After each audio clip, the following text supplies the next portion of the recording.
Good morning, Raptor Freaks. Lexi Yachts here. It's Wednesday morning. It's raining already here in Toronto. Good morning, Raptors Freaks. Lexi Yachts here. Gonna do double duty today. Got a preview for the Indiana Pacers game today and a reaction to the Magic in-season tournament loss last night. So lots to cover today. We'll start with the preview stuff just real quick for tonight with the injuries and the ref report, and then we'll go free for all on everything for the whole day as far as reacting to last night's disappointing in-season tournament loss, and also getting you ready for anything you guys want to talk about for the Pacers game tonight. Very quick turnaround in all kinds of ways. I'm feeling it myself, just being at home and not traveling. Just imagine how the guys feel packing up after a disappointing loss and flying from Orlando overnight last night to Indiana in another time zone. It really is an insidious NBA schedule they gave the Raptors. It's messed up, man. It is messed up. So, yeah, we'll talk about it all. Let's start out with the injury report. The Raptors are in the same shape that they were yesterday. Just Thad Young is not on this trip with illness, so he isn't even on the plane or flying around with them. He's at home with Shakina. So, thank goodness. Get better quick, Thad. That's what I say. Christian Coloco, once again, also out because of his mysterious respiratory illness. And then Javon Freeman Liberty still listed on the Toronto Raptors injury report. So hopefully he can get better quicker. Maybe he'll be ready for Saturday's game for the 9:05 when they return to Mississauga. Indiana, very few injuries for them. Just one. It's our Canadian kid, Andrew Nebhard. His day-to-day for the Pacers. He missed the game last night already against Atlanta. There is a possibility that he will play tonight, just so y'all know. And they're avoiding playing him twice in a back-to-back. So could see Andrew Nebhard, and the Pacers could be full strength. Now, these Pacers are playing at an amazing offensive output right now. They're very scary in some ways. Last night in their game, they had 7 guys in double figures, and they scored an amazing amount of points. This game with Atlanta in-season tournament game, which they won eventually. Atlanta had been winning most of the game, and it's just a score fest. It's crazy. Some people have described Indiana games right now like all-star games where it's not serious on defense, but there's a lot of scoring. They had 7 guys in double figures last night, led by Tyrese Halliburton, 37 points. 24 points for Buddy Hield, 21 for Obi Toppin, 19 for Ben Mathurin, 17 for Neesmith, 13 for Brown, and 11 for Miles Turner. So that's the thing. This is the thing, Raptors. You got a couple options tonight with the Pacers. Either you try and score with them and score like crazy, which I don't have any confidence in y'all being able to score like consistently like the Pacers or the Hawks did with them last night. Or you try and shut them down. You play better defense. Because, man, the defense last night was not right at all. And really, really big part of why we lost the Magic. And what Dennis said after the game in his after-game interview after the Magic loss last night is said, look, we play like this on defense against the Pacers tonight, we're going to get blown out by 40. And I believe him. They can't mess around like this. Y'all really are just pissed me off last night, Raptors, because you did not match the energy or the preparation or the attitude of the Orlando Magic to try and win this game last night. There's a lot to parse out and talk about the reasons why things went bad last night. And I'm going to try and look at all of them if y'all can remind me in the comments. Let me do the ref report real quick for the Pacers game tonight. It's not a bad ref crew, but I'm going to tell you this right now. If the Raptors aren't going to come correct to games, we're going to get beat every night. These guys have to come prepared with the right kind of mentality and energy every single night. And the nights that they don't, they're going to get beat like they did last night. So this is the most important thing. We could have a ref crew that historically favors us with all 3 refs favoring us, just like last night, but it won't matter. And in fact, the NBA might like where we're at, and they're sending ref crews that favor us because they know they'll probably will lose, and those refs' records will get worse with us. So I have a feeling that's part of the phenomena right now with these 2 ref crews yesterday and today. They knew these games are going to be tough for us. And in some ways, they don't care if the referees are referees that have favored us in the past. because they want to even their records out a little bit better. Our crew chief tonight is Nick Bookert. Nick Bookert's from Orlando, Florida. He's in his 15th season. He went to the University of Phoenix, y'all. That's pretty interesting. His favorite TV show is Game of Thrones, and he likes Walking Dead also. His favorite movie is Gladiator, and his favorite musician is David Gray. He's just as gray as the sky. October Sky, his favorite book. Favorite meal, steak. That's right. So get us some steak on the menu for the referee's food today. He'd most like to visit Rome and attend the Super Bowl. Nick Bookert is a major volunteer for March of Dimes, among other community outreach projects. Nick's not bad for us. Let me see where we are with Nick Bookert. We win 63% of our games when Nick Bookert is present. We won our last game that he refereed. And the Pacers win 51% of their games. So 63-51 is the split with crew chief Nick Bookert tonight. 63-51 for the Raptors. Second ref is Andy Nagy. Andy Nagy's been getting a little bit of criticism around the league for some of the teams for his refereeing being not fair. 5 seasons as a ref out of Owens Community College. So we got University of Phoenix and Owens Community College. And Andy Nagy likes Seinfeld. He listens to Metallica. His favorite meal is filet mignon. So we need these guys to go to the Keg or Marie Livingston's or something because they want steak today. Favorite app is Spotify. He must like to visit the Maldives. His bucket list is to get a hole-in-one, and he is a barbecue expert, apparently, guys. Nagy is an Ohio native, has 9 years of collegiate officiating experience, refereeing Division I men's and women's games in the Atlantic 10, Atlantic Sun, Horizon League, and Mid-American Conference, among others. Andy Nagy, once again, is a referee that favors us over the Pacers. He's the worst ref for us today, though, out of the three. We win 57% of our games with Nagy so far in his early career, and the Pacers win 50%. So 57-50 for the Raptors over the Pacers with Andy Nagy. The last ref is our most friendly ref of the three in his 7th season. This is a very low experience crew, by the way. 7th season, Matt Myers out of Hampton University. We've had Matt Myers recently. His favorite TV show is The Wire. His favorite movie is The Shawshank Redemption. His favorite musician is Jay-Z. His favorite book is A Promised Land. He wants buffalo wings. So we got 2 steaks and buffalo wings. His favorite app is Words with Friends. He'd most like to visit Bora Bora and attend the Masters. And his hidden talent is golf. Matt Myers is from Missouri, and he earned his bachelor's degree in electrical engineering and was a member of the golf team at Hampton University. He played golf and soccer at Jefferson City High School in Missouri. So this is a Missouri guy. And as I said, we have our best record with Matt Myers here. We won our last game that he refereed. So 2 of the refs have ref games where we won the last time we saw them. 69% winning percentage under Matt Myers. That's fantastic.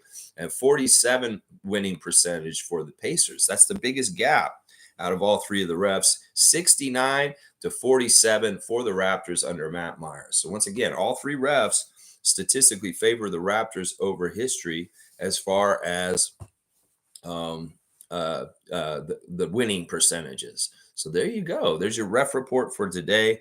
Nick Bookert, Andy Nagy, and Matt Myers. It's a younger crew, not a very experienced crew. In some ways, it's very interesting that. Trevor J's first today. Good morning, Raptors family. Good morning to you, Commissioner Trevor J. in the Commissioner's Cup. And you know what, guys? I've updated the Trevor J spreadsheet with colors on it to tell us who is actually in the best shape as far as where we are with the in-season tournament and people that have lost and what. I've color-coded it. I put green on Indiana last night because they are going to Las Vegas.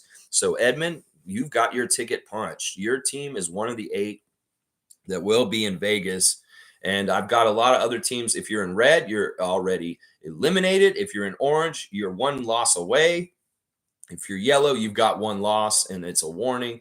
And yeah, that's what's the color coding here. So far eliminated Detroit Pistons with Naco the Nacho, Memphis Grizzlies with MSJ, Portland Trailblazers eliminated last night with Tom Duke.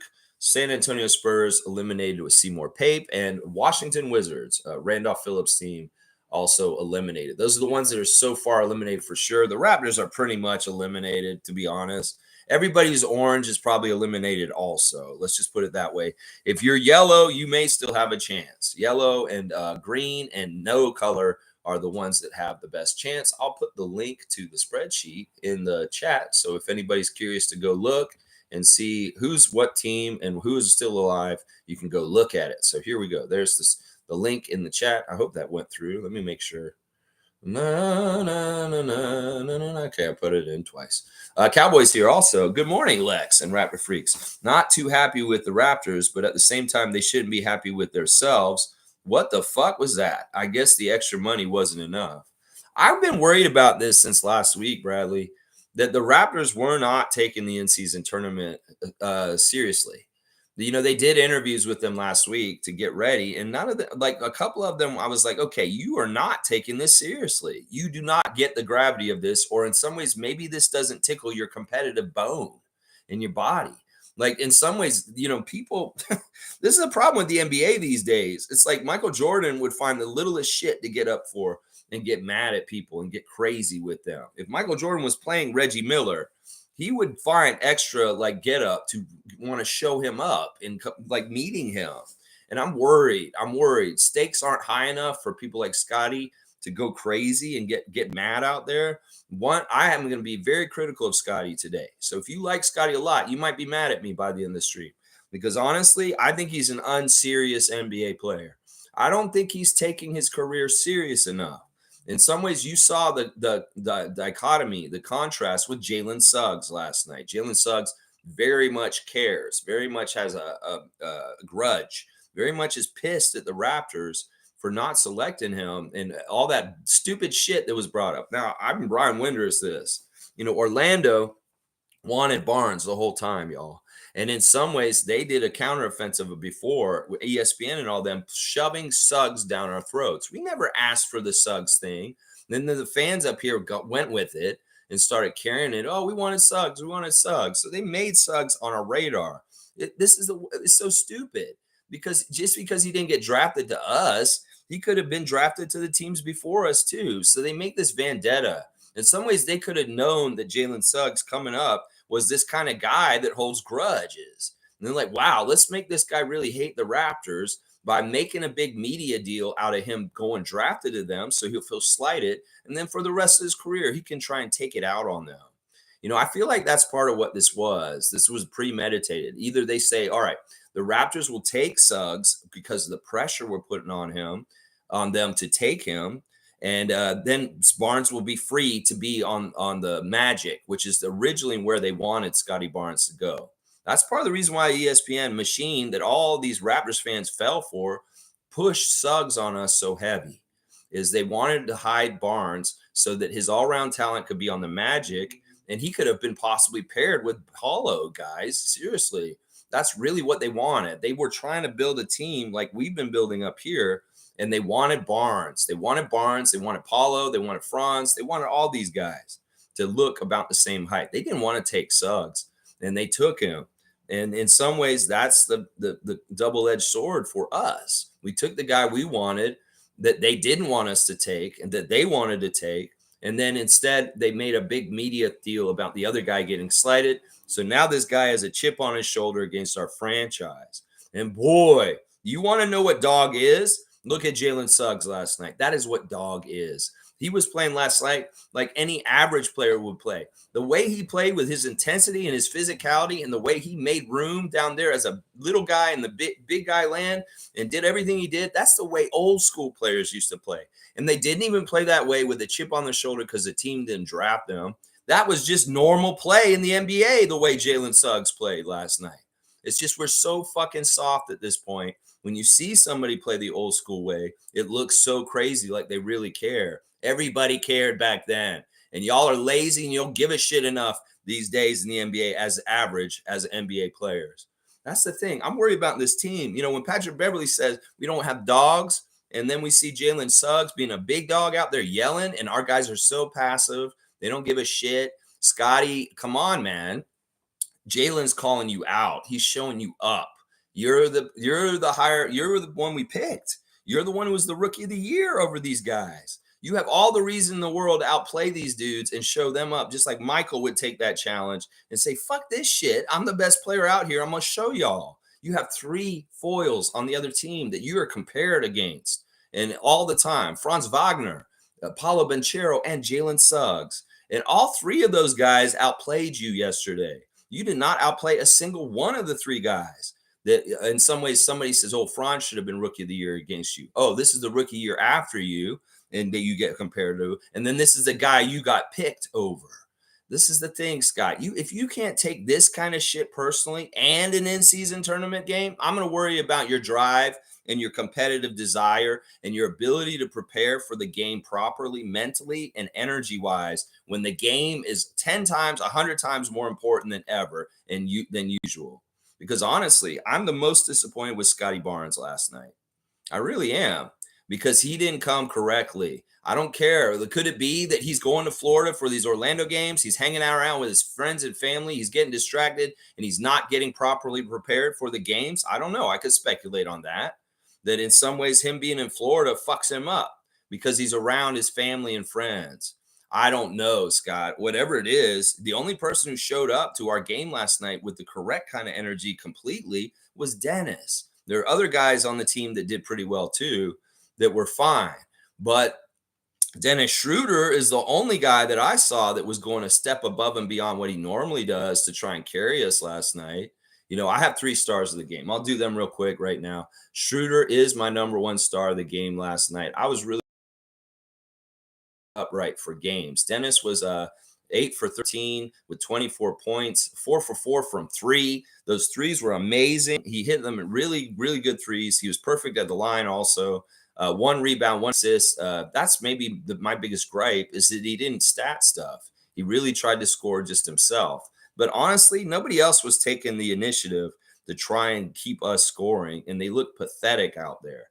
My second star is Siakam. Siakam was okay. He was 5 of 10, but we needed more of him. We could have got him more shots or get him more involved. That obviously would have been better. 6 of 8 at the free throw line. He missed both his threes. 2 rebounds, 8 assists. The 8 assists are fantastic by Siakam. It's weird that he was our leader in assists, but he was finding people.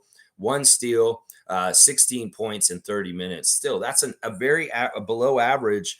It's a below average performance by Siakam still, and he's my second star. That's how bad it is.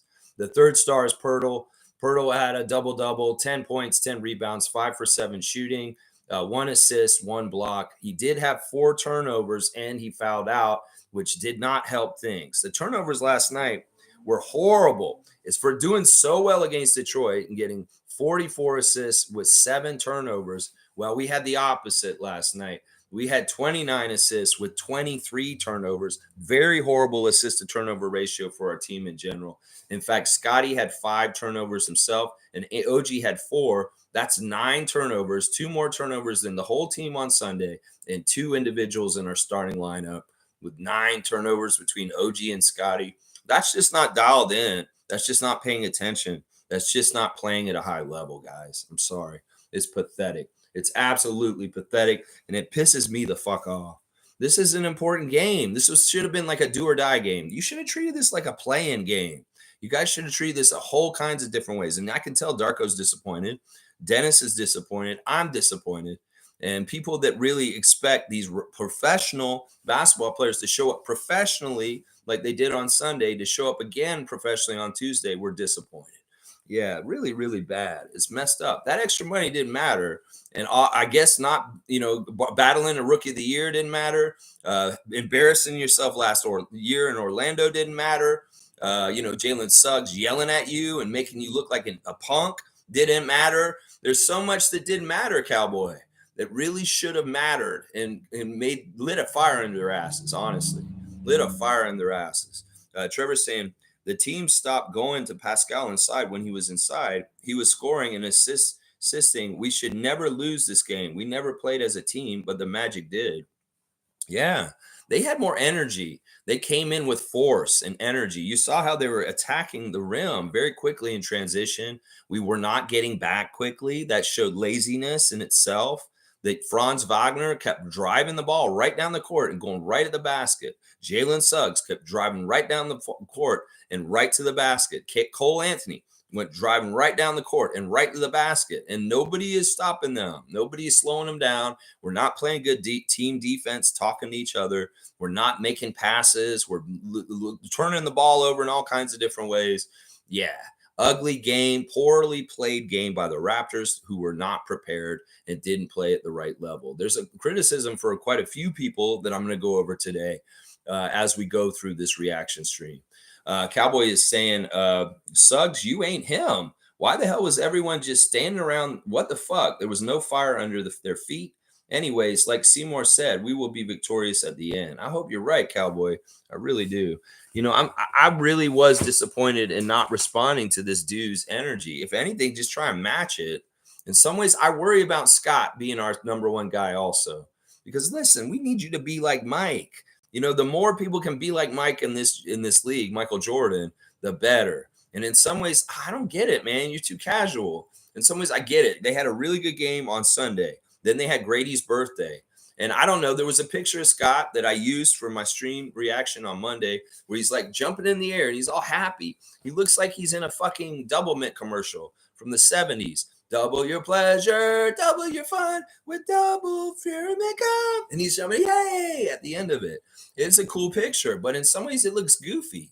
And then we see him at Grady's birthday party later that night with a stink face on his face. Like he's too cool for school. He's not enjoying himself. He's just kind of like clapping, like, dude, fucking show a smile for your rookie. And why are you being such a wet blanket? And then you fucking go down to Florida. I don't know what you're doing. You're probably hanging out with your family because you're close to them and stuff. And then you show up to the game like this. Did you have family at the game? Is Caleb Houston there? You know, why are you not getting up for this game, Scott? If anything, in your home state, you should be going off and going crazy and trying to prove stuff. What is wrong with you, bro? And why are you so disconnected from getting connected in the game or getting engaged in the game? Sometimes we see aloof kind of like floating out there, Scotty, who's not really engaged in the game. And that's who we saw last night. We've been seeing more dialed in superstar looking like Scotty so far this season, but we saw a little bit more of the aloof, kind of like lost, not really engaged in the game kind of Scotty last night. And I hate to see that. I'm going to go over his stat line really fast, real quick right now, because it's disappointing. 5 turnovers really stares me right in the face. 5 of 11 from the field. That's not totally horrible. 1 of 4 from 3. 3 of 4 from the line. 8 rebounds, 4 assists, 3 steals. A minus 22, which is the worst plus minus on our team. And there is a reason, because he was the leader of bad energy. 14 points. Scotty, you got 14 points. Paolo got 25. Jalen got 18, and Franz got 17. And all 3 of those guys look better than you yesterday. Some could make the argument, the Orlando side can say this morning that, yeah, Franz should have won the Rookie of the Year over you because he looked way better in that game. That Paolo is a better Rookie of the Year than you.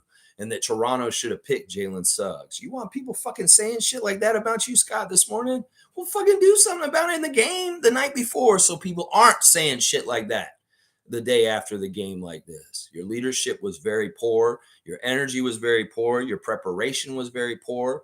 And you not getting engaged in the game in the right way at any time during the game sucked. And it was a big part of why we lost. There you go. Seymour saying, or Cowboys saying, let's go Raptors next. Yeah, right away. No rest for the wicked. We got to go to Indiana and play a high octane, very high level in-season tournament advancing Indiana Pacers. Maybe they'll still be riding high from their victory last night. Quinn Buckner dancing in the Indiana Pacers locker room last night. It's so funny to see him happy. You know, he's languished with that Pacers franchise the whole time since Reggie Miller and even before that. And, you know, he's seen really bad times for the Pacers. So when there's good times, let Quinn Buckner have a dance in the back. Let him have a little dance. It's good. Monique is here. Good to see the super fan, Monique Lawrence. Good morning, Raptor Freak family. Will the real Raptors please stand up? Yes. Yes. Yes. Who the hell are y'all going to be? Y'all decide this by what you put yourself out there on the court as. You really do. I'm going to give a little bit of immunity to certain guys. I'm going to give immunity to Dennis. I'm going to give immunity to Siakam. I'm going to give immunity to Pirtle, even though his 4 turnovers pissed me off because he was part of the turnover machine too. And then, he got fouled out. But honestly, that was just battling and battling and battling. And we didn't have anybody else to do anything because in some ways, Precious was a total train wreck in some ways. In some ways, Precious was a train wreck on the court. And I heard a lot of criticism of Precious on Twitter last night after the game. A lot of people are pointing fingers at Precious. But you know what? You can. And I'll get behind you on that. But in some ways, he's a wild player, and he did stat stuff, even though he did look bad. 15 minutes for Achua, 2 of 4 from the field, 6 rebounds, 4 assists, 1 steal. He did have 3 turnovers, 5 points in 15 minutes. If he'd had a few more points, he would look better. Yeah, he looked lost. He looked unorganized. He looked like he was in the wrong place. He wasn't matching energy, and he wasn't working out there as hard as the other people out there. And that's too bad. Precious just had a flat game, and he looked a little wild. Now, I'll give him a pass because, honestly, this is maybe the worst game Precious has had so far this season, and he still managed to get 6 rebounds, 4 assists, and a steal. So I'm going to give him a pass for last night because in some ways the disorganization of the whole game and everything was just it's not totally on him. He did lead to it, though. Malachi, of course, I'm going to blame him more, guys. I'm going to blame Malachi more. I'll bring it up. Why? Very soon. Let's see. Trevor J saying, do not expect a different outcome when you do not implement what you learn and expect it to go your way. This is a great word of wisdom for tonight. Listen, if you don't change your approach from failure before, don't expect it to go the better way and be better. In some ways, I'm sick of this get down by 16 and try and make up things, especially in a game like this. Really, really bad. In some ways, y'all are not being smart with what works offensively and really going to the well with it over and over again. You're trying out too much crazy, weird shit, or you're just not playing smart or connected. Either way, y'all need to get your shit together. I don't know what's going on when you go down there. Are y'all riding Space Mountain like Ric Flair is down there in the Sunshine State when you go down there? If y'all are going down there and riding Space Mountain with those Florida baddies, well, y'all need to maybe chill on your little fun at night and maybe get ready for an in-season tournament instead. I don't know what's going on down there. I can only speculate. I hope that, they figure it out and we get a surprise win over Indiana tonight. That would be fantastic. Seymour saying, I'm standing. There you go. Trevor's saying the magic show, the Raptors, a magic trick. Jalen Suggs in particular. I mean, it hurts me to see our guys be such wimps when somebody like Suggs is like that. Like Alvin said, back in the day, we would have ran him around a pick on Charles Oakley or Antonio Davis. And, where is that now? And nowadays, I'm sure Yak would have loved to get a lick in on him at one point. He probably did. But where is this fire from our leaders on our team? Siakam, you are a champion who's been in this league a long time. You're a senior guy. You did score and carry for a lot of the game, but not totally. I wish you'd gotten like 30 points last night. I know that's not totally your fault because the ball isn't finding your hand as well, and that they were probably covering you real close and making it hard for you. Somebody's just got to step up and do something. It really is every single night on a basketball court when the NBA is playing, somebody's got to be the man that night. And on some nights, we just naturally are going to become the man because the other team sucks. But if we're in a matchup with a team where it's dubious, I'd like to see one of y'all step up and try and be the man, honestly, because that's part of the problem is that we've got really good, talented players, but they're not playing like alphas. They're not playing like I'm going to be the man and be the absolute dominant player on the court. Scotty, you could do this. That's what I'm saying. You need to unlock this, get in tune with this, and prepare yourself and get mentally right night in and night out in this league to be this kind of player. That's what's frustrating. The Scotty fans that want him to be everything all at once right now, he's not ready. He's obviously not ready. Did you see how he looked last night? Shell-shocked and not playing like himself in a very high-pressure situation where our team needed him most. So listen, y'all pause with so much on your wish list for Scotty to accomplish and do because he's not ready completely. And we totally need Siakam and to carry us because Scott is still not consistently or is not totally a bona fide superstar. because he's not meeting the challenges of when these things come up like last night. It would have been a coming out party for him last night. It would have been really poetic justice him to do it in his state of Florida, his home state, in front of family and friends. If he had came out there and just dominated, won the game for us, and looked like the absolute best player on the court in the Orlando Magic, yeah, you would be on your way to maybe the All-Star game, Scott. In some ways, you need to watch out. You had really good momentum going into the season, kicking ass and getting more eyes on you, saying you are the superstar and that you could be an all-star this year. Well, you're not getting that kind of talk recently because your play has dropped off in the recent games, and we need you to step it back up. You need to get back to this. Is your conditioning shot already for the season? No. So get your head in the game. It's not physicality. It's not the physical stuff. Your body can do it. It's your fucking head, Scott. Get your head in the game. Care about Jalen Suggs showing you up and embarrassing you. And then you know what? You embarrassed me. You embarrassed me as a Raptors fan when you did your little look back dunk. How Bush League? We're down by 20 and you're going to do that showy, stupid ass shit? That looks so bad, Scott, when you did that. It reminds me of why maybe I should not be feeling too good about you being our number one guy. In some ways, I kind of want to trade him at this point. I'd rather keep Siakam and fucking see what we can get for Barnes, because I don't think that he's got the right mentality to be the man. I don't think it's Siakam that's the problem. I think it's Barnes that's the problem in the last 2 years with connectedness and stupid shit. Like, he's not listening. His ego's too big. And he's not fucking listening to the people that he needs to listen to, like his coach and the vets on the team. If Scotty's the problem on the team, then he's the one who needs to go instead of us coveting him. So I'm a little sick of this shit, Scott.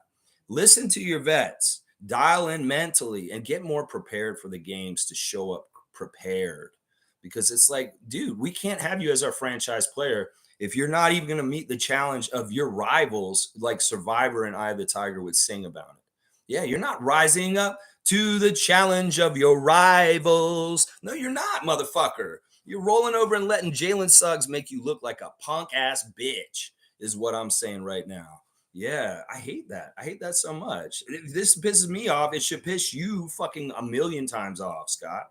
Seriously, and if you hear me saying this, realize this. Seriously, take this to heart. You are at crossroads for your NBA career. What do you want your path to be?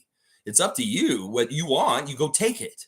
But you have to be ready to go take it when the opportunities are there, like the one last night that had to do with an in-season tournament cup trophy.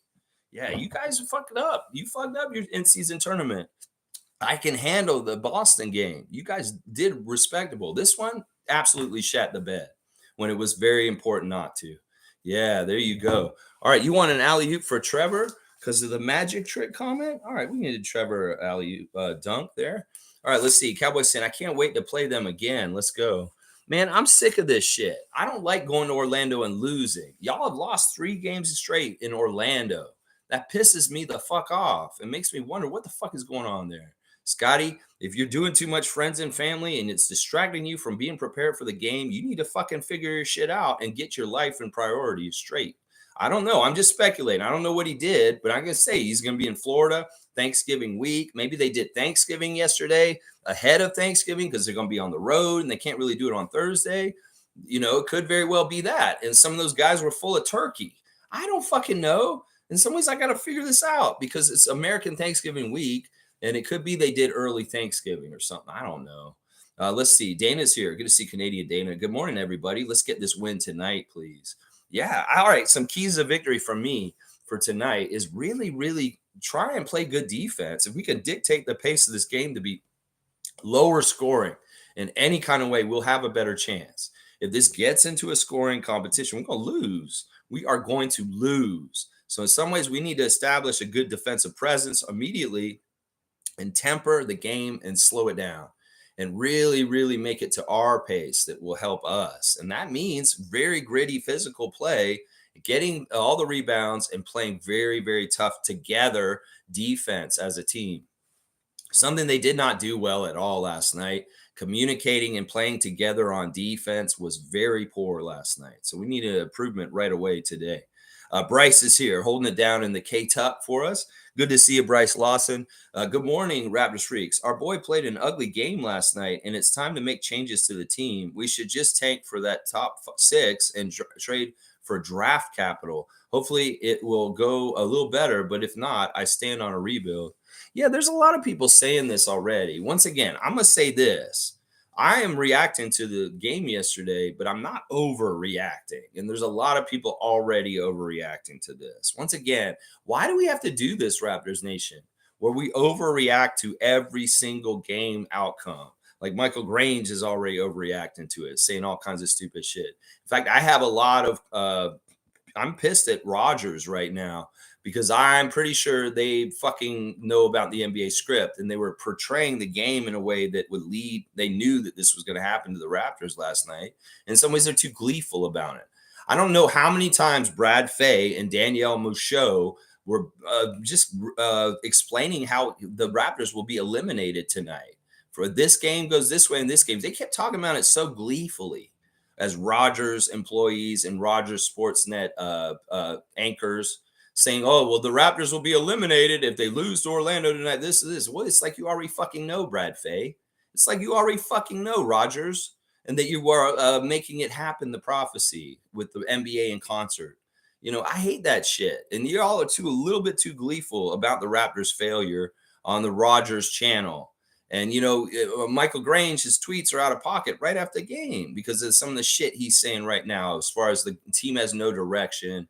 It's in a bad place, all this stuff. He's trying to get Masai fired. Michael Grange is doing the work of Ed Rogers. So don't listen to him when he criticizes the team. Now, Bryce, I'm going to say you're overreacting still because it's still too early. We can't do this like tank to rebuild bullshit. We're never going to tank to rebuild. We're going to continue to try and win no matter what. It's silly to do that. There's nobody in the draft that's worth building a losing culture for our team this year to do that. It sends all the wrong messages to the players on the team right now. So I'm not into this. Now, if we trade some really good players and we don't get as good of players in return and we play worse because of that, that's different. That means our talent level went down and we went to a more of a development in the long-term mode. I'm going to say this right now. It's Malachi Flynn's fault. It is, because Malachi is supposed to be our backup point guards. Malachi signifies our bench being so shitty.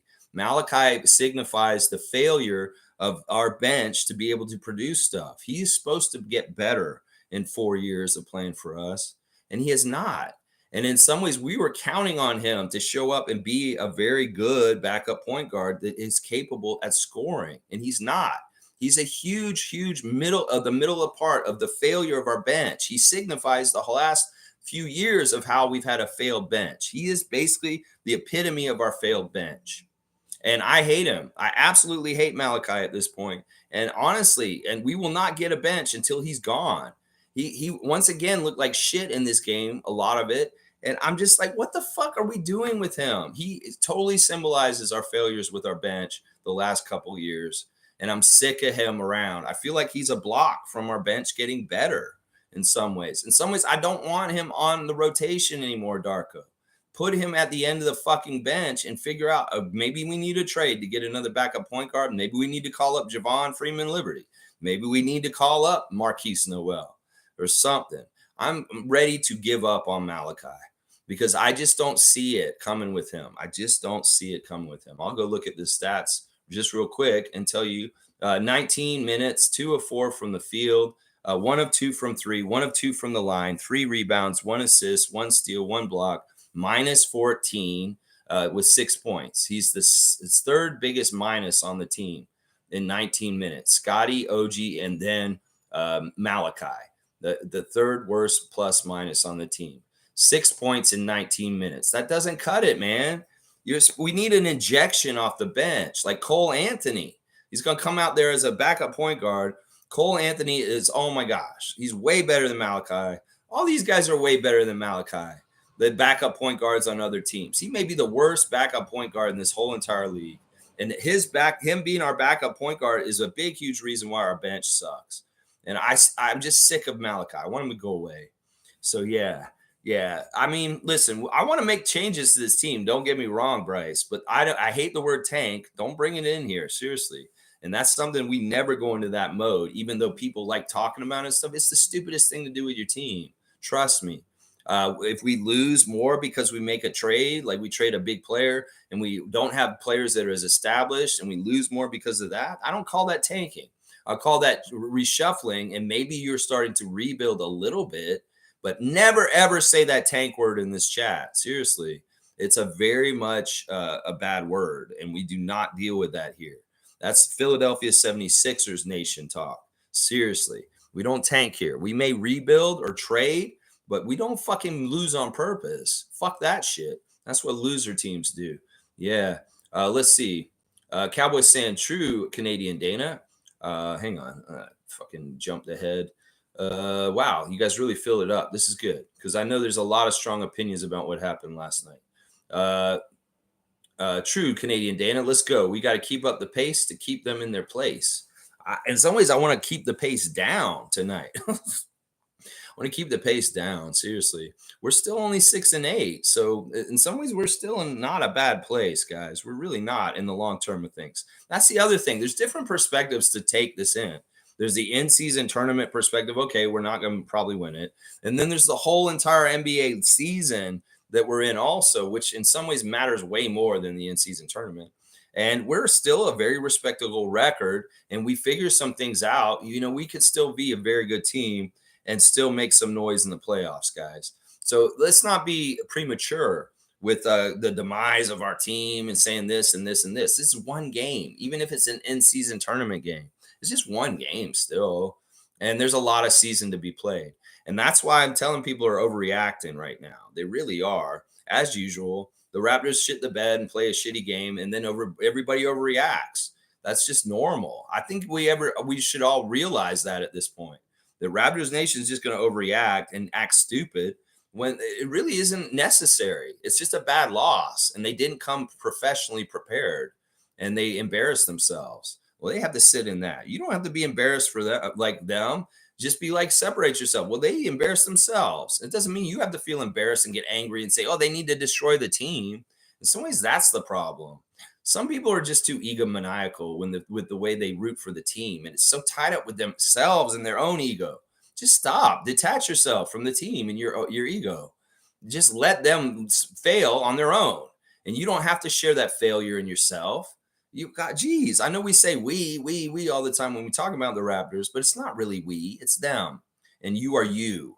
And you didn't play on that court in Orlando yesterday. So stop taking the pain like you did. Let them feel it. And hopefully they get motivated and they play better. Because I feel like that's what a lot of Raptors Nation is doing, is they're kind of like, let's see. All right, let's keep going in the chat. Cowboys saying no rebuild, Bryce, but I see a small trade, maybe a couple of to bolster our bench.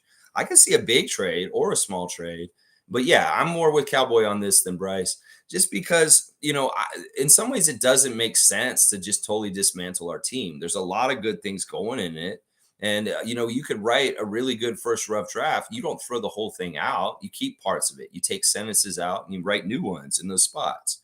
So I'm more like this, and also this terminology.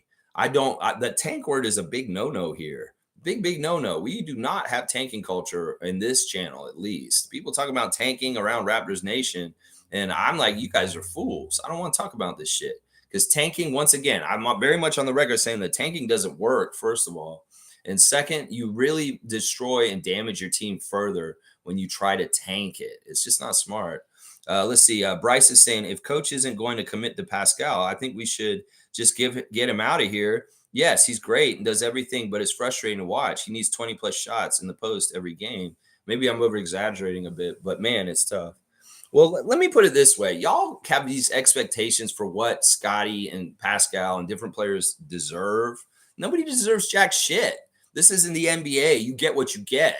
And just because Siakam got more shot attempts in the last couple of years and he doesn't get as many this year, doesn't mean he deserves them. That's just the way it is. Nobody deserves anything. They got to go and get it. They got to go and take it. They got to go and make it. And that's part of the fucking mentality and problem with Raptors fans right now, is they want to give things to Scott before he's deserved them. They want to give things to Pascal without him earning them. And that's the thing. And Coach Darko's systems, Pascal has to figure out his part in it. And in some ways, his part isn't as exaggeratedly big as it was under Nick's. And that's what people are reacting to. Well, in some ways, if Siakam really wants to fucking get the production that he had last year, he has to play even harder and make it happen. And that's on him. Seriously. Y'all keep thinking that the coach decides who gets to shoot all these shots. That's really stupid. Honestly, if you play basketball, you understand it's the people on the court go and get aggressive to want the ball and go and take it to people. In some ways, that is really what it is. These guys are shying away from it. They're not trying to go get the baton and run with it.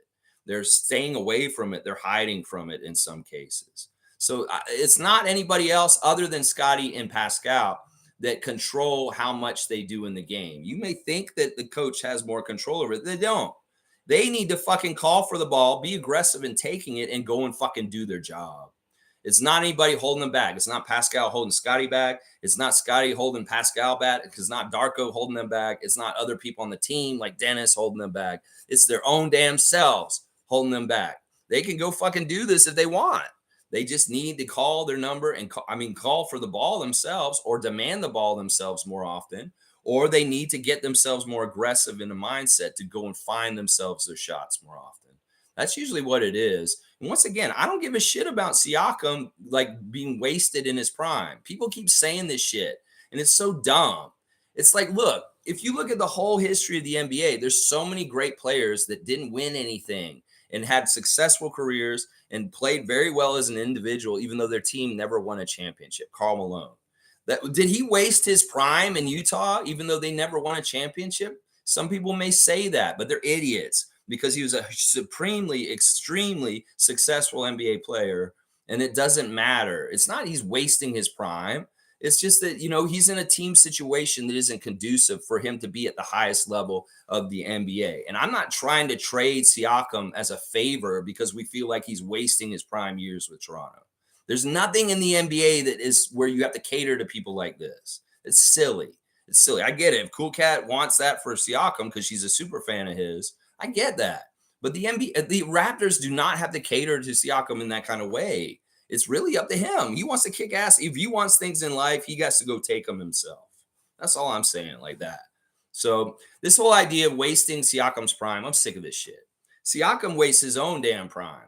It's his life. He can fucking do what he wants on that team. Nobody's stopping him from doing anything. It's up to him. If he wanted to get 30 last night, he could have gone and got 30 last night. That's up to him. Paolo wanted to get 30 more than he did, so he went and got 30 more than Pascal did. It's as simple as that. It's as simple as that. You want the fucking more points and more shots? Go take them, Siakam. Nobody's stopping you. Nobody is stopping you. In fact, Darko would be very happy to see you get more aggressive and just go fucking take over. I know I would. So nobody's stopping them. Nobody's stopping them. Cowboys saying, let's not overreact. Exactly. Let's not overreact. We can overreact in the game like Sunday and be like, woo, Cloud9, it's awesome. But come down to earth. And then when the losses come, let's not overreact and make it so bad. It's one game, and we get another chance to play again today. Trevor's saying Precious is not really Precious at all. He needs a little more training. I'm just going to say this. 1 out of 5 games, Precious looks like this every once in a while. He's just going to. He's a young player, and sometimes he's a little wild. Sometimes he's a little off. He was not totally engaged in the game mentally, obviously, because he was out of position on a lot of plays. He was getting beat just slightly, like in a lot of plays. And that is really just not being prepared energy-wise or mentally-wise. I was put the same kind of criticism on Scott, on Precious right now, that he did not come to this game mentally prepared or with the right energy either. And that's important with our two main big stud athletic energy guys like Precious and Scotty. They need to come correct like that. So a lot of my criticism I just gave Scott, I will give to Precious also, that you didn't come to the game mentally prepared correctly with the right energy. And it's very evident. You guys did not take care of the ball right, and you were playing very carelessly. And I'm not very happy with Precious. Let's just put it that way. He disappointed me too. But in some ways, Scott has a bigger role on our team right now. And that's why I give him a little bit more grief about it. Let's see. G saying Pascal, Scotty, and Scotty need more shots. 0.5 offense is easy to defend. Teams play zone and man, hence all the turnovers. Every team plays through their best players for this reason. Attract the double and kick out. Yeah, I think this is all fine and it makes sense basketball theory wise. But once again, it comes down to pure drive and desire. When is Siakam going to be saying, calling for the ball? I'm taking the game over right now. When is he doing that? None of these guys fucking do this. I mean, in some ways I get it. The 0.5 offense is egalitarian. It's supposed to go to everybody and move around. And then it's just trying to spot the hole. And hopefully that guy is one of the top guys. And if they overcover a guy like Siakam, is the most important guy in our offense, then it's less likely the ball is going to end up with him shooting it at the end of the system that Darko has. I get it. And some people are saying we need to see more of the ISO Siakam where he can just work and beat people one-on-one, because we have seen a lot of success with that in recent games for sure. I don't know. Once again, I'm going to say this. It's not that these guys aren't getting enough shots. They're not making themselves create enough shots or asking for the ball or being aggressive or wanting it enough to go and make shots. At some point, that's when I'm going to start saying it's not about the team pampering them, the coach or other teammates not looking for them. They want to go get it. They need to go fucking get it and make it happen. That's where my problem is. And that may be part of what Patrick Beverley says. There's no dogs on this team because these guys don't give a shit enough to be dogs and say, I'm going to take over the game like Jalen Suggs. It's that simple. You think that they called those shots for Jalen Suggs last night? No. He went and fucking was aggressive and said, I'm going to fucking go carry the team on my back. And I'm going to go in there and make them look like idiots because I care way more than the whole entire Raptors team collectively, individually, just myself. Than that whole entire fucking team, I care more than them. That's the difference right there. Jalen Suggs is a good role model for Scotty from last night. Scotty, you see what Jalen did last night? Yeah, can you be more like that? That's what I'm saying right now. Yeah, Cowboys saying, I hate trade talk, but if we do keep this up, I can see Siakam and Flynn going. But till then, let's go Raptors. Prove us wrong tonight. There you go. That's the weird, crazy mood swings of being a Raptors fan and people in Raptors Nation. We could lose the game last night in a humiliating, stupid way like that. And then we'll win against the Pacers tonight, and everybody will be like on the highest of highs. It's almost like we're drug addicts. And we go through like the depressing withdrawals, and we go through the really jubilant, crazy highs when we're on the drugs. Can we just meter it out and just be more even keeled, y'all? Seriously, this is what they tell the players. Don't get too up on the ups and don't get too down on the downs. Can we do that as a fan nation a little bit better? Maybe you need to individually assess yourself and say, am I going way too up with the team when they win? And I'm going way too down when they go down. Last night is a good litmus test for this. How are you feeling about it last night? Are you overly angry? Are you overly depressed? Then maybe you need to dial it back and not be so emotionally invested, is what I'm going to say right now. Yeah, I think a trade is going to happen this year for sure. And at some point, but I don't know when and I don't know where, and I'm not going to speculate all of it. And I'm not going to try and tell them what to do either. I'm just going to sit back with my popcorn, watch the season, hope they get better and we improve and get better and better as the season goes on. And when the moves happen and things happen, then we'll react to them and we'll talk about where we're going and what direction. So G saying we need a hybrid offense of 0.5, but also traditional ball playing through your best players to set the tone, in my opinion. Yeah, I'm okay with this. I'm all about having a plethora of weapons and options and to keep them guessing. It could be very well, as you said, G, the 0.5 offense is seemingly easy to defend. We need to change that. We need to put more new wrinkles in it. And maybe some of it is switching it up and going a little old school, like with Siakam the last couple of years. I have no problem with that. I just want success. And I'm not so hard into like my idea of what gets us to success that I'm not ready to amend and try anything. And I'm sure Darko's the same way. So Bryce is saying, exactly. That's why we need to blow it up, in my opinion. New coach, new philosophy. Might as well start from scratch and build that chemistry through the staff and players. Start young and grow. Yeah, I'm not going to agree with you. We don't need to blow things up completely. In some ways, we need to maybe make some personnel changes. I think that we need to improve our bench. That's the biggest thing we need to do, is we just need to improve our bench. Once again, our bench looking really pathetic compared to the Orlando bench. And Cole Anthony and those guys, Mo Wagner coming in and just kicking ass and being very productive people at the bench. Some of it is that the Raptors just didn't have enough guys contributing in a winning way to the team. Meanwhile, Orlando's got different guys like that's Goga blocking shots and setting a tone early in the game. You got Cole Anthony coming in playing as a very good backup point guard. That's what a backup point guard looks like, Malachi, by the way. You got Jalen Suggs, dog. You got Paulo being a very overpowering all-around player, looking better than Scotty at Scotty's own game. And, Franz Wagner being solid and doing what he does. They got a lot of different guys doing a lot of good things all at once. And there's very few Raptors doing very good things otherwise. That's the result you get. That's the result you get. Those guys show up and they play better and they do the things that help their team win. Well, they win. And we don't have enough guys doing it on our side. We don't. And that's basically it right there.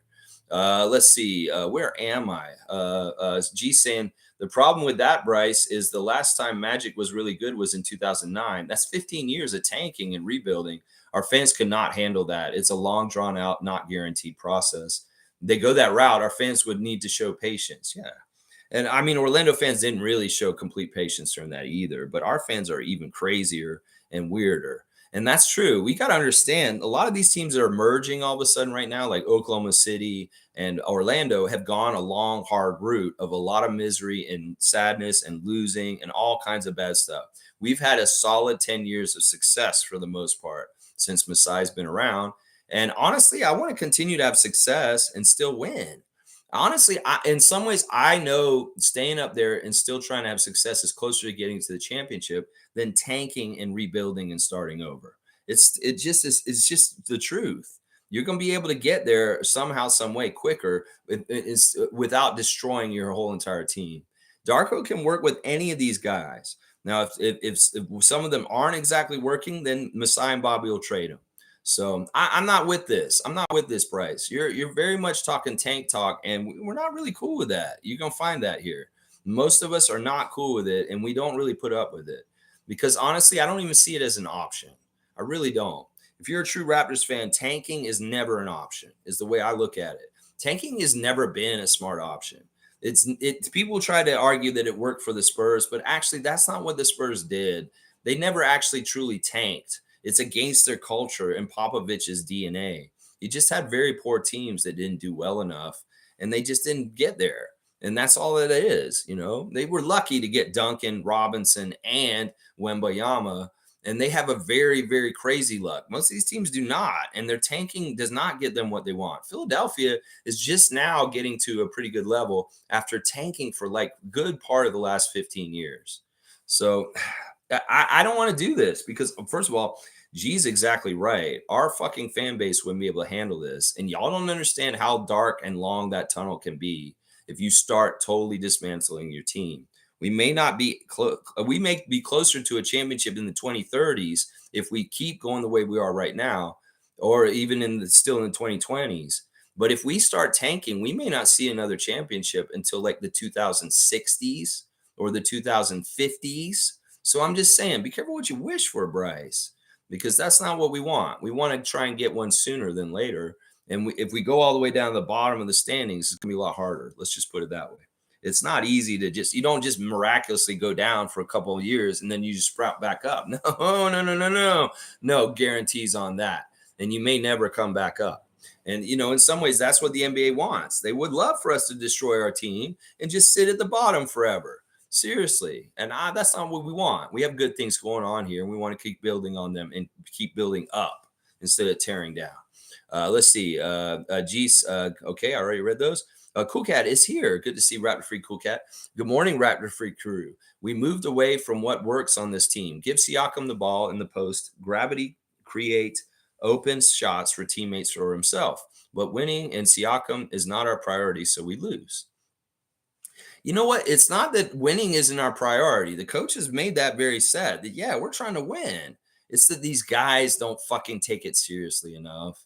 I'm really worried about today's NBA pro. I think that they're just fucking casual as fuck and they really don't care. It really is like some of the players, like it may be the most valuable players, the players that absolutely care, like Jalen Suggs.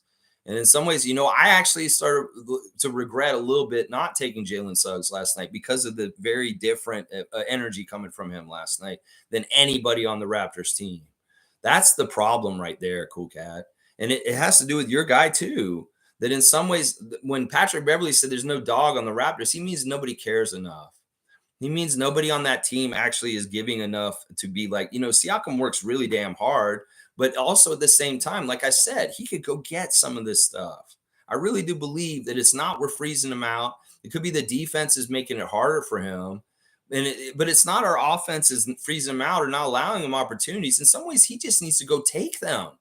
That's what my problem is. And this has been part of my gripe with him for a couple of years is Siakam, you're not aggressive or hungry enough or trying enough in some ways. I see you try and you have huge games, but sometimes those games are naturally just easy come to you. And then you get those points because of the settings and the situation with the other team. You can just eat them alive.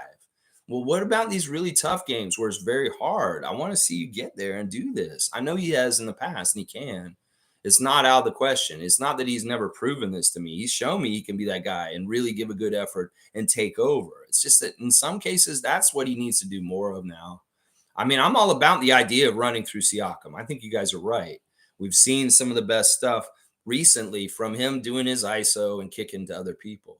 So I'm not against this. But once again, I want to say this again. Scotty and Pascal have to have the urgency and the want in them to try and be top players in this league. And if they don't have it, then we're fucked. We're fucked. We're absolutely fucked because they're our top guys and they're supposed to be our future. And if these guys just aren't competitors or they just don't rise to these kind of things like Michael Jordan going up against Reggie Miller kind of shit, then we're fucked. We're fucked because these guys just won't get up for good games or big games or show up or take them seriously. Because I really don't feel like our team takes things seriously enough. They really don't. I feel like they're guys, I'm in the NBA and I'm just collecting paychecks in some ways. And that criticism is for Scott more than Pascal. Because I know Pascal's working hard and I know he works really damn hard. And he's honestly at a level where he should have never been as a player in the NBA. But at some point also, Siakam, you know how to take things and go get them. Take them for yourself. That's what I'm saying. Cool Cat saying yesterday, NBA Today said Pascal to the Lakers to help LeBron. We sure playing like he is not on the court. Point guard, you're the floor manager, Kyle Lowry principal. You do what is working until it dries up. Okay. I don't even care what the Lakers want or anything. I don't care about trade rumors. All that shit is just bullshit to me until something happens. Listen, I know that's really worrisome. Yeah, in some ways that Dennis only had 1 assist last night. That was a little weird. And Siakam was really the hub with 8 assists himself. Yeah, I don't know. Our point guard play is fine with the starter. I really do think Dennis is fine. And in fact, I'm really been happy with him. He didn't play as much with passing last night. I get it. I don't know. There was a lot of defensive attention for Siakam last night. It was kind of, it's tough to say. Listen, Siakam, we know that Siakam also, it's not necessarily we're not feeding him. Sometimes he shies away and just disappears. There's been games where he could have been more aggressive in trying to find his own shots. That's what I'm trying to say. A lot of this is on Scott and him to be aggressive, calling for the ball and demanding the ball and wanting the ball. In some ways, if they're just out there running through the motions and we're not calling plays for them because they're not demanding for it, I mean, that's part of it. Let's see. Carlos saying roller coaster continues. Raptor Freak family. That's right, Carlos. Stick with the positivity, my man, Carlo JS. I know you're staying positive still. G saying our team is too nice. Fred would have been pissed with the effort and would have been called toxic for saying something. Yeah, that's something I worry about. That's why I was on Fred's side last year. Most of this is because I understand Fred has the right mentality for the NBA and winning. And if these other guys can't get with the program, they're the problem.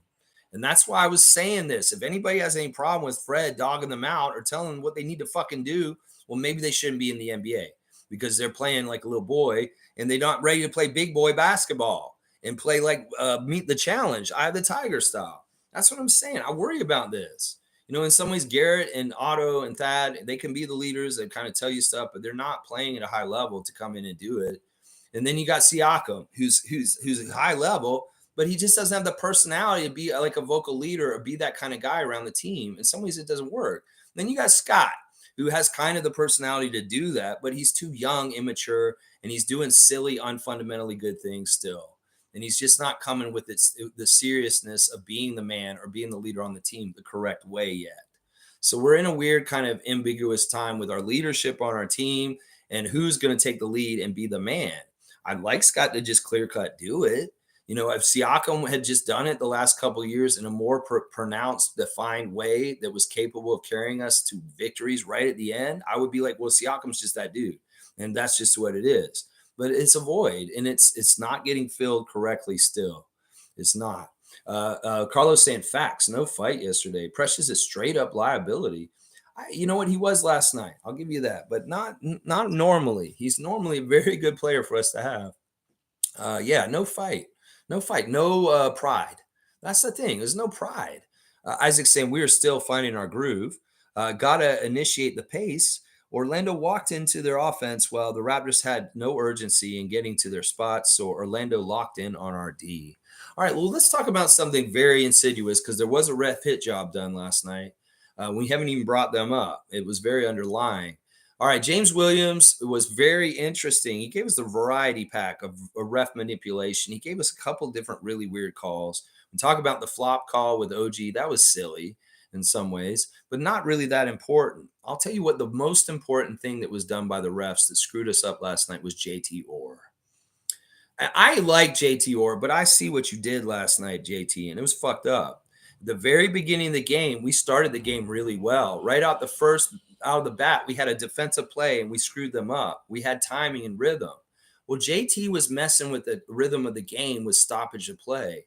You noticed that there were a couple of times when he held the ball for an extraordinary long time before giving it to Scotty to inbounds it at two key times. One time was at the very beginning of the game.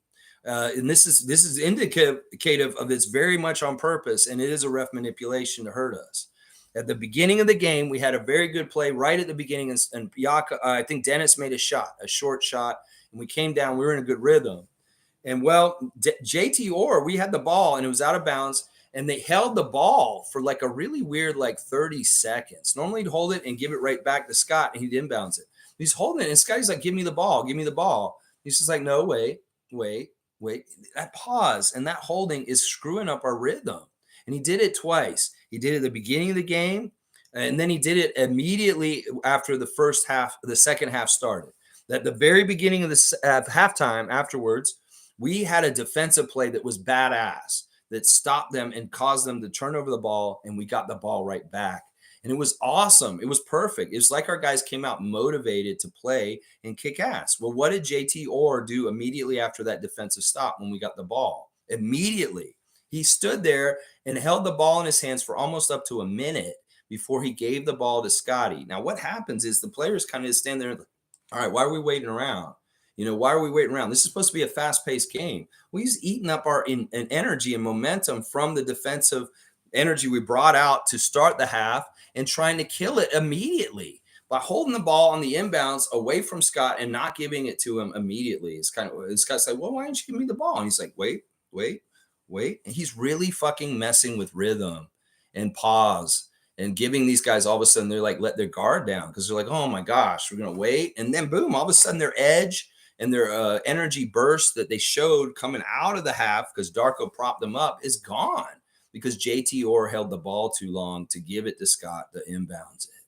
It's so insidious ref manipulations, literally just holding the ball for an extra 15 to 20 seconds before you give the other team.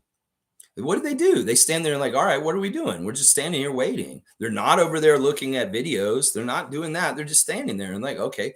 And maybe he's even looking at our players. He's watching them out on the court. He's like, all right, let me see. You say as soon as he sees Siakam or somebody kind of like lose their focus, then he gives the ball to Scott to put it in. It could be as simple as that. Like, think about that. Refs could do that. They could be watching. All right, the Raptors are not really a focused team. They don't really give a shit as much as they should. But when they get focused and they're tuned in, they're very good. Well, why don't we give them a chance to get unfocused by just standing here? And maybe they'll lose focus and they'll be like, oh, Precious is looking at somebody in the stands all of a sudden, or something like that's going on, and all of a sudden, boom. Does that make sense, what I just said? But yeah, JT Orr holding the ball on the inbounds and not letting them have it. I really do see that. Isaac's also saying a bad SB4 game. Yeah, this is a bad game. It's embarrassing, Scott. You should be embarrassed right now, Scotty, because a lot of the things that we said, and you've looked good, we fought against Wagner fans. We fought against Jalen Suggs, Raptors fans that wanted him. And, Paulo, he's just easily somebody you could be compared to in a lot of different ways. and they all three outplayed you. Oh, I hate that so much. Most saying only star of the game for us was Dennis last night. Please wake up tonight. There you go. She's so pissed at them. She gave him 1 star, and it's only Dennis, and that's really is true. Listen, people get upset for Dennis to trying to go feast on his own and maybe not looking for other guys, but man, he was playing his life off because he didn't see anybody else stepping up and doing that. In some ways, what Dennis is doing, being selfish and going taking those shots. You, Scotty, Pascal, anytime now. Anytime now. If y'all are so upset about Dennis taking all the shot, well, tell your guy to go do it. Seriously. Tell your guy to go do it, or your guy should want to go do it. If Dennis could go take over and take all the shots, Scotty, you could do that too. You want to take the ball and go take all the shots, you have the ability to do that. Pascal is the same damn thing. The criticism of Dennis, because he has the guts and the toughness to go in there and try and fucking take the shots, it shouldn't be he's freezing them out or anything. These motherfuckers can get the ball and do the same damn thing, is what I'm saying. Cool Cat saying, I think our young players party too hard in Florida for Grady's birthday party and hanging out with friends and family. Laugh out loud. Yeah, I don't think that's funny. And I think that's pathetic. They're professionals and they should fucking take their job more seriously in some ways. I know Dennis wasn't partying, and maybe that's the difference. It's the difference right there. Dennis was being a pro, and that's why he showed up professional and ready for the game, unlike most of his teammates. In fact, I'm getting the vibes from Dennis that he's disappointed in his guys and the way that they carry themselves as professionals. I really do. I'm starting to get the vibes that Dennis is disappointed in the other Raptors because they're not as professional in the way they carry themselves as he is. And that sucks. That sucks bad. Scotty, man, you're an embarrassment right now, dude. In some ways, you were like really something we're very proud of just recently. And now you look like an embarrassment last night to me. Seriously. They did Grady's birthday on Sunday night. I would hope that they weren't still having issues from Grady's birthday on Tuesday. I mean, that's not a good excuse. It's more likely his friends and family of Scott's in Florida distracting him and taking him away from the things he needs to be doing for this game.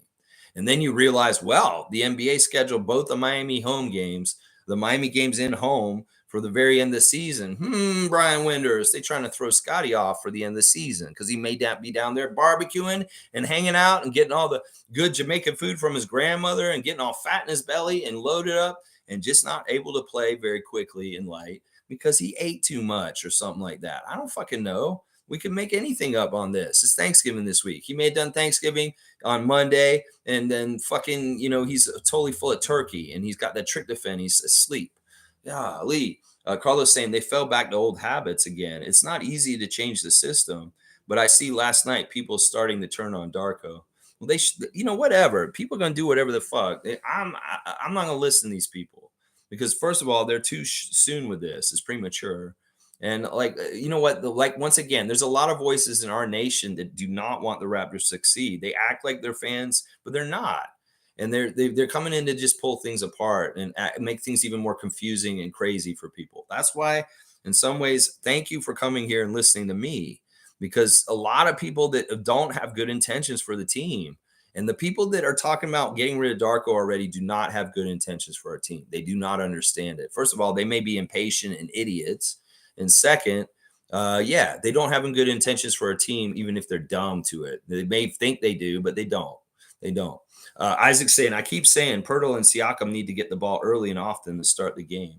We've seen that with Pirtle. He usually starts a game and gets the first basket for us. And I'm okay with this. Once again, y'all can say it's the team that's not finding Siakam. Some way Siakam needs to fucking step up and go get it himself. Fiercely saying, good morning, fam, and happy Wednesday. Lex, Dennis was engaged, but so was Pascal. They both had turnovers. Jalen Suggs was so annoying. He really wanted to prove a point. He really hates us. And it's been built up more and more by stupid shit since, whether it's Raptors fans saying, yeah, Jalen isn't as good as Scotty. In some ways we started it. In some ways it's also the whole thing about the media buzz about him getting picked or Scotty. Yeah, he has a chip on his shoulder. He's going to be a Raptor killer for the rest of his career. And it's really annoying that this situation is developed with a guy who cares so much. It would be great if he was just another guy like Anthony Black, who just doesn't give a shit, who's a casual about the game, just like some of our guys. But no, we pissed off a guy who actually has dog and actually really gives a shit and is going to play at an emotional level that's going to go up higher and higher. What can we find this in any of our players? Please. I wish some of y'all got slighted. Scotty, maybe you need to feel slighted a little bit more. And then maybe you'll fucking get more out of you, just like Jalen Suggs. That's what I'm saying right there. Yeah, I don't mind going to Siakam. Once again, I'm all about getting it to Siakam, but it's on everybody. It's on the other players to find him. It's on Siakam to be more aggressive and calling for it. And yeah, sure, Darko can amend his coaching system to be a little bit more conducive to Siakam producing. I'm all about that. Yeah. Let's see. Stargate's here. The Chank Commanders, Tradeaholics, and Bob the Rebuilders are out in full effect today. Even the punk ass Canadian basketball media are jumping on the bandwagon. Michael Grange. Yeah. Well, go figure. Michael Grange is paid by Ed Rogers. Ed Rogers hates this team. Ed Rogers wants to destroy the Raptors as much as possible in Masai Ujiri. No wonder Michael Grange is putting that shit out there. Yeah. I actually commented on Michael Grange's post on Twitter for a second, and then I took it back because I'm actually identified as the Raptors freak on there now. If I was anonymous still, I would have left it there. But in some ways, I don't even want to, you know what? I don't even want to bring into this world me versus Michael Grange kind of shit. I did. I went after him for a second, but then I took it back and I just deleted it. So I don't know if you saw it. But yeah, the Bob the Rebuilders, these fuckers are going to be out there today. Yeah. And I'm not having it. That's not what we're doing right now. And y'all need to stop overreacting. That's a very much one of the most important things that Raptors Nation needs to learn is how to not overreact, how to be more patient, and how to just fucking have more perspective about how to build a good, successful NBA team and how to get there. Y'all really don't know with your quick emotions, your emotionalness, your overreacting, your chicken littling. The team's not in bad shape. We're in very good shape right now. And we should continue to do more discovery with Darko in the system and what's going on. There's going to be success and failure. And every time there's going to be a failure, y'all going to flip out like this. Well, it's going to be a long season for y'all. We'll be more mature and calm here. How about that? How about that? Nameless is saying, I'm digging the dingy background this morning on this somber day. It was really just the sun isn't out. It's got brightened up a little bit better just now.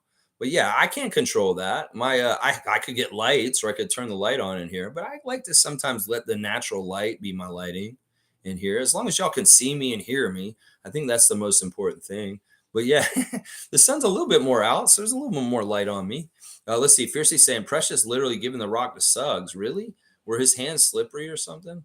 There was a lot of weird stuff. Like Precious stole the ball from Mo Wagner, and then Mo Wagner stole the ball right back from him. There's a lot of weird stuff in this game. Listen, I got people that I'm pissed off with last night. I'm going to give Precious a pass because in some ways, sometimes he just has wild games where he just didn't look right. And, you know, I can come down on him just as much for not being mentally prepared last night or not playing like at a high level or really taking this seriously enough. That's the thing. I don't think these guys understood the in-season tournament's a big deal. They didn't care about it. That's the thing. Some of these teams that have been playing in the in-season tournament have shown they really care about it, and they're trying to play at a high level. In some ways, our guys did on Friday, but they didn't last night. No, they treated this like an everyday regular season game, and there was no extra up for this. Let's see. MSJ saying, look stale. Look like they forgot how to play basketball. Well, they didn't have the connection they had on Sunday against Detroit. Some ways it's a much better opponent that may be more active and harder to work against. Some of it is, I think they just didn't come the right way. They didn't show up to the arena in the right way. And, you know, there's a lot of different things can add to this. You know, once again, I must say the schedule makers figure out things like, you know, they think about like, okay, because like, look at the way they're handling Thanksgiving for these guys. There's 4 games. There's 4 days around Thanksgiving, 3 games and 4 nights with Thanksgiving wedged in the middle. Like that's crazy. There may be distractions to them about Thanksgiving. And the fact that the in-season tournament has 2 games in those 4 days, that is even more crazy. How much distractions. You know, we see the Lakers go and finish up their in-season tournament games last night, and they're in. And they're 4-0. It's all set up for them to walk right up and get 4-0 and be in Vegas no matter what, because LeBron, money, and he needs to be there. And also, don't worry about him being distracted about American Thanksgiving in the middle of the in-season tournament qualifying games because he's done. They put him all ahead of, and so he's finished, and he doesn't even have to think about that. And also, they get this bonus of being in the tournament ahead of time and seeing what happens before so they can plan ahead and understand and kind of game it. Nobody else is set up on the West side yet. So there's all kinds of hidden advantages to the Lakers having all their in-season tournament games already over and fucking being already in. This league is so rigged. It is so rigged. And the way that they did our in-season tournament games was very fucked up, putting us very last. And then people are making jokes today as being we're the first last to go in and we're the first to go out. That's not actually true. We're not out yet, and there are other teams that are out already. So yeah, it's just bullshit, man. The league is really pissing me off, and I am starting to get more like Nameless and be like, what's the whole point of this? The league is so fucking screwed up with so many different things, whether it's the betting, the softness, whether it's the fucking frivolous lawsuits from the Knicks, whether it's the fucking horrible corporate owner that could fuck our team up, whether it's the fucking questions about our young Scott, whether he actually has dog or care and enough in the right way to get us to the promised land. There's all kinds of shit that makes me feel like, what the fuck are we doing in some ways? I can get up every morning, 9:30 and talk about this shit when everything's so fucked up around it. Maybe I will still. Maybe the streams will get shorter. Maybe there'll be less of us. Maybe we'll be fucking like, I'll come on for a half an hour and I'll say, yeah, this is what happened last night. Yeah, this is it. In some ways, I may match the effort of what happens with our winning culture and our team in the next few years. Because in some ways, why should I put in all the effort that I do for this channel if the team is fucking half-assed about what they're doing? And I don't really blame the team. I don't blame Masai. I blame the fucking whole thing that he has to deal with around it. I really do. I blame the NBA. I blame Ed Rogers. And I blame soft-ass generation of players is what I blame. Yeah. Fuck. It's so fucked up, man. All right, let's keep going. Fiercely saying, agreed with G. Fred VanVleet was the most competitive of our squad, but would have been annihilated had he complained. I hate to say it, but he was the remaining dog on the team. Pat Bev was onto something. Yeah, that's the thing. I don't want this to be true. And maybe that's why Nick said, good luck with those guys. They don't give a shit enough. They're not passionate enough. There's nobody on that team that is really going to go above and beyond and really be an alpha and take over. They just don't have the personalities. Maybe they're too nice. That's what it is. Siakam is too nice a person. Like, Siakam, why don't you get pissed off? These motherfuckers are racist towards you. You should want to fucking kill their team on the court, their fans, the Boston Celtics, because of the racist shit they did to you. Yeah. Most saying, I didn't even do my write-up last night like usual. See, the team's going to show up half-ass. Well, why should she put in the work too? If y'all ain't going to come in and put in the work, why should Monique do the work after the game with the write-up? She's like, I don't care. I'm just going to go to sleep. Fuck this shit. I'm with you. That, yeah. LH88 saying justice for Nick Nurse. Justice for him? What the fuck is the justice in this? He's a fucking villain in this. Do you not understand what he did? You're not a Raptors fan, obviously. What I'm going to say this right now is Nick Nurse did what he wanted. He did exactly what he wanted. We had no choice. If we could have kept Nick Nurse, we would have. We wanted to. The long-term plan was to keep Nick Nurse. I'll say this over again. He sabotaged it. Daryl Morey very much put it in his head that he should come and coach Philadelphia. So Nick and Rich Paul really organized it and kind of like told Nick how to do it, because it's not in Nick's behavior to want to fuck up his team on purpose. It kind of goes against his protocol in his brain. Well, Rich Paul said, if you really want the big money and you want to come coach in the States and coach Joel Embiid and the Philadelphia 76ers for Daryl Morey, you're going to have to ruin your situation in Toronto. So he, on the down low last year, overplayed our starters, so they were too tired to carry us home to win. And he also did really shady shit with substitutions and weird shit and decisions at the end of games. He was literally wind shaving our season last year to put us in a mid place. And then, boy, did he do a real good cherry on top in the play-in game at the end of the year with not coaching our team in the second half, just sitting on his ass and being quiet and allowing them to just go ahead and lose. I'm telling you right now, he very purposefully and masterfully did this plan with Rich Paul with the end goal to reunite with Daryl Morey, and it all went right down. There's a reason why Nick Nurse's press conference where he said that he needed some time to think about 10 years with the Raptors happened in Philadelphia. Let's just put it that way. There's a reason why, in some ways he was going to go to Philadelphia no matter what, because of his prior relationship with Daryl Morey. So in some ways, Philadelphia should be accused of tampering with a coach that was on contract with the Raptors and having this happen. They won't do this because they don't want this big, huge scandal, but it is actually there. There very much should be a tampering charge for the Sixers with what happened with Nick Nurse in the last year. And there's nothing Masai could do. Either he keeps him on contract, he's unhappy, he continues to sabotage our team by not developing our players, by overplaying our starters, and by making us play a mid or below 500 level of play. He had to fire him. It was forced Masai's hand. So, yeah. And of course, he's going to do very good with a team that has a high level of Joel Embiid and Tyrese Maxey, and they're at a certain place where they're trying to do certain things with the playoffs. You can go ahead and say justice for Nick Nurse, but honestly, he's the villain in this. Did you just hear what I said? If you're a Raptors fan, you will understand he's a villain. If you're a Sixers fan, you will see him as a hero. And that's just the pure truth to it. I wouldn't say there's no justice for this, but you can go ahead and think that. I think in the end, all things will come out and even in the right way in the end of things. And it's just short term right now. It looks real good for Philadelphia right now in this move and getting Nick Nurse. But, things change over time. And let's just see how things happen in the long term for things, Sixers Nation. So before you get too big in your britches, realize, you got a lot of work to do still. And just because Nick Nurse is doing well for you right now, you ain't won a championship yet. And you may never win a championship with him still. So you just got to see. You better put that work in before you get too comfortable, Sixers Nation. Now, if you're a Raptors fan, I hope I just illuminated something about the whole reason why Nick Nurse is not our coach anymore and that you can understand it. Fiercely saying, I saw Houston got garbage time. Yeah, Caleb Houston got to get in there. It's kind of fun. See, there's all kinds of reasons why Scotty should have got up for this game. Show your friend Caleb what it's like to be a top-level NBA all-star player. You're not an all-star yet, Scott. And if you want to be, you needed to show up in a game like last night. Carlos saying, motherfuckers question everything about the Raps after last night's loss. Let's not have this game define the season. Exactly. This is similar to last year. You was like, go to the Orlando Magic, lose 2 games in a row, and our whole rest of the season is shambles and weird and confusing. Now, we're not doing that. Masai said there will be no selfishness. Darko is the kind of coach that he can pull us out of this better than Nick.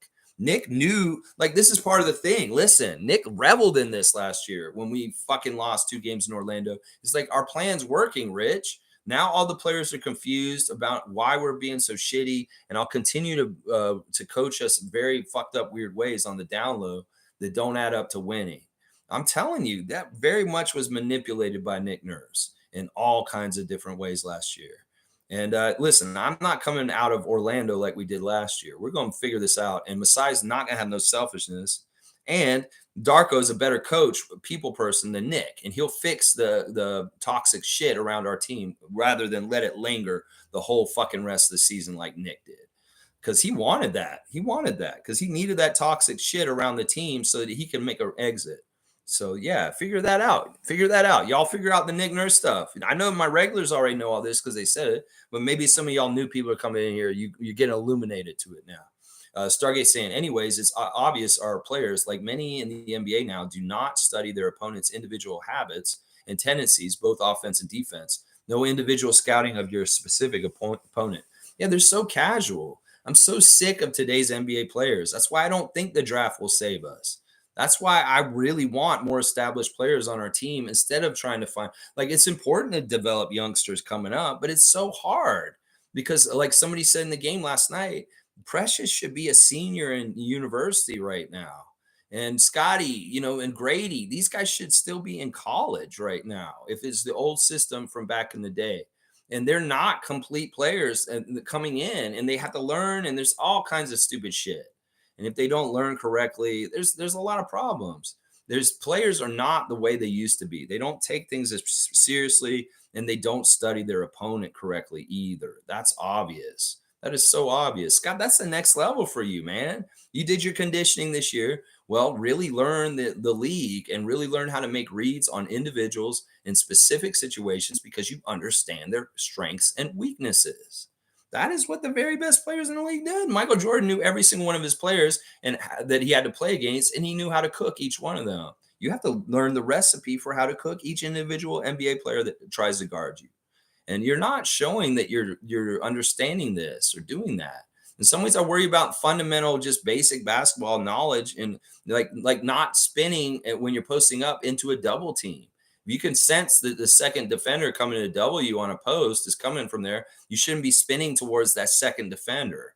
It's a basic knowledge of basketball and stuff like that. Sometimes it's not happening on this court. It makes me wonder if these guys are fundamentally good, because I don't think, in some ways, what Scott does on the court is not fundamentally good. And he causes a lot of unnecessary turnovers from being flashy or fucking doing extra stupid shit that is not necessary. And that's part of the stuff that makes me mad too. Yeah. Let's see. Carlos saying, just sick and tired of this Nick Nurse thing. Move on already. Yeah. Nick Nurse is the coach of the Sixers. We got Coach Darko. It is what it is. And you know what? I'm going to sully Nick. I'm going to put him down. I treat him just like Vince Carter going forward like this because of what I described earlier. He's the snake coach for fucking sabotaging his career with Toronto just to go to Philly to be with Morey. Yeah.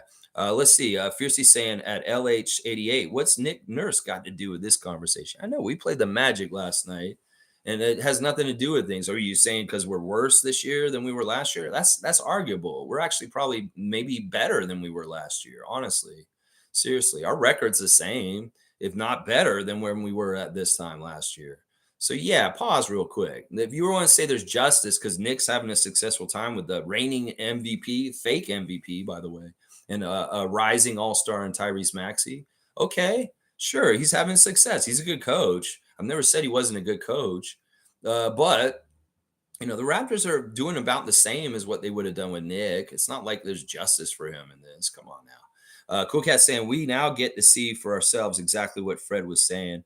Our youngins only want the money and lifestyle, not necessarily the game. Fred saw it and said it. And I saw Pascal pissed at his teammates on the course.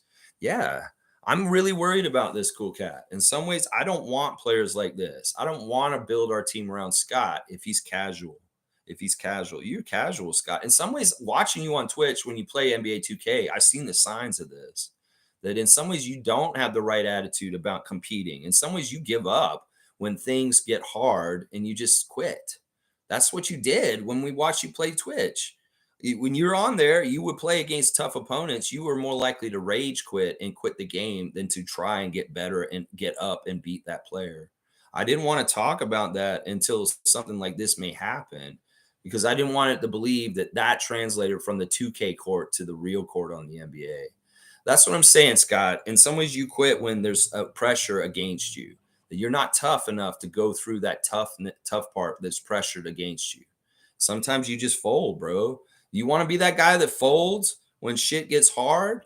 Well, you're showing that right now. And I want you to not be that guy. And in some ways, it's not too late. You can be a harder dude and be like, yeah, I'm fucking ready for this challenge. I'm the Tiger. I'm ready to rise up to the challenge of my rivals. Because in some ways, you didn't rise up to the challenge of your rivals yesterday. And yeah, we're seeing more and more why we love Fred. Carlos saying facts at Stargate. You can tell focus was not there. Yeah, these guys were not prepared correctly. They were in some ways, but once again, I'm going to say the referees try to throw them off. Once again, they'll do it in little ways too. Like the fouls weren't exactly called evenly. There was some helping out of the Magic on certain weird, different like calls. There was some frustration stuff. Like, Siakam's used to it.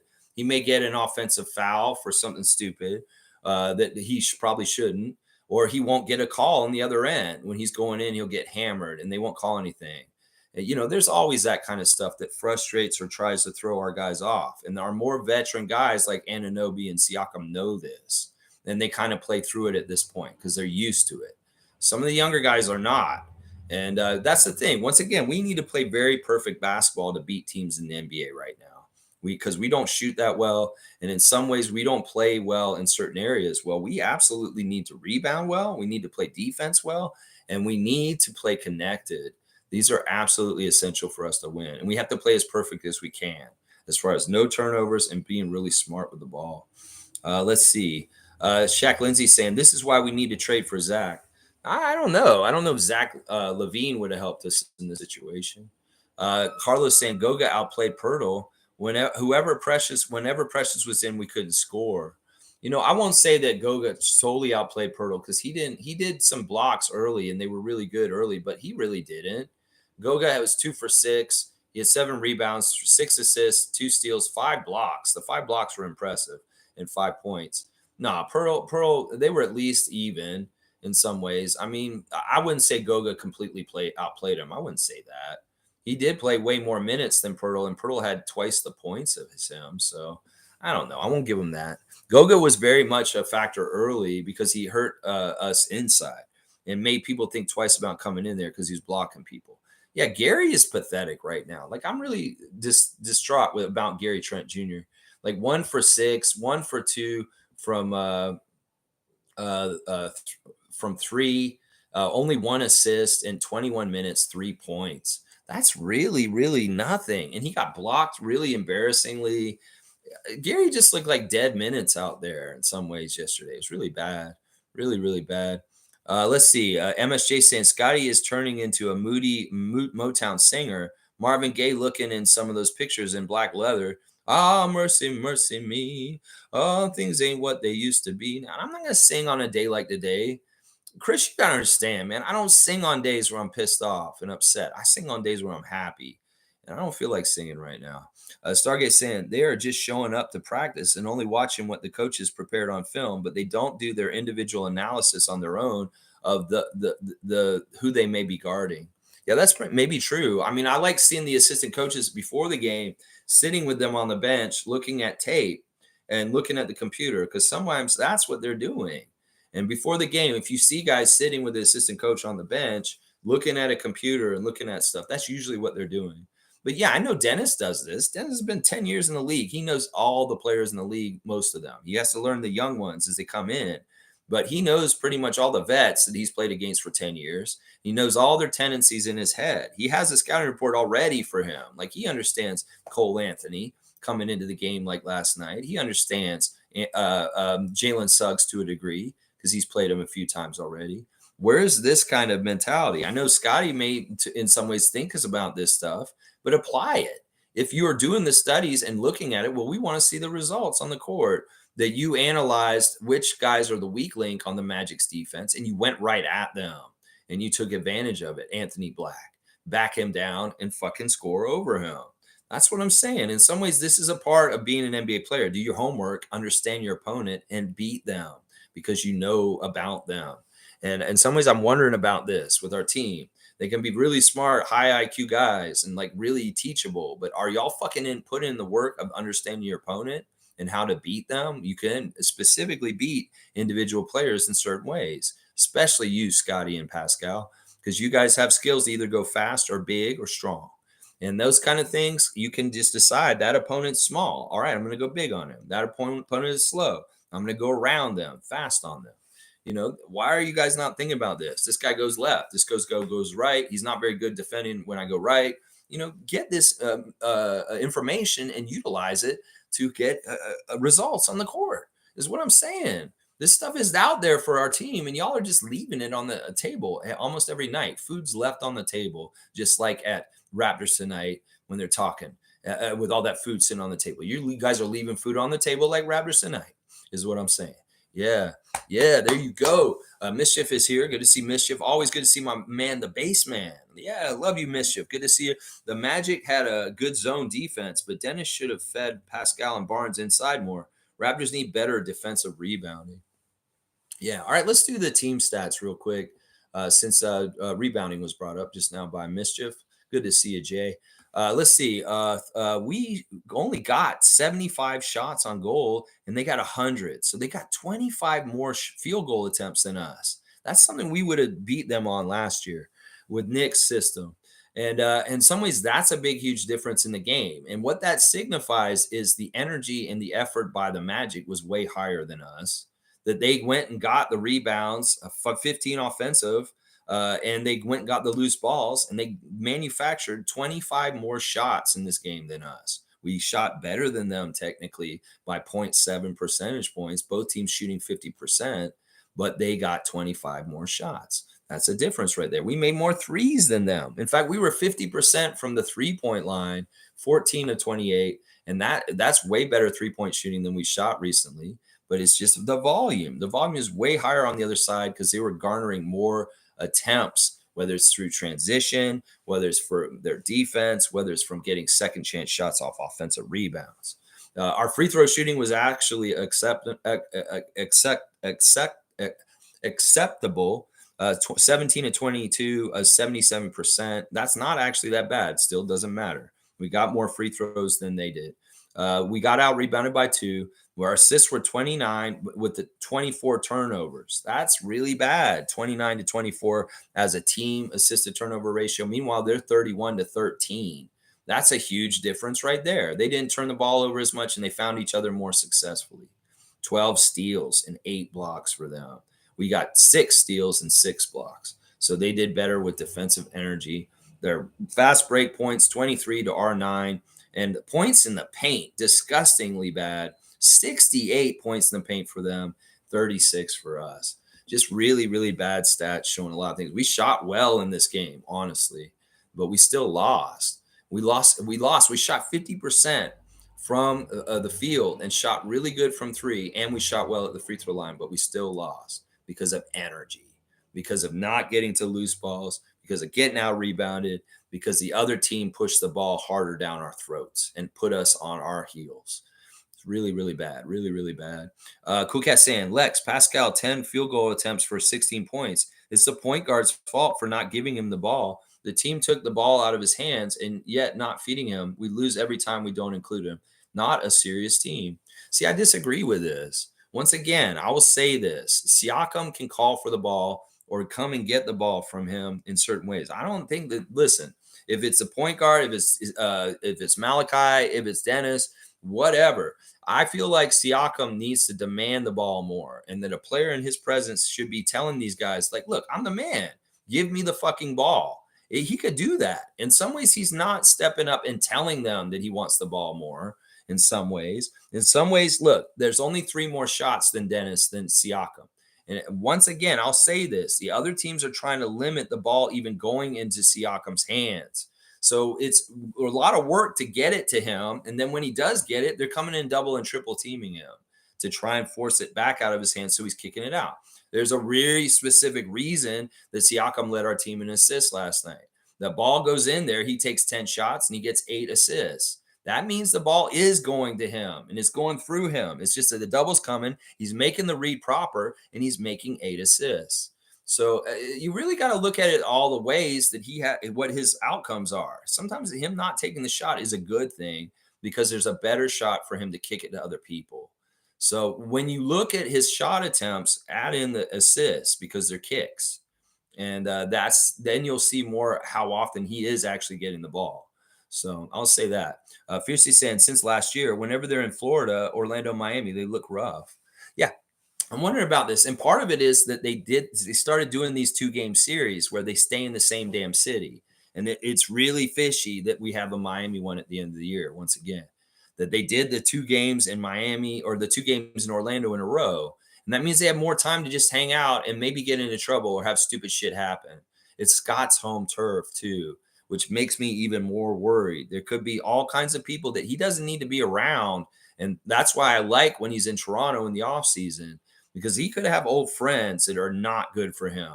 And they may be some stupid shit that he's doing while he's around his old friends down in Florida. So, yeah, I don't know what it is. I don't want to get into conspiracy theories or something like that. You know, in some ways I worry that, like, look, Scott said he's not a Miami Heat fan being in West Palm, but I worry that he's actually a Magic fan. Let's just put it that way. I worry that he's actually a Magic fan on the down low. Carlos saying, all I want is effort and fight. Oh, man, they look better tonight or people will riot. Well, let's just try and hang with the high-octane offense of the Indiana Pacers. If we can make a respectable showing and win, that'd be fantastic. But, yeah, everybody keeps getting on the ledge over the Raptors. Maybe just stop watching them this year. You may be not mature enough to watch them this year.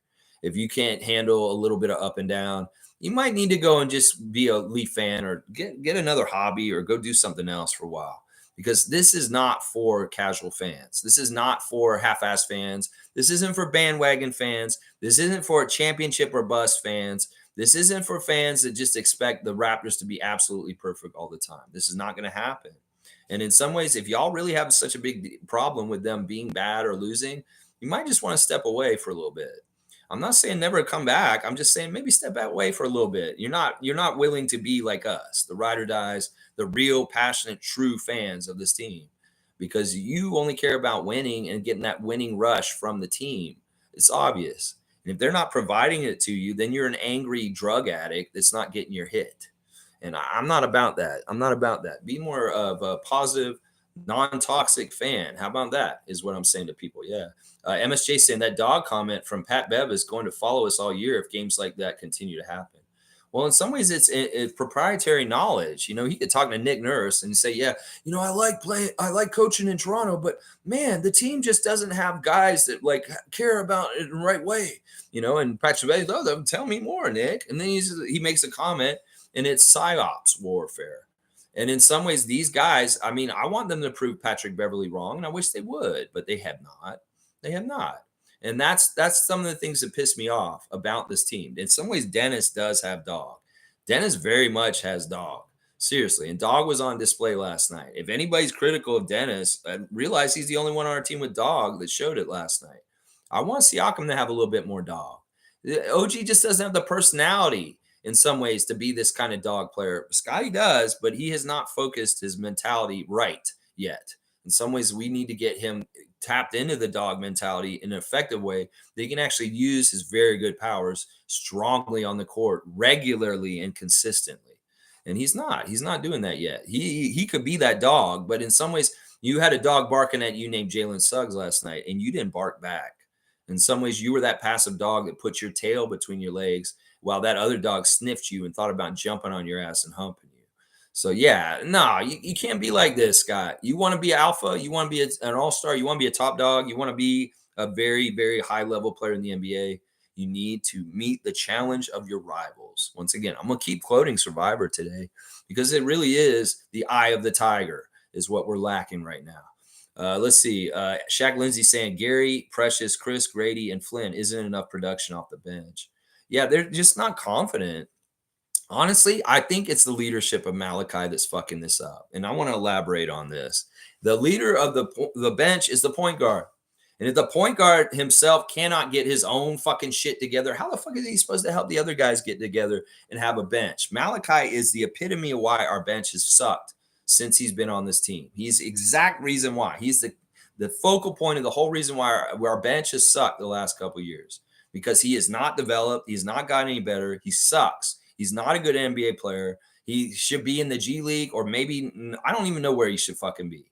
But he's not a backup point guard. And I'm going to squarely put the blame on his shoulders for not developing into being a more sound developed player, a more capable player, a more confident player, a more productive player. And that has hurt our bench by his leadership. Chris can rise up and do what he does from time to time. He's fantastic. It has nothing to do with Malachi. Precious can have very good athletic, tough, badass games. It has nothing to do with Malachi. Gary be streak shooter. He can have good games and he'll have absolute disappearing games. It has nothing to do with Malachi. Malachi does not help our bench players get better. He doesn't get better himself. What the fuck is he adding? He's holding our bench back. In fact, he's been the focal point of why our bench has absolutely sucked. And I want him to fuck off this team. I either want him off this team or I want him to be the fucking 15th person on our bench sitting at the end of the bench the whole fucking night. We need a backup point guard, Bobby, and we need a real one that can lead this team and get better production out of the bench players. There's no bench production because the backup point guard does not help the bench score or do anything. He doesn't even score himself. That's the thing. If he was like an Allen Iverson point guard and went out there and got 30 every night like Lou Williams used to do as a point guard on our team, I'd like him more. I'm like, yeah, he's not a point guard, but at least he's carrying like offensively for us and scoring a lot. Yeah, I'd be okay with that if he was totally selfish and he was a Lou Williams type of level prolific scorer. But he's not that. If he was a backup point guard that actually got like almost 10 assists every game but barely scored it all, I'd be perfectly happy with that. If he was setting our guys up and we're getting points for Gary, Precious, and Chris and the other guys around him, I would be okay with that. But he's not that either. He's not that either.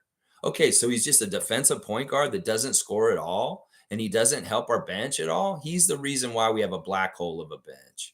He has been this whole fucking time.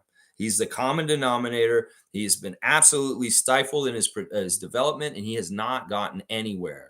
At some point, we just got to throw our hands up and say, fuck Malachi, get him the fuck off this team, or put him at the very end of the bench, because he's not doing it. He is not doing it. Oh my gosh. Carlos saying, yeah, the bench is a problem, but that third quarter starters suck balls too. I mean, it all kind of leads to itself. Stargate saying players like Michael Jordan, Gary Payton, Reggie Miller all used to analyze their opponents and lead the strengths and weaknesses and exploit them. NBA players today don't do that. Yeah, there's no mental part of it. I don't understand what these guys are doing. They're just young guys that get money and they're happy and highfalutin and just woo. They don't take their job seriously. They don't do the research. That's the difference between being great in this league and not, is putting in that work that we just talked about that old school guys did. And in some ways, if you are a young player and you really want to be the best player in the league, you would go and fucking do the extra shit that the old players did that made them successful. In fact, that seems like that's really smart. If you're going to go above and beyond and try and make the league in the first place, maybe you just coast on your talent, but you should fucking want to separate yourselves. You want to use every single tool at your disposal. The other players and like having an intelligence to it and understanding tendencies and taking care of weaknesses. It just seems like that's smart. If you really want to have an edge in a competitive field, why aren't you guys fucking doing this? Or at least if you are, why aren't you utilizing it on court in a way that makes sense so that we can see, and understand these kind of strengths and weaknesses? Because that's where all right, you may be learning them, but if you don't apply them on the court and take advantage of them, well, the fans are going to think you guys are just stupid and you don't understand this. Like Stargate's saying right now. Fiercely saying, I wonder if Hugh shall not be named is finding a new way to trash anyone but Scotty after yesterday's performance. If he does, he has a huge problem. Yeah, I don't even care. I don't even care what's going on over there. In some ways, when times are tough with us, these kind of people will be reveling and happy and joyful about it. Not me. And I don't even really care like what any of their opinions are. If you come in with their opinion, I'll retort to it. But otherwise, I'm not seeking them out and I'm not really caring about what they say. But I will respond to it if you put it in my face. Cool Cat saying, Scotty given the keys and he's not ready. Fred said he has not gone through the fire to get it. It is showing he is not respecting the role and responsibility. That's what I'm saying.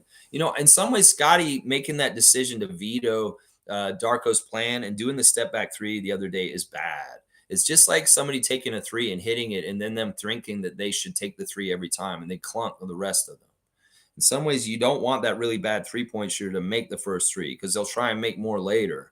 In some ways, we did need Scott to go off script and defy his coach and have success like that because that may encourage him to do more of that in the future. I don't like some of the tendencies and things that are going on with Scott right now. He is not ready. If you're ready, Scott, you got to prove it and show it every single night. And last night you did not. So I don't think he's a superstar yet. He's shown tendencies to look like he can be a superstar very soon, but he's not there yet.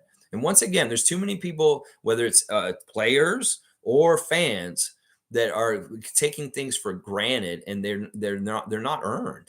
You don't just get these things granted, like being a top level NBA player. It's not just because you're a name and there's hype and stuff that you get it. You prove it and you put it in the production and you show it and then you get it afterwards.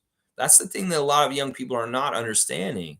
You don't just get things handed to you or you just get them because it's preordained. You have to make the things happen on the court to get that status and be that player. And in some ways, Scott has to put in the work and the time and show the results on the court to get the things that y'all are trying to give him already right now. Does that make sense? That he needs to go and prove himself and do it over and over again and get consistent with it. And then you can be like, yeah, he's that guy. Y'all are giving it to him too soon, and he hasn't earned it yet. Let's see. G saying apparently Pascal's usage has dropped the most in the league. People wanted Fred gone and Pascal to take less shots. Well, there you go. You get what you wanted, Raptors fans last year. You get what you wanted. There you getting what you wanted. There you go. Siakam's usage is down and Fred's gone. That's not what you wanted last year. Well, Scotty's supposed to magically step up and just take over and be the man and carry us. Well, he had the opportunity last night. It didn't happen. MSJ saying, as Uncle Drew said, this game is all mental.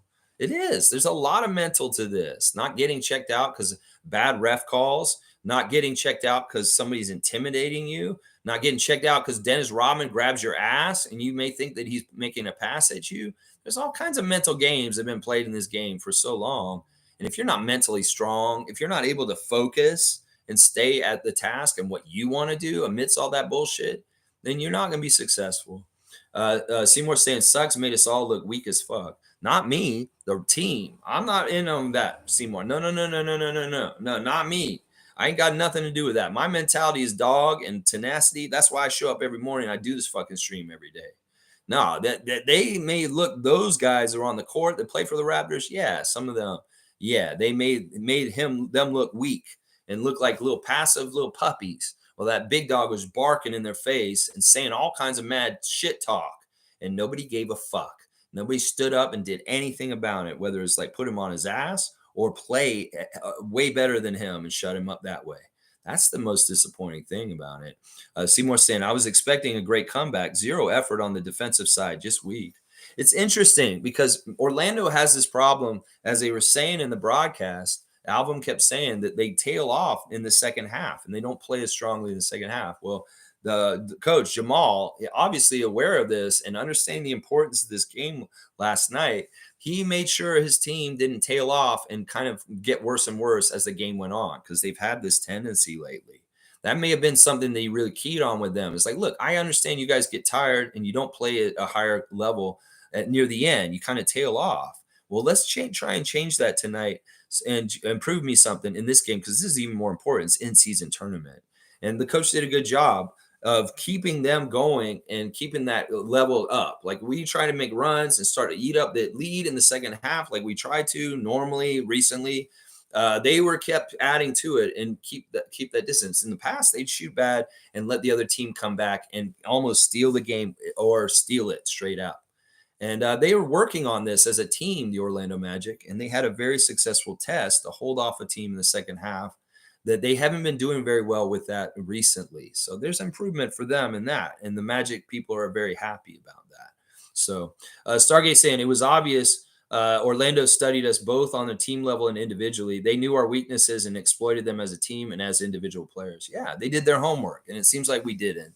And it seems like we did. We can blame the coach a little bit for that, but honestly, it's once again, if the players don't show up properly prepared themselves, the coach's hands are tied.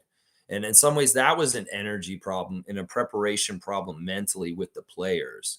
And I'm not gonna blame Darko for how they were prepared. Maybe in some ways he could have gotten them up a little more with pep or whatever. I don't know. I don't know how he's trying to get them motivated, but they were not motivated, and they did not play with the right energy to match Orlando's. That's for damn sure. Shaq Lindsay is saying, look at the bench on Orlando and Indiana is no different. Their benches produce. We need a six-man like Zach who can produce and also can start. Yeah, but what we have to give up for a $30 million player named Zach? His salary's almost the same as Siakam. So think about it, Shaq Lindsay. Once again, there's so much that would have to go the other way that you really wouldn't even have any bench players going the other way, or you'd have to trade Siakam for Zach LaVine. Stargate saying these lazy ass players in the league right now. I know they're soft as fuck. There's a thing on Basketball Time Machine that came out with Sean David recently where he's explaining, and it's the vets explaining why they're soft these days and why the NBA is so soft these days and the differences between then and now. It's crazy. So, yeah, I highly recommend Basketball Time Machine with Sean David. There's a clip out in the last couple of weeks of why the NBA has gotten too soft. And it really is coming out of the voices of like Robert Ory and different old players talking about why the league's soft today compared to what it used to be like. Let's see. Cool Cat saying our core vets were prepared. Dennis, Siakam, and Pirtle. Yeah, those guys came in the right way. Dennis should have fed those two only until the youngins are ready to play. And it's interesting because you could tell that those were the guys who were most prepared, because the other guys got pulled out. Like Siakam and Pirtle played pretty much the whole first quarter. And that was fantastic. And that was when good things were happening. And then the second quarter, we had a drop off a bit, partly because we had played them so long, they couldn't be in the second quarter as much. Same with Dennis. Dennis played most of the first quarter. Those guys did really well. In the first quarter, it was 23-30. I mean, I don't like how the Raptors defense should be so good is allowing 30 points per average per quarter in recent games. Teams are scoring way too many points on us. And our defense needs to tighten up and stop letting teams have 30-point quarters. That used to be an important benchmark with Nick Nurse when he was a coach. No team should be scoring 30 points in a quarter on the Raptors. This is something we take pride in. And we need to get back to that, Darko, and the players. To stop letting teams score 30 points per quarter. It's really, really, really bad. Really bad. Yeah. Well, Elijah Hutchins saying, wow, trade Scott. Honestly, nights like last night, you can't point fingers. Everyone was shit, but trade Scott take is crazy. No, I'm worried about this, Elijah, because I don't want to invest in a guy who's going to be our number one or alpha if he doesn't have the right mentality. If he can't get up against guys that he had to get up against last night, I'm worried about his tenacity. I'm worried about his drive. I'm worried about where his values are and what he cares about in his life. I'm worried about whether he's all talk and not like really going to be able to do what he says he's going to do. In some ways, we're trusting Scott with our future if he's our franchise player. And I don't want no soft ass guy who can't get to the highest levels and get us more championships if he can't even come up against a guy who's shorter or smaller than him, who's yelling at him and making him look like a fool, and he still doesn't have the guts to stand up to him and do something about it. That's where I get to it with this. In some ways, this game was more important in a couple different ways, whether it was an in-season tournament, whether it was to show face against humiliating losses against Orlando last year, and also in this game very much presently while we were going through it. You know, I hate this. I can honestly say Franz Wagner, Paulo Banchero, and Jalen Suggs were all better players on the court than Scotty Barnes last night. I did not want to have to be able to say that today. I wanted to be able to say maybe Paulo was better than him, but he was at least better than Franz and Jalen. But no, he was worse than all three of his foils on the other side. And in some ways, I don't know how you can't get up for having those kind of verses. Like, seriously, the verses for Scotty may be Cade, it may be Franz, it may be Paulo, it may be Jalen. These are the guys that are his rivals, just like Jordan had Dumars, Jordan had Reggie Miller. These are his rivals. And if he can't get up against his rivals, the guys that he's being gauged against, that makes me worry about how good he can be and his ceilings and how consistent and where he can carry us. He can have all the athletic talent and skills, but if he's not serious about his NBA career in the right ways, he's not mentally right with his focus, and he's not a competitor to the right level, yeah, I don't want to invest in him like that. In some ways, I'll be like, okay, we can give him the big max contract and have him come around here. But if he's not going to do this, like what I just described, we might need to trade him. Seriously, because he may be the problem. Seriously, I'm starting to kind of worry that Scotty is the problem on our team, that it's not Fred, it's not Pascal, that Scotty is not the right kind of competitor mindset, even though he's an extremely, extremely athletically talented person. He has a lot of time to prove me wrong. And that's why I say this, Scott. I'm not saying this to insult you or, oh, Raptor Street, you don't believe in me. Well, right now I don't, because you don't give me any reason to believe in you when you show up very ill prepared for a game like last night. Seriously, take your NBA career even more seriously. I know you do take it seriously, but there's levels to this. You can take it even more seriously, Scott. Yeah, Elijah, listen, I don't want to talk about trading Scott too often. It's just today I have to look at the idea of it possibly, because in some ways he may not get us to where we need to go if he's going to be our number one guy. In some ways, I worry about that. MSJ saying, okay, my real talk take. The way Scotty is dressing of late and acting, I feel the nightclub scene or something like it has taken over. His interest is now a different kind of scoring. Ah, ha, ha. Funny stuff there. I get it. He's in trouble like Justice Winslow. He's maybe drinking a little bit too much and getting the women. No, well, first of all, he doesn't drink. He doesn't drink any alcohol. So that's not something to be concerned about. He does not drink alcohol. He does not smoke weed even. So there's none of that in his life. Now, as far as with the women, I mean, I don't know. On the download, these guys could be having all kinds of crazy fun. And who knows? That's none of my business. I think that the way he's dressing right now is just he likes to have style. And it really doesn't have anything with the clubs. He doesn't go to clubs. I tell you right now, Chris, if he was going to clubs, people would be taking pictures of him like crazy out at clubs. Now, if he's going to private clubs and doing a James Harden in the VIP room and throwing money at strippers and stuff like that, that's his own damn business. First of all, I do know that Scott does not drink. So if he is there, he's not drinking alcohol. Second, if he's doing that, that's none of our business. But In some ways, it could be a distraction, like you're saying. I don't know. The way he's dressing is just his style. He wants to go with a little more leather and a tough guy look recently. I wouldn't read into that too much. He just has more money, and maybe he saw something he liked to wear. He's really not a nightclub guy. He really, really isn't. Trust me. I don't think, like he said on his Twitch many times, is like, no, you didn't see me at the club because I don't go to clubs. That's part of the reason why he's on Twitch all the time. It'd be a Friday night at 11 p.m. and he's on Twitch with us, not at some club or somewhere out in the middle of the summer.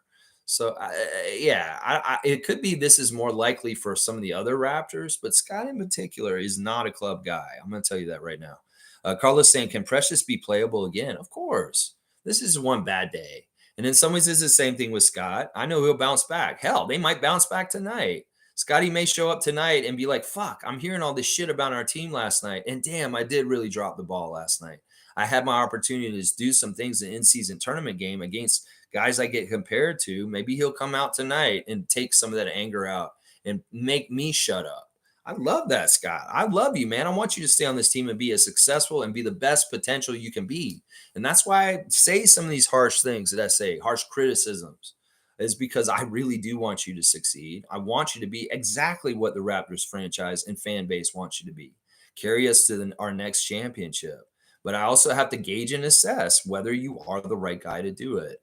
And prove me wrong about any of that stuff that I just said. Show me that you have dogs. Show me that you care. Show me that you will go to levels like Jordan in competition in your mind and you want to kill the other team. Because Jalen Suggs had that last night and you did not. And that's what I'm worried about right there. Yeah, there you go. Let's see. Carlos saying, "Can Precious?" Oh, yeah, I read that. Precious will be fine. He's going to bounce back. He might look really good tonight. You'll see. Smooth saying, "Lex, speaking facts, careful. The Scotty Barnes truthers might be after you, man. I don't care. I don't care if some teeny bopper, Tiger Beat, Scott Bale, Love Club people want to come in here fucking talk shit to me. I don't care. I'm gonna be who I am. I know I have the best interest for this guy, unlike Robert Pencer. And the reason why I have the best interest for this guy is because he's a Florida State Seminole just like me. He's a kid who grew up in Florida just like me. He's a Raptor just like me. So I have a lot in common with Scotty Wayne Barnes. And in some ways, I have a personal interest in seeing him be absolutely top dog in this league as a Toronto Raptor. So yeah, Scotty Wayne Barnes fans, if you think I'm out of pocket for some of the things I said today, know that I say it out of love and the interest of him getting better. And I'm trying to light a spark under his ass and get him motivated in a way unlike most of the young players in this league are getting motivated these days because they're all half-assing and just taking that check and happy to look styling and profiling in their nice fancy clothes. That's right. There you go. Fun guy saying, "Oh shit, I was expecting to be blocked on this channel. Haha. Scotty was a pussy bitch last night and I called him a dog, but nah, he ain't no dog. He was shook and scared, shy pussy shit." See, you know what? I would normally get pissed at a comment like this, but Fun Guy is exactly right. He's getting a dunk for this. Seriously, we got to be realistic. Look, I know I'm a very positive channel, and I know I try and pump up the team, and this is my way of pumping them up is by motivating by saying insults. Like seriously, in some ways, I would never use that exact terminology that Fun Guy used, but he's right. He was shying away from the vendetta, the verses, these other guys making him look like a little pussy, as Fun Guy said. Yeah, exactly right. G saying, "I can't believe I'm saying this, but I would welcome a Tyler Hero bucket getter, and yes, some cockiness. Our team is too soft right now." Now, see, I don't even want the cockiness. It's not about cockiness. It's about doing it.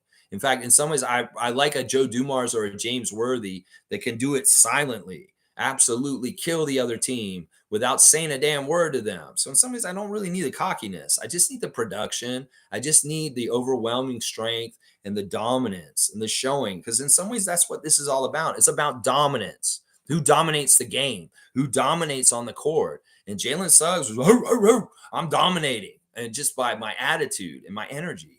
And where is that kind of attitude and energy from Scott? We've seen it in flashes. Well, you can do it when you're up 20 on Detroit and everything's nice and you have a safety net, Scott. But can you do it when there's no safety net and it's all really hard and it's like you're down 16, you're trying to come back up? That's where I want to see you carry. That's where I want to see your swagger and your extra energy on defense and your really aggressive rebounding when you run over and just grab rebounds out of the sky and tear them down and take them for the Toronto Raptors and claim. That's what I'm saying. That dude should have been there last night because we've seen him in recent weeks. And he wasn't there last night when it really mattered. That's what scares the shit out of me. We don't want anybody shrinking away from the top games like James Harden does. Seriously, you can waste your time having James Harden on your team, but if he's going to go away in the middle of the big times when you need him, when it really matters, you're never going to win. Never going to win. There you go. I don't want Tyler Hero in particular, but if we could get a guy who could shoot like Tyler Hero, that'd be good. Shaq Lindsay say, I'm pissed off. Jalen Suggs is a thug. Jalen Thugs. Yeah. I mean, listen, in some ways, I get why he's so mad at us. But in some ways, that was manufactured by ESPN and the media. In some ways, we should have never been tied to him so closely. We really shouldn't have. They should have just left it ambiguously open. In fact, this is some way I can win us this shit. How can we hurt the Raptors? Well, I'm telling you, Jalen Suggs is such a dog. They should pick him. Let's just make it seem like they should really pick him like crazy. And then when they don't, he's going to feel shafted by them and he'll be their enemy forever after that. Ooh, that's just a win-win. Either they take him and we get Scotty, or they take Scotty and they'll have this guy who hates them for the rest of his career. Like, it's all planned by the media machine in some ways. Y'all fell for the Suggs shit and made it more important than it was by making such a big deal out of him that summer.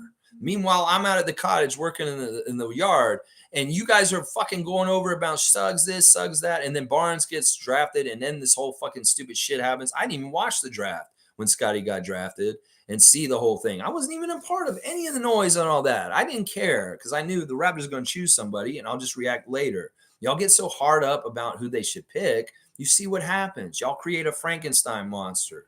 Fucking Raptors Nation. With your Jalen Suggs bullshit from when around the draft happened. You made a monster.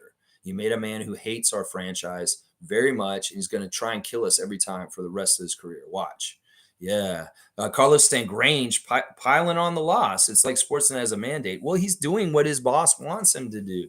Could very well be Michael Grange is one of Ed Rogers' favorite people in the world. He's like, oh, good job, Michael. Thank you for making the Raptors look shittier and shittier and talking about tanking and all this kind of stuff. Yeah, he's paid by Rogers. He works for Rogers Sportsnet. So imagine that. The game's on Sportsnet last night, and the Sportsnet crew is real giddy about the Raptors eliminated from the in-season tournament. It's like they're celebrating it almost, the way they fucking cover it. Seriously, I hate fucking Brad Fay so much. I hate fucking Danielle Michaud. I hate fucking Michael Grange. There's only like 3 people I like that are on Sportsnet. It's Matt Devlin, Alvin Williams, and Savannah Hamilton. And I'll say Sherman Hamilton. So if your name ain't Hamilton and you didn't play for the Raptors, or you're not Matt Devlin, I hate you if you're on Sportsnet, basically. Yeah, I really do. Even Will Lou's annoying. Stargate saying Bryce is one of those Bob the Rebuilder tank commanders, tradeaholics, so-called fans. Can't stand people like you. All right, let's be fair. Bryce has been here recently, not for too long. I don't know how much of the anti-tank talk he's heard on our channel, knowing that that's not really welcome here. So let's not put that on him, Stargate. He's a nice, young, new Raptors freak, recent, and we want to welcome him in here.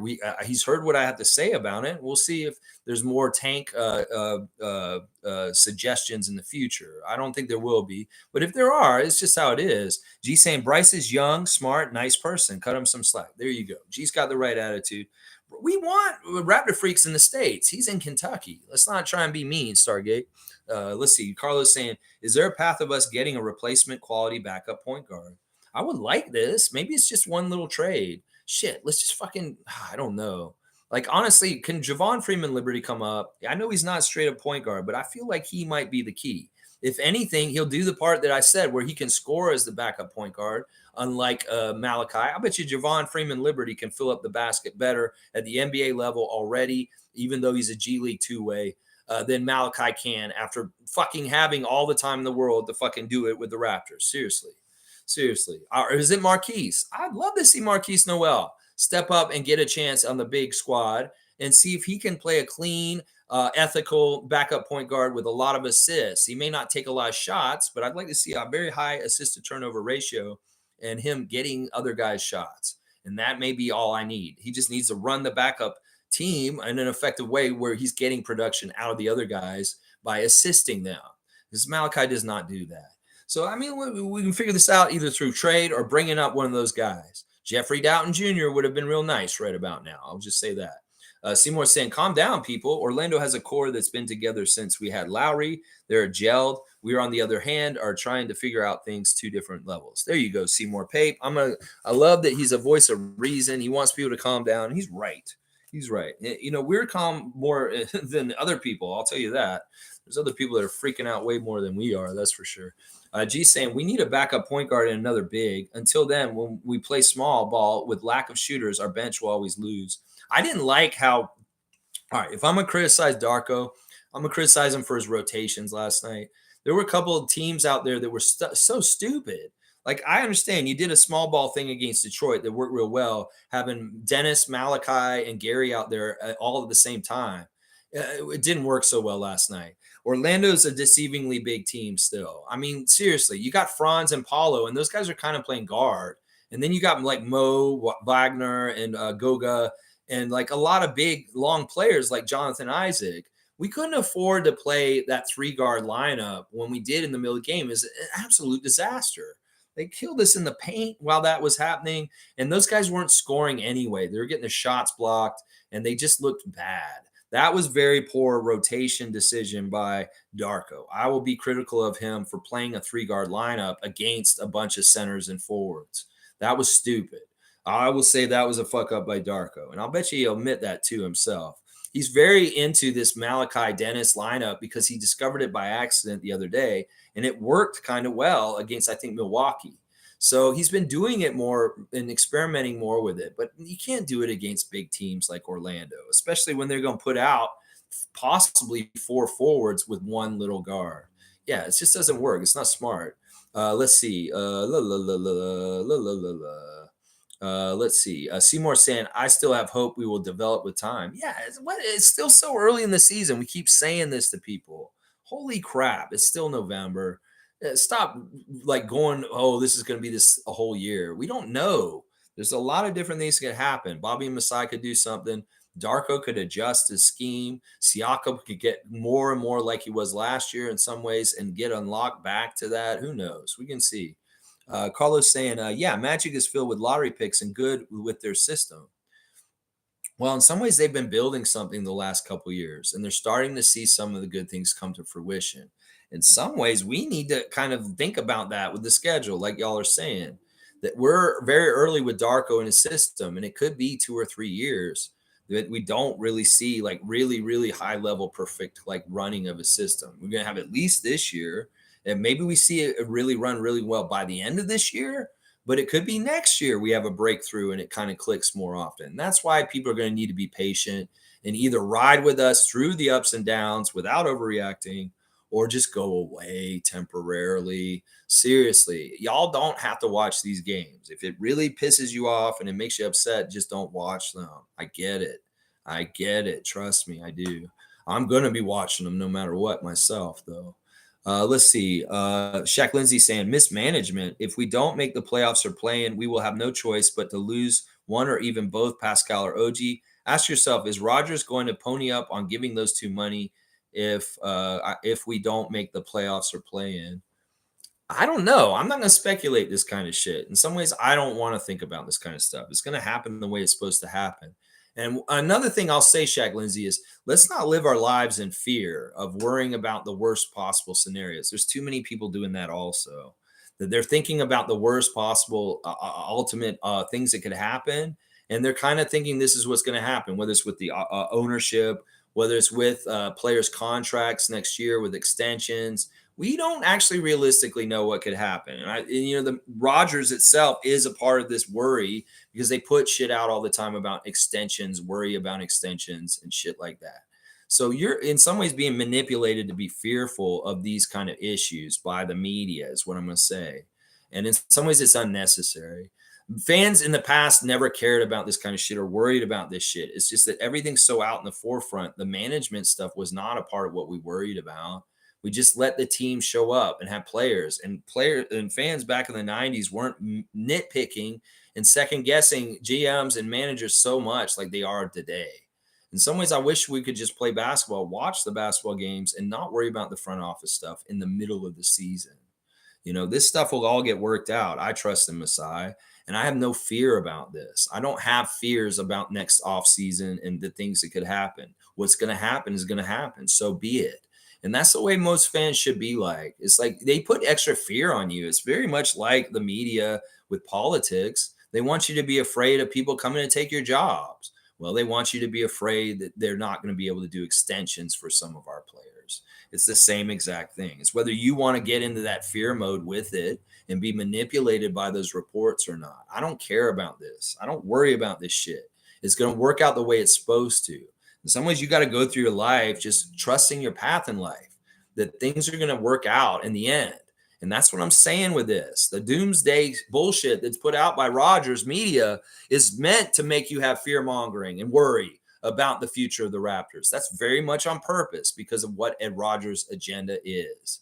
So let's not fall for it. Let's not live in fear because Rogers told us to about the extension contracts of OG and Pascal or any other scenario with our team. Let's just let our guys do their job and we'll see. We'll assess. If there's failure in the future, we'll talk about it. But honestly, Masai and Bobby do not fail very often.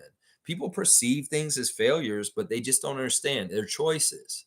And sometimes these choices don't look like success right away, but over time they become success because they held with them and they were patient about them. So I don't know. Fear mongering, don't fall for it. Just be a fan, root for the team, go with it, and see how things are going. We can't worry about next summer right now. What's the point of that? And you could say that, oh, if they don't make the playoffs or the play-in, that could mean they don't want to invest in the team. We don't know that's for sure. That's just bullshit. We could ask Stargate. He may have a better opinion of it because he works for Rogers, but maybe not because he may not know. But I'm just saying, it's like don't put things on layaway for aggravation and worry and sadness that you may never have to feel. Last year, Gary was talked about this way so much, and he opted into his contract. So it's like, why do we worry about contracts so much? It's stupid. If we lose these guys and we go into a bad place because of it, so be it. That's what was supposed to happen, and we deal with it as it comes. It's really about staying present. It really is. Y'all can be worried about the past and bringing up, oh, we should have done this with Nick, or we should have done this with Fred. We should have done this. It's woulda, coulda, shoulda. And you got to just stay now, present, right now. And you can't get worried about the future either. That's what makes you feel upset and worried and anxious about what's going to happen in the future. Just stay present. Just present right now. We're in between the Orlando loss last night and a game we're playing against Indiana tonight. That's all you need to do right now. Business is at hand, just like the players. Let's see.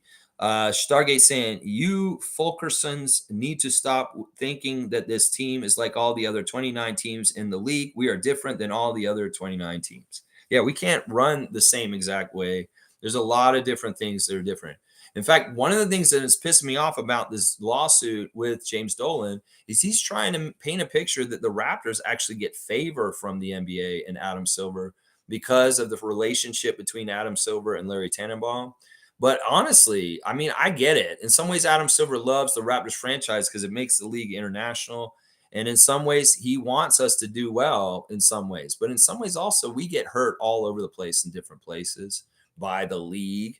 The league is not helping us. But James Dolan's trying to paint a picture that we may get favor from the league right now. This is really gross and fucked up. It's kind of like, all right, let's say that there's somebody at work, and we'll use a work situation with individuals. And let's say there's somebody at work that really doesn't get favorable schedule, that kind of gets shit and gets overtime and all this kind of stuff. But because they're friends with the boss, and the boss is the son of the old boss, and the guy that is friends with him is the old guy who used to work for the dad. Well, the young guy who runs the company looks up to the guy who used to work with his dad, and he kind of has nice warm feelings for him. But it doesn't mean that he's helping him or anything. And in fact, on the down low, a lot of the sales calls and the important jobs are not going to him because he's deemed old and not as good as he used to be.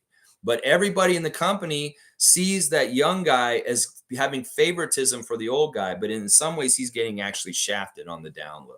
It's that kind of situation. Dolan's trying to paint a picture that the Raptors have favoritism from the silver right now. And that's not fair because it's not true. And in some ways, him painting that will allow them to maybe go over the other way and try and make it even more unfair for us because there may be a perception that Adam Silver is in Larry Tannenbaum's pocket.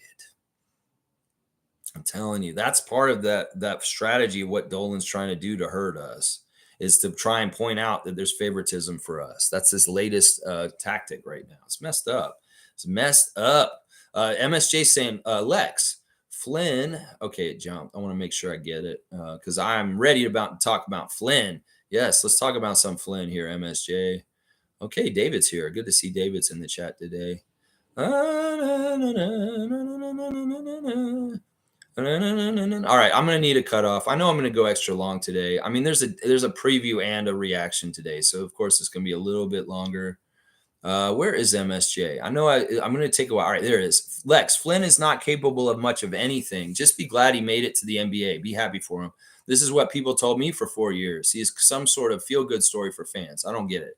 I don't feel good about him making the league. I don't give a shit about this. So he got his dream. You tried it. You're not an NBA player. Just fuck off. Seriously, at this point, I'm just at this point with him. It's like, seriously, I don't know what he's doing out there to help us at this point. Callie's saying so many turnovers, stupid mistakes, effort and hustle wasn't there. I'm pissed. Callie's stress meter, very high. Swear jar, very full. Carlos saying, yeah, Precious and Flynn is the biggest problems. Every time they're in, we get in the hole. I would say Flynn, but Precious is still very worthwhile to hold on to and develop because he will get somewhere. Trust me. I don't think Flynn will, though. Stargate saying we cannot tank, trade, sign, hire like any other of the other 29 teams in the league. That's right. So we have to do things a little bit differently. The really big key, once again, is our G League team. The way we won the championship the first time was cultivating an amazing cohort of players with Siakam, Van Vliet, DeLon Wright, Norman Powell, Yaka Pirtle at that level, and Chris Boucher, and they won championships in the G League. There's a wave that comes up from a team in talent coming up, and our G League has nothing coming on shore with waves coming towards us since Malachi Flynn got drafted. That's like 3 full years, and this is the 4th year we're going to have no development coming up underneath, like we did with Fred and the bench mob, and that really came in, and then you add in all those great vets, and boom, you have a championship. You have a championship because you had really good bench guys coming up in the system that are now all-stars and at another level. Where are these guys coming up in our system next that could be like this? Nothing. Nobody like that. Nobody like that coming up in our system, or at least getting the signs or getting in the momentum to come up in the whole system to do that. So our cupboard is bare of a wave coming up from the G League level to the higher level to buoy us in that kind of way to help us to get to higher heights to actually compete with the championship. That G League success and that bench mob was so crucial for what we did 5 years ago. And, we don't have, if we want to duplicate that, we need better stuff going on at the G League level. That's why I'm so pissed at Eric Curry, and the wheels were spinning down there, because in some ways we absolutely need the G League factor and the up and coming talent of development to get to the highest stratosphere to be able to win another championship. It's absolutely essential because all the rules are difficult for us otherwise. If we don't fucking build from there and get that wave of development from the G League coming into the upper league, we're fucked. We're going to continue to have a shitty bench, and we're going to be exactly what we've been right now. So the key is on the G League level. We need to fire Eric Curry. We need to get better players down there, and we need a coach that's actually developing these guys and making them better and getting better players down there and using the G League better for developing guys like Grady and Koloko. And then getting the guys from like down there, like Marquise and Ron and Javon, better, more quality time on the big roster in development also. So yeah, those are fails. G League has been an absolute fail last year and this year. And Eric Curry is a big part of it that I blame right now. Yeah. Let's see. G saying, I'm hoping Rogers doesn't treat this like they do their company. No competition in media for them and Canada's only team. Pay minimum for mid-service while charging us the max dollars. Otto needs more time. He's a skilled vet. Yeah, that's the Rogers MO. That's what they do. And honestly, that's what the Blue Jays are in some ways. Well, in some ways, that's what I worry about for our team. And the difference between that happening for our team and not happening is Masai Ujiri. I'm going to say it over and over again. The real difference that makes us going above and beyond, winning organization that's striving to win and not just okay with being mediocre and being profitable like Rogers would want, is Masai. And that's part of the reason why he doesn't like Masai, is because Masai wants to spend money to try and win. Rodgers doesn't want to spend any money. He just wants to collect money. He doesn't give a shit if we win. So that's why protect Masai at all possible instances, Raptors Nation, because he is the one thing in our team that is driving us to win in the future. These other motherfuckers, that he's gone, then we're probably going to be more like the Jays and just spinning our wheels and going nowhere. More like the Leafs in the last 20 years, spinning our wheels and not really realistically getting anywhere. You want that? If you get rid of Masai, that's what's going to happen. I'm going to tell you that right now. And I ain't about that. Now, your other point about Otto, that's another fail by Darko last night. He should have played Otto in the regular rotation instead of the third rotation coming in late in garbage time. He should have had Otto out there as a veteran presence. Somebody maybe would kick those youngsters' asses in the to get into gear, to be more serious about the game last night. Otto should have been off the bench as one of the first guys off the bench in his veteran leadership and knowing how to play in big games like that. That was a fail by Darko there, with Otto not being as one of the top 10 coming in. And yeah, that pissed me off. Mo's saying, and Lex, some SBA staff want Malachi gone. You're saying some Scotiabank Arena staff want Malachi gone? I want him gone. I don't know who the staff is. Are you talking about the ushers? You're talking about the security guys. You're talking about concessionaires. You're talking about Teresa Resch. Yeah, Carlos saying, yeah, why was there no Otto? I don't know why he decided to put him in the end of the bench garbage time. He should have played regular bench minutes, maybe instead of Malachi. Seriously, fucking get Malachi out of there. He's a waste. Otto Porter Jr. would have been a better point guard off the bench for us last night. Shaq Lindsay saying the smart move is to trade for Zach and have more security, because we will have Zach and Scotty under contract for the next couple of years. At the end of the year, you can assess our roster. All right, so Shaq Lindsay, would you trade Pascal Siakam for Zach LaVine right now? Just that. And maybe we get Zach LaVine and Caruso. I don't know. Probably not. That's probably too much. I don't know. It would probably take Siakam to get him. Seriously, straight up. Siakam for LaVine. And that's it. That's the trade. And Siakam's gone. Our champion, our second banana from our 2019 NBA championship, first season, first championship that we got. Siakam's gone. The most important guy that's left from that championship team. See, I don't like that trade in some ways because of the heritage and the history. Carlos saying, haha, I got him into it with motherfuckers on Samson Folks chat last night. So many doomers. You got into it with them there? That's fun. Good job. Keep fighting the good fight, Carlo JS.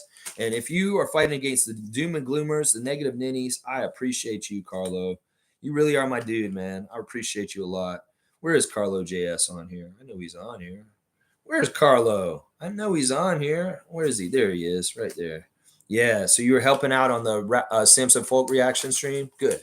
I appreciate you for that. G saying, I really wanted Flynn to do well. Had high hopes his first year. If we had a really good backup point guard, we would still develop Flynn, but we are really lacking in that department. He's been a fail. He's not getting any better. He isn't. He's not getting a leap. His knowledge is there, but it's not turning into like results on the court. There's a lot that he could be doing way better, and he's not. And in fact, I see him more fundamentally wrong with his high dribble still and his missing layups and just shit like that. It just infuriates me. He has open shots. He misses them. He hangs his head. He's just not a good player, good enough to play in the NBA. He may have seemed like it in the beginning. He may have had all this and that, but he doesn't. Cole Anthony's developed way better than him in the same amount of time. Desmond Bane has developed way better than him in the same amount of time. Malachi Flynn, you have not made any jumps, any leaps. You're the same fucking player that played in Tampa. You're the same fucking player that played in Tampa right now. You may have a little bit more muscles. Maybe your dad's a little quieter, but you're the same fucker that showed up in your rookie year, and you have not gotten better. And I'm sick of this shit. You're stymieing our development with our bench, and you are a fucking epicenter of all that. Randolph Phillips is saying, good morning, beloved Raptor Freaks, most informative gang. Blessings to lift your spirits from such a disappointing game. I'm ready to say time for changes on this team. Aggressiveness kills us. We should be that team that's more aggressive. We should be that team fighting harder. Nick Nurse is really good at motivating teams. In some ways, Darko, we need to get this out of them. You're a nice guy, but in some ways, we maybe not need to coddle them. We need to be a little bit more meaner to them in some ways. They'll respect you for it in the end. Trust me, if they get better for it. Stargate saying we cannot function, operate, do business like any of the other 29 other teams in the NBA. We're different. Get that through your thick skulls and stop asking for them to operate like the others. Yeah, this is really important for average Raptors Nation fan is realize just because other teams do things a certain way doesn't mean we can or are allowed to by the NBA. And in some ways, our hands are tied. And Masai and Bobby got to operate the way they do. So just because you guys perceive things as a fail by them or they didn't do anything, and maybe they can't because of what Stargate's saying. So that is a good PSA to put out there. And he knows because he works for Rogers. Our team is not able to do the same things that the Lakers or the Celtics are able to do. They're able to do a lot more because that league helps them. And there's other factors involved too. They're in the States, and some players don't like Canada. So G saying, I disagree. Pascal has earned it, and they're more likely to win when Pascal has higher usage. I agree with that. I agree with that part. And I know you're disagreeing with what I'm saying, but I'm saying that Siakam at some point has to have the fire in him or just the professionalism to recognize that I'm this level of player and I have a level of consistency and standard that I want to keep every night. And in some ways, it's like, I get it. He's kind of doing what he can and it comes to him naturally. But I also kind of want him to be like that edge and say, I'm going to be the top dog. Like I'm saying, Scotty didn't have to be the top dog last night. Siakam could have been the top dog too. And I just want him to like show that like anger, like Jalen a little bit more. If these guys could be just a smidge more like Suggs, that would help. If their personalities were just a little bit more like Suggs, how about that? Is what I'm saying. Randolph saying, Lex, this team does need aggressive dogs like players. Give us 2 or 3 young players from the Magic, and there we go. I wish we just had them on this team. I wish these guys would just be like that. I don't know. In some ways, it's like it's not easy to totally fix, and it's on a night by night basis. They may show up on certain nights, and they are these kind of dogs, and they play with dog in their fight. And some nights they just don't show up with any bark factor. And I think last night was one of those nights. I don't know. It's not so simple as that. It's not so simple as that. Bryce is saying, I have to disagree. Pascal is all NBA. Give him the ball and let him cook. They tried to. Like I said, the stats last night don't really show how much they were actually giving him the ball. Like I said, he got 8 assists along with the 10 shot attempts. That's at least 18 times touching the ball as far as things. And he got to touch the ball way more than that because he didn't make successful everything every time he touched the ball. So he at least got the ball 18 times to have 8 assists and 10 shots. And he had 2 turnovers. So that's 20 times. So he got 20 touches of the ball. We could actually start counting it that way, guys.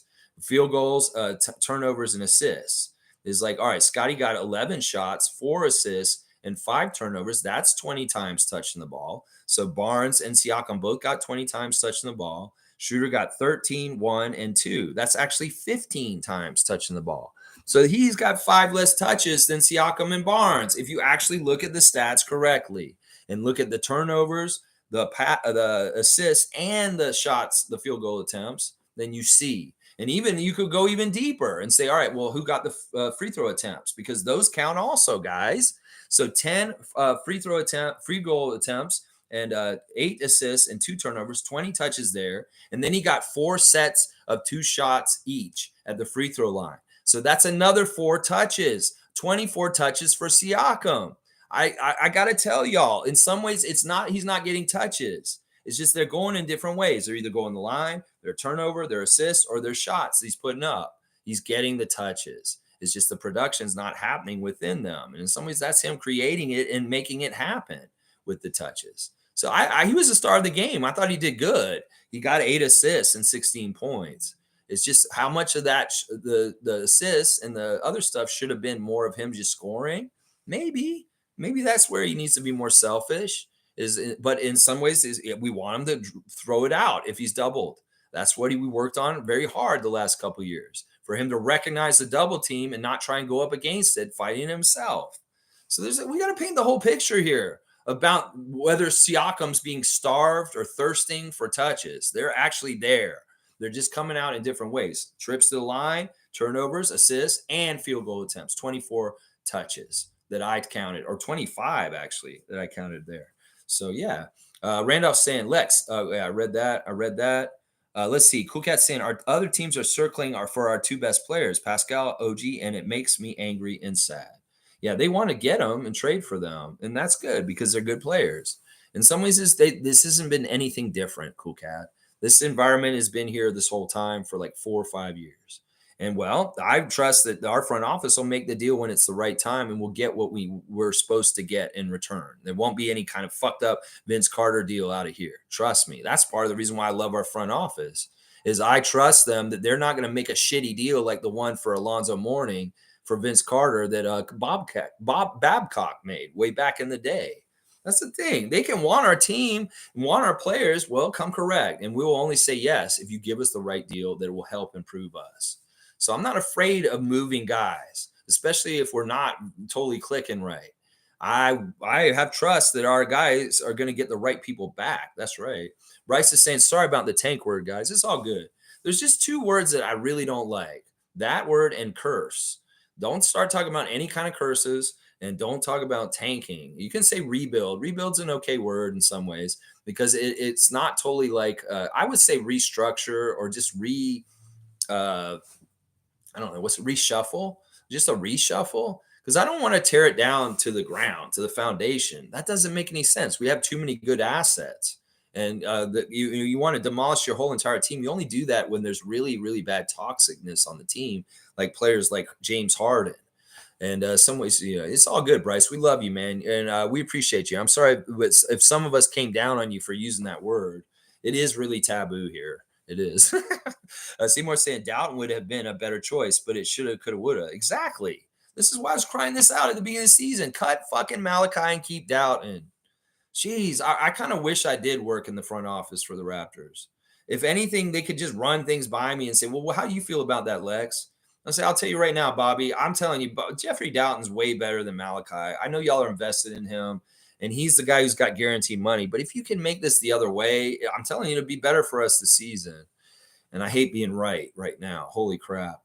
Carlos saying Darko probably wants to develop a system that doesn't rely on a single player, but that shit is hard and takes time to develop, implement. Yeah, the chemistry has to get right. The trust has to get right.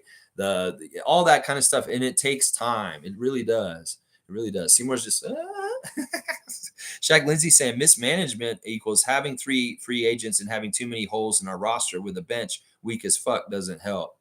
Yeah, I mean, I'm not going to, once again, I'm not going to diss Bobby and Masai. I'm not going to say that they mismanaged this team. They've done a very good job.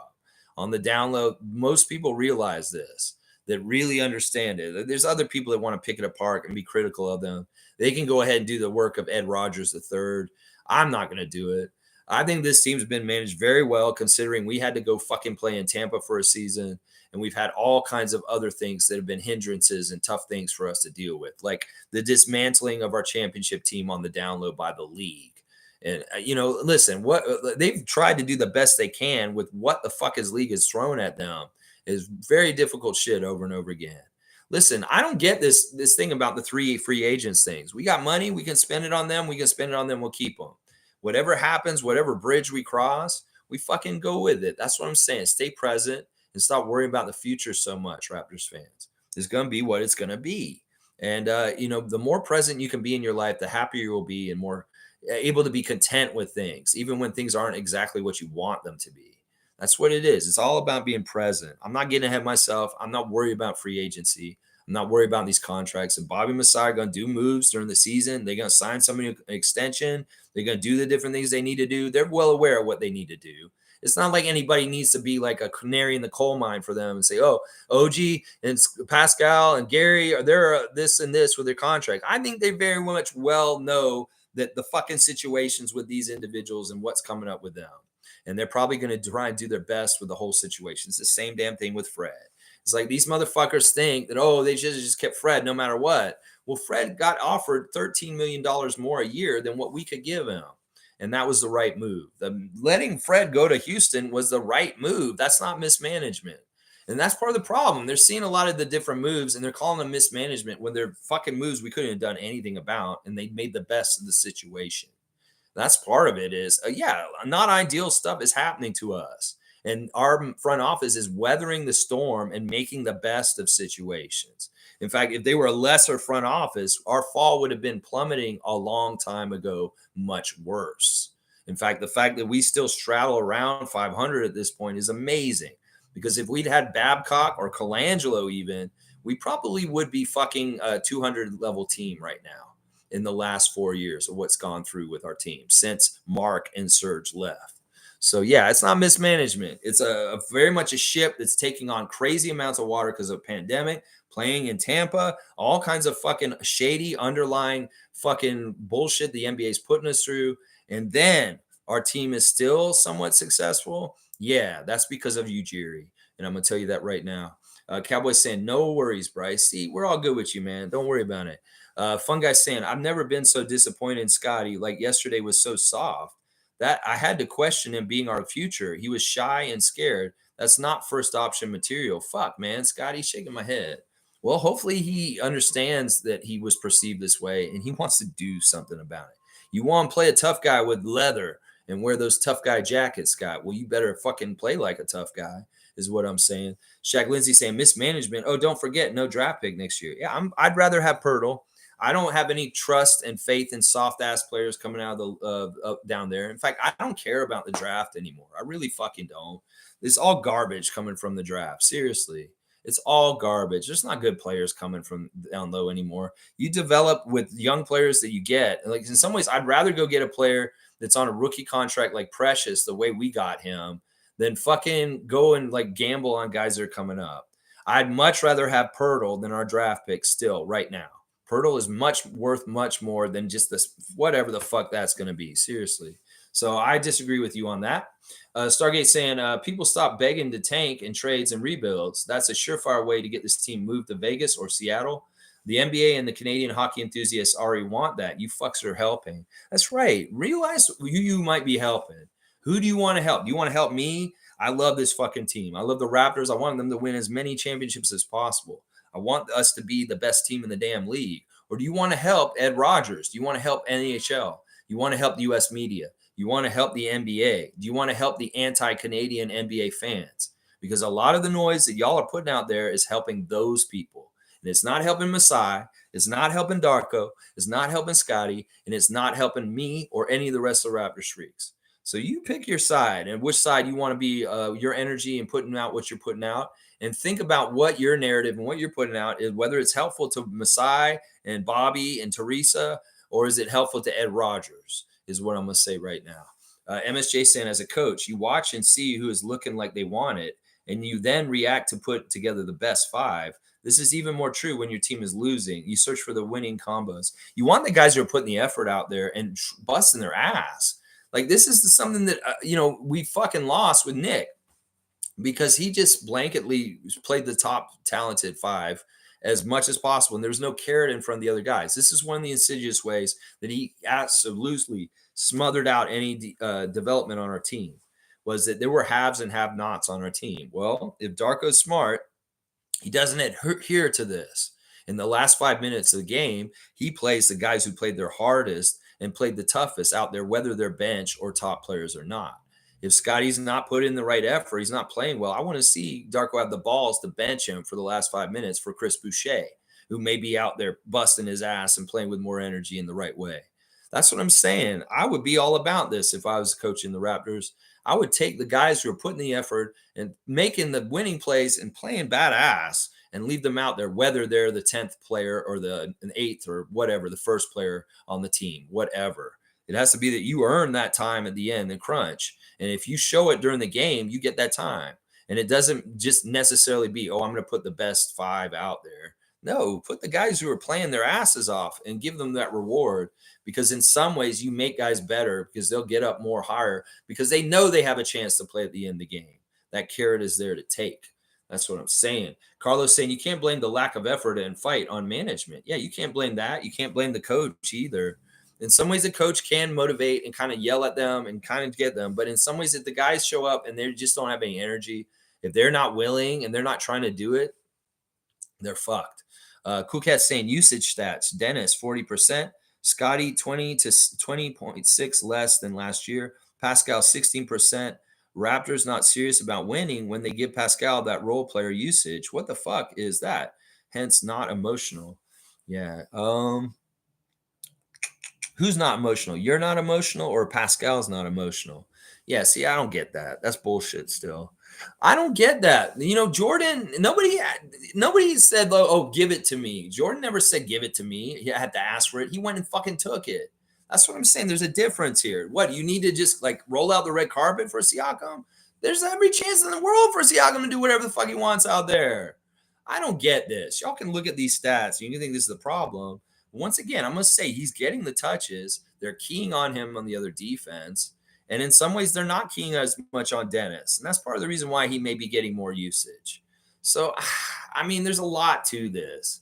It's not that this is directed or there's some conspiracy to stop Siakam from doing what he does. Nick worked really hard to the detriment of everybody else to give Siakam everything in the world last year. Forgive Darko for not wanting to do that so heavily and try and develop other people other than Siakam. Siakam is still finding his stuff. It may not be the exact percentages last year, but whatever. I mean, in some ways, we're going to disagree on this slightly, but it's semantics. In some ways, I agree with you a lot, Cool Cat. But also, I don't feel like y'all are looking at the whole picture properly. There's a lot in there, like as far as him passing and getting touches and getting the line and that kind of stuff. Yeah, Shaq Lindsay saying you can't develop Lint. I'm Flynn. Yeah, he can't fuck. He's not developing. What the fuck is wrong with him? Country Kong's here. Good to see JP. Always good to see him. Good morning, Raptors Freaks. Lex, last night's game was insanely disappointing effort-wise. I agree with your take on Scotty. He's just too lackadaisical with the ball. Sometimes it just goes away. Like he's got to tighten up. He's got to tighten up. I mean, you can be a flashy player and do flashy shit after you're really good fundamentally. That's part of the thing that's the cart before the horse right there. It's like, look, you can be flashy and do Magic Johnson shit, but you need to do the fundamentally good stuff and make the plays first and then be more flashy later. You got to be up by 20 before you turn around and do a look back dunk like that. That just looked cheap in Bush League. And it was embarrassing, honestly. Like you didn't need to do that. In fact, you got the Orlando fans booing, and you may have just pissed Jalen Suggs off even more. It's not like it made you have more effort by looking back and humiliating them like that. And why are you trying to do that? You're a loser in this game. It's not like you can brag or do anything. Just go up respectfully and dunk the ball. Don't do your little fucking signature move when you're down by 20. You look like a clown when you do it that way. Seriously. Fun guy saying, breaking news, I'm open to trading Scotty. This better be the right deal. Once again, I have to trust Bobby Masai, but really it should be like I'm not as open as it sounds like today. It's just that right now I'm just kind of like, well, if this is going to be like this, and this is going to be what it's going to be, then we might have to. But I'd like to sign him to a huge contract first and then trade him for something big. You can't trade him on his rookie contract. You ain't going to get jack shit for him. Shaq Lindsay saying, give Precious some run on the 905. Maybe we can win a game down there. Hell yeah. In some ways, I don't mind this idea, but I think Precious, what is he in his year? He's in the same year as Malachi. So he's in his fourth year. I don't know if he actually is eligible anymore. I don't think that Flynn and Achua are allowed to go to 905 because they're out of their three-year window. You have to be in your first 3 years in the league to be able to go down there. Now, Scotty could go down there still. He has one more year eligible down there. So Precious isn't eligible to go down there at this point, unfortunately. Country Kong saying, after watching all the IST games, I can't believe we came out with that level of effort. I love Scotty, but he needs to value the ball and also he needs to be aggressive like Suggs. Suggs was hellacious. Yeah, he was, Country Kong. It was such it's such a stark contrast between him and the whole Raptors team. And it's not even like Anthony Black was casual like us. And the other Magic players were casual, but Suggs brought enough of that, like, I really give a shit. There was enough to carry the Magic with an attitude and energy that absolutely led them to victory. And that's what we want from one of our guys. Where's our Jalen Suggs energy like that on our team? That's what we're asking for right now. Yeah, he was hellacious. And yeah, Scott, you need to value the ball better and stop. Some of the careless turnovers were like, you passed it to Precious in traffic, and Precious wasn't ready for the pass. I get it. But you're very unorthodox with the way you pass. I know everybody needs to be ready at any time, but in some ways, Precious isn't going to be ready for that pass in that way. And we can blame Precious for not being ready to get the pass, but also at the same time, maybe you need to be smarter about when you throw the pass and whether it makes sense to throw it to a guy that he'll catch it because you have a body of work and practice in other games where that pass has actually come through successfully.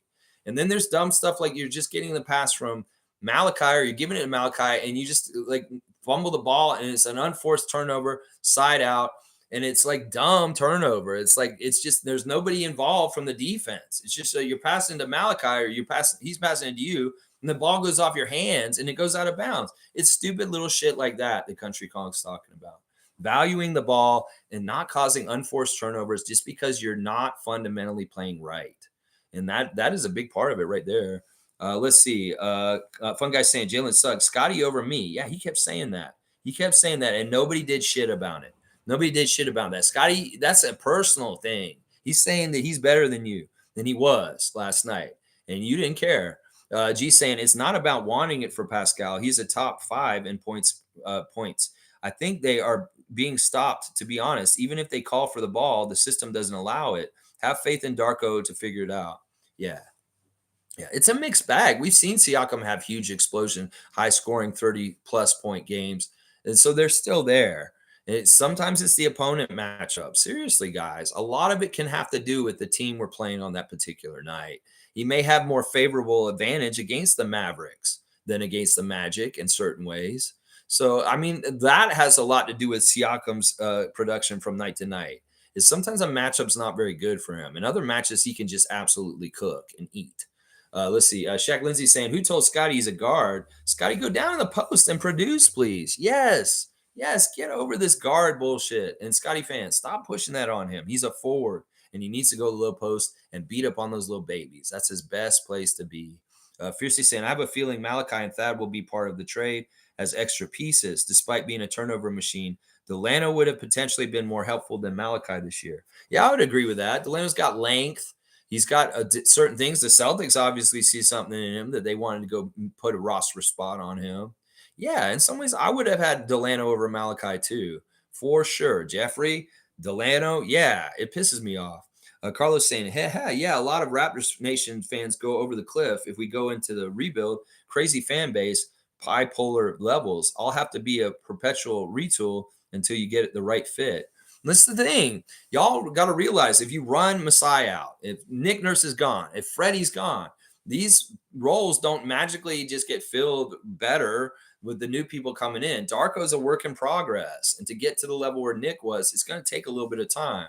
But if y'all are impatient and you don't allow him enough time to get to those good levels, we'll be like the Leafs, then firing our coach every couple of years without allowing them to establish things to get to the good promised land. So impatience is not our friend, Raptors Nation. So you got to give Darko patience. And then you got to realize very much value people like Nick Nurse and Fred, because without them, you see the difference. And I will say this about Masai right now. With people that really don't value him and understand how important he is to our team and our success, if we lose him, and you'll realize we may be a really bad team for a long time because we don't have confidence in the person running the team, first of all. Just like we've got to build confidence with Darko in running the team after Nick. So this uncertainty of change is not fun, especially when you know the person that's doing the job is very capable and very good at their job, like Ujiri and Nurse. So that's what I'm saying. I tried to say this last year with Nurse. It's like, look, you get rid of Nurse, there's an uncertainty, and the new coach has to come in and prove himself. And the whole thing about it is very difficult because they got to get the players to buy in and believe that and respect him and believe that he knows how to win. And then there's the whole part with the fans and their bullshit too. So that's what I'm saying. We don't want to keep changing our coach underwear and our front office underwear and be relegated to being a fucking shitty bottom feeding team for a long time because we don't have any quality people running things. So that's why y'all need to protect and value our front office over and over again. I'll say that. Cool Cat saying, Lex, the point guard determines who gets touches. Do not pass the ball often to Siakam when he calls for it in the post. Siakam said in the media interview team to use the post action. Dennis does egalitarian. Laugh out loud. Well, I still don't see this exactly the same way as you. He's not getting froze out. He's getting a lot of opportunities. That's not what the issue is. He brings the ball up himself. It's not like we run a normal point guard thing where it's just Dennis brings the ball up every time. Scotty brings the ball up. Pascal brings the ball up. OG brings the ball up. Precious brings the ball up. They're all bringing the ball up. So in some ways, it's not even just Dennis. If you want to blame people for not finding Siakam, you got to blame Scotty too. You got to blame OG. You got to blame all these guys. if it's not getting the ball fed, it's not just the point guard, because in some ways we're not running an offense through the point guard. Sure, Dennis does some stuff to establish things early and find people, because in some ways he's done a really good job so far this season, getting a lot of assists in the first quarter and getting our offense humming and running. But in the case of last night, you could blame Scotty just as much for not finding Siakam as Dennis, is what I'll say. It's all of them. And, it's just that way. Siakam, once again, he can do more on that court if he wants to. He's just got to go and do it. MSJ saying, during the Bargnani years, I enjoyed watching the other team. You have to love basketball first, then the Raptors, and watch the other team as well. I will always be a Raps fan, but basketball first. See, I'm not like that. Fuck that. I understand you have a love for the sport first. I get it. In some ways, that's like a basketball purist thing, is to love the sport. And I get it. If your team's really shitty, in some ways you got to find the enjoyment in watching a well-run team against you. That's early Raptors fan kind of stuff, what you're talking about. And I get it, but I don't want to be at that point anymore. And I don't think the most of Raptors Nation could be at that point again right now. They will go away and it'll be very different around here. They won't be doing that. So I'm okay with doing this myself, like you. But in some ways, I don't like being that kind of fan where I'm enjoying the quality of play by the other team because my team is so shitty. Fuck that, Chris. Fuck that. Shaq Lindsay saying Otto, Garrett, and Thad had the best plus minus stats by not playing. Does Masai think that these guys are trade assets to get a good player? I don't understand this totally. Thad's, first of all, not even on the trip. He's not even with the team. He's sick here in Toronto at home with his family. He didn't even go on the trip. Otto and Garrett came in later. In fact, I love the way that they come in and kind of settled things down at the end.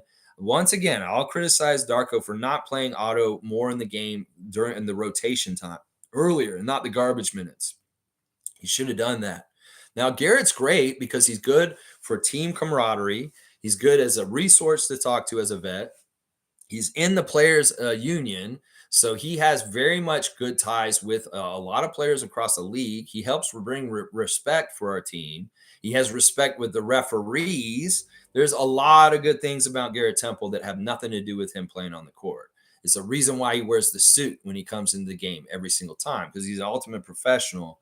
And there's all kinds of intangibles he's given to us that have nothing to do with play on the court, whether it's more respect from the refs, another voice on the court to talk to the refs in a way that he can get respect, whether it's him being a good teammate and being a good role model for the guys and teaching them how to be a better pro.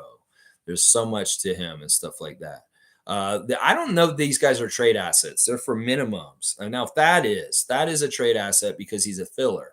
Now, Otto and Garrett are very low priced on the deals they're on, and they could be used as trade filler if necessary to fill little gaps. But really, they are here for what they're here for, what they're doing right now. Otto could be utilized better, though. I will say that. G's saying, I want to see the vets play with the youth. That was good in spurts during exhibition games. I feel like they would help them with short-term memory on the court, too. Well, in some ways, this is like later in the year stuff. You think about the old guys. You don't want to run them in the ground the whole season. In some ways, you kind of want to wait for like Garrett, Otto, and Thad to have more prominent roles near the end of the year and start gearing them up after the All-Star break. And then maybe you may see them more involved in the second unit with the younger players that are failing because they don't know what they're doing. That could very well be a strategy. You don't want to run your old heads to the ground in the first half of the season. So it could be in the second half of the season, we see a bigger part of the minutes taken by guys like Garrett, Otto, and Thad. And that is very smart, especially if we're lining up and looking like we're going to be in playoff action of some sort. So I think that's part of it. First part of the season, maybe very well go with the youth movement and try and develop guys early. And those old guys are already where they're at. And they just need to get their stamina and play up near the end with maybe increased minutes then. So I think that's what it is. Let's see. Shaq saying, these vets are supposed to motivate our bench. Well, they are very good resources to talk. And like I said, they're very good for clout. Darko may not have as much respect with the referees. Having Garrett and Otto and Thad around, they can help as voices. Dennis also. They can help as voices with referees because they're very familiar with them and can help be a chorus of respected voices from our bench to get better calls. I feel like our calls have been better this year than last year so far under Nick Nurse. Darko has better calls. He's getting better stuff from the refs. We're still getting shitty calls. Don't get me wrong, but I feel like they're less vindictive, and he's not irritating the refs as much as Nick used to. Carlos saying, I'd rather have see Thad than Precious at this point, and then have Otto ahead of Grady at this point. I think Otto ahead of Grady is smart, but I won't agree with the other one. I won't agree with the other one. Precious is really important to continue to give minutes to and play with, even though he may mess up from time to time. The benefits and the things that we can garner from developing him and getting him better are way better with the risk of him not playing well in the short term. Let's just put it that way.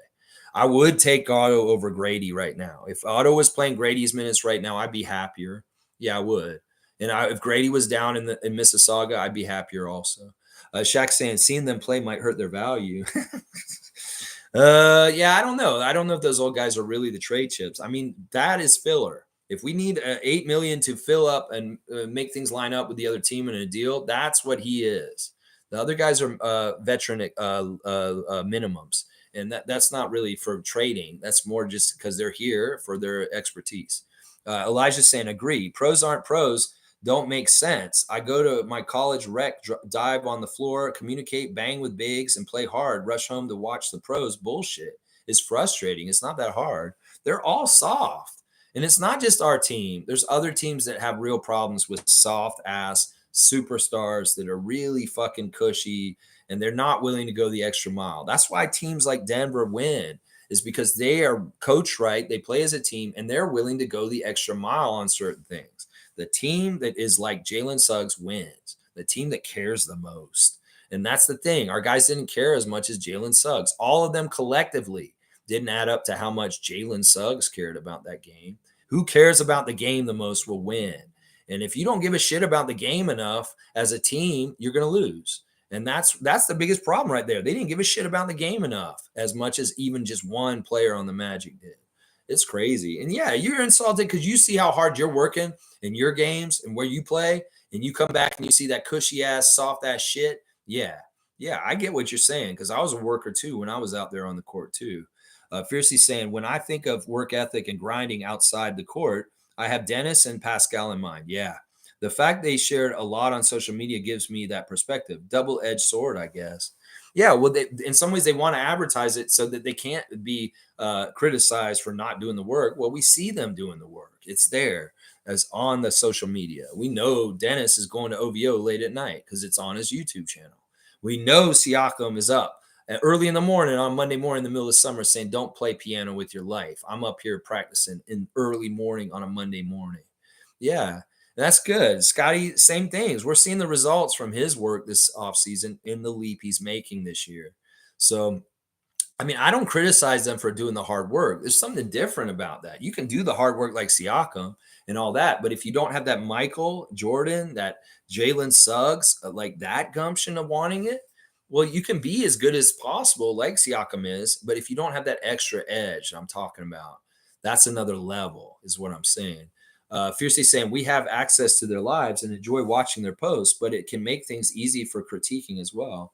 Well, I'm not going to criticize Pascal or Dennis for their work ethic. I know these guys work very extremely hard, and I know they're putting in the effort. And you know what? Most of them, I really just blanketly think that they're putting in the effort. It's a different thing. There's the off-season work and getting better as a player in the off-season by lifting weights, getting stronger, shooting more shots, getting better at shooting, getting your conditioning up, working damn hard with that kind of way. But then there's also the real experience of being in the game and what that adds up to, and the mentality and the emotion and the mental game. The physical game, I get it. They got it. But the mental part of the game is not being got by them. That's the part I can criticize on. Phil's here. Good to see Phil. New name in the chat. We talk Raptors every morning at 9:30 a.m. live on the stream. And I read every single comment. So, Phil, I hope you'll join us over and over again. He's saying, I'm an FSU alum and follow the football, basketball programs immensely. Could have told y'all that Scotty is not a dog. It's not his abilities, but his mentality. Dog is either you have it or you don't. See, all right, so I got a fellow Seminole here. I'm class of 98, Florida State. Yeah, and I was going to a lot of games when I was there at that time. Still Bobby Bowden there. Yeah, that was still Bobby Bowden when I was still there in 98. But yeah, Chris Wanke, Charlie Ward days I was around. Yeah, I mean, I hate to think this, and I worry about this. This is part of the reason why I sat on the computer watching him on Twitch for the whole summer last year, is I was really trying to get his know his personality and really understand him. And Phil is saying this as an FSU fan who's followed FSU basketball very closely. The one year that Scotty was there, he didn't really sense that Scotty had this kind of dog mentality in him. That's what I'm worried about. Well, prove him wrong, Scott. In some ways, you want to go and do something different. Let's prove Phil and myself wrong and show us that you actually do have this. I appreciate you being here. And as a fellow Seminole, let's go Knowles, undefeated, and let's kick some ass in the college playoffs this year. I'm so proud of Florida State for having a really, really good football season this year and coming back up into prominence. I want to see them come home with some good stuff around New Year's, baby. Let's go Knowles. FLORIDA STATE. Florida State, Florida State, Florida State. Woo! Yeah, baby. Yeah, Phil. You go on, Seminole. That's right. Cool Cat saying, I watch a lot of teams' games, and our team's depth is lacking. This egalitarian approach is not a weapon for winning. Other teams play through their best players' strengths. Raptors motto, everyone equal. It isn't, it isn't. On the down low, it isn't totally equal. But I mean, I get what you're saying. In some ways, this is discovery playing an egalitarian way because you give opportunities for people like OG and Trent and other people to step up and gain more into their game. In some ways, it's like this is what the Raptors are doing every single night. We got food on the table over there. Y'all are at the other end of the banquet hall. Who fucking wants to run through this pit of crocodiles and fucking pitfall shit, just like the old video game? Fly on the vine, go over the scorpions, run underneath the tunnel and everything to get to that fucking food at the table. Who's willing to do the work to go through the pitfalls to get to that food and feast and eat? And sometimes these guys just aren't running to the buffet table in the right kind of way or willing to put in that grunt work or that tough work to get to there. And that's the problem. Is that these guys are there's food for anybody to go eat and it's there. It's like they talk about OG wants a bigger role. Well, that food's over on the table, OG. Go take it. It's anybody's to take. Dennis, he is going to take food. I see Dennis over there grabbing a plate. Siakam. Okay, yeah, you can go get a plate. Siakam, you could take a little bit more food if you want. I see you got 10 chicken wings there. Why don't you take a couple more chicken wings? Why not? It's theirs for you. Just take it. It's not like these guys are fucking limited by anything. It's all right there for them to take. The idea that our system or Darko is limiting these guys from taking shit is bullshit. The food is on the table for anybody to eat. And we're crying out for people to feast on the fucking food. It's just these guys aren't fucking going and taking it. And that's my problem with it right there. They all have the opportunity. OG, Scotty, Pascal, Dennis, Gary, you guys all have a fucking opportunity to go feast. And y'all can go eat more instead of fucking starving yourselves. That's what it is right there. Fiercely saying access to what they want us to see, actually. That's right. That's right. Carlos saying, yikes at Phil. Can you elaborate? I kind of know what he's talking about. All right, well, let's think about it this way. Scotty was not a starter at Florida State. Scotty did not play a whole lot for Florida State in some ways because it was a season during the pandemic. It was a very weird season. In some ways, he was very super talented and amazing, and he was a stud at a fourth pick. But in some ways, I'm sure that Phil felt frustrated with Scotty during his 1 year with the Seminoles because he saw the potential of him talent-wise in his blue chip athleticism, and he didn't step up and take the Seminoles to wins when he obviously could have. That's probably what Phil's talking about right there, and I don't even need him to elaborate. I see this all the time at Florida State in college basketball in different ways. It's really like, once again, my analogy is just said, this stuff is all there for them to just go take. You think that Jamal Mosley was setting up plays for Jalen Suggs last night? No, he wasn't. He didn't have any designs to say, oh, Jalen this, feed Jalen. No, Jalen went and took that shit because he hates us, and he fucking went and did it. That's what I'm trying to elaborate today. These players have more autonomy and freedom to do what they want on the court than y'all are actually believing. You can blame Darko for limiting them with his plan. You can blame Dennis for being the point guard, but it's really these guys have to want to go and fucking make the dots connect. And this is maybe what Phil saw in Florida State. Is Scott had things and he could have connected dots. It would have helped the Knowles win the 1 year he was there. He's like, well, he's not doing this. This isn't dog. That's what it is right there. He doesn't even have to elaborate. I can do it for him because I understand what I'm saying here. Yeah. All right. Shaq Lindsay saying Pascal, Jakob, OG, and Dennis. The rest was shit. OG was all right. Yeah. On the download, OG was okay. I want to look at OG real quick. I haven't really talked about him. 30 minutes, 4 of 8, 50% shooting. He was 3 of 5. He was scorching from 3 for a little bit there. In fact, it was so dumb. They should have given him an and one on that flop instead of giving him a flop. That's a really bad call, James Williams. That should not have been a flopping call. You're going to say it because he over exaggerated falling down. Well, maybe he just lost his balance and he just fell backwards. I hope they rescind this, just like the technical he got the other day. OG's technical got cleared. He doesn't have to pay it. The one that Eric Dalen gave him the other night because on a Sunday against Detroit.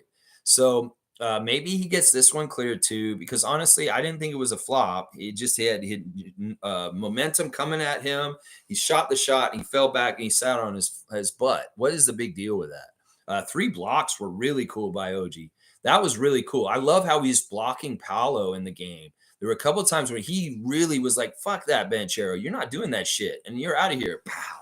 But 11 points, 4 assists, 1 rebound, 3 blocks, 4 turnovers. Once again, the turnovers were part of the thing that helped Anunoby from being one of my 3 stars. So, yeah, but he was probably the 4th best player on the court for us last night. I would say that, yeah. Let's see. David's here. Good to see David. I'm going to be interested to see what David Saborn has to say today. Shaq Lindsay in the house with the positive thoughts and good vibes. Bam. All right. And Shaq Lindsay saying thanks.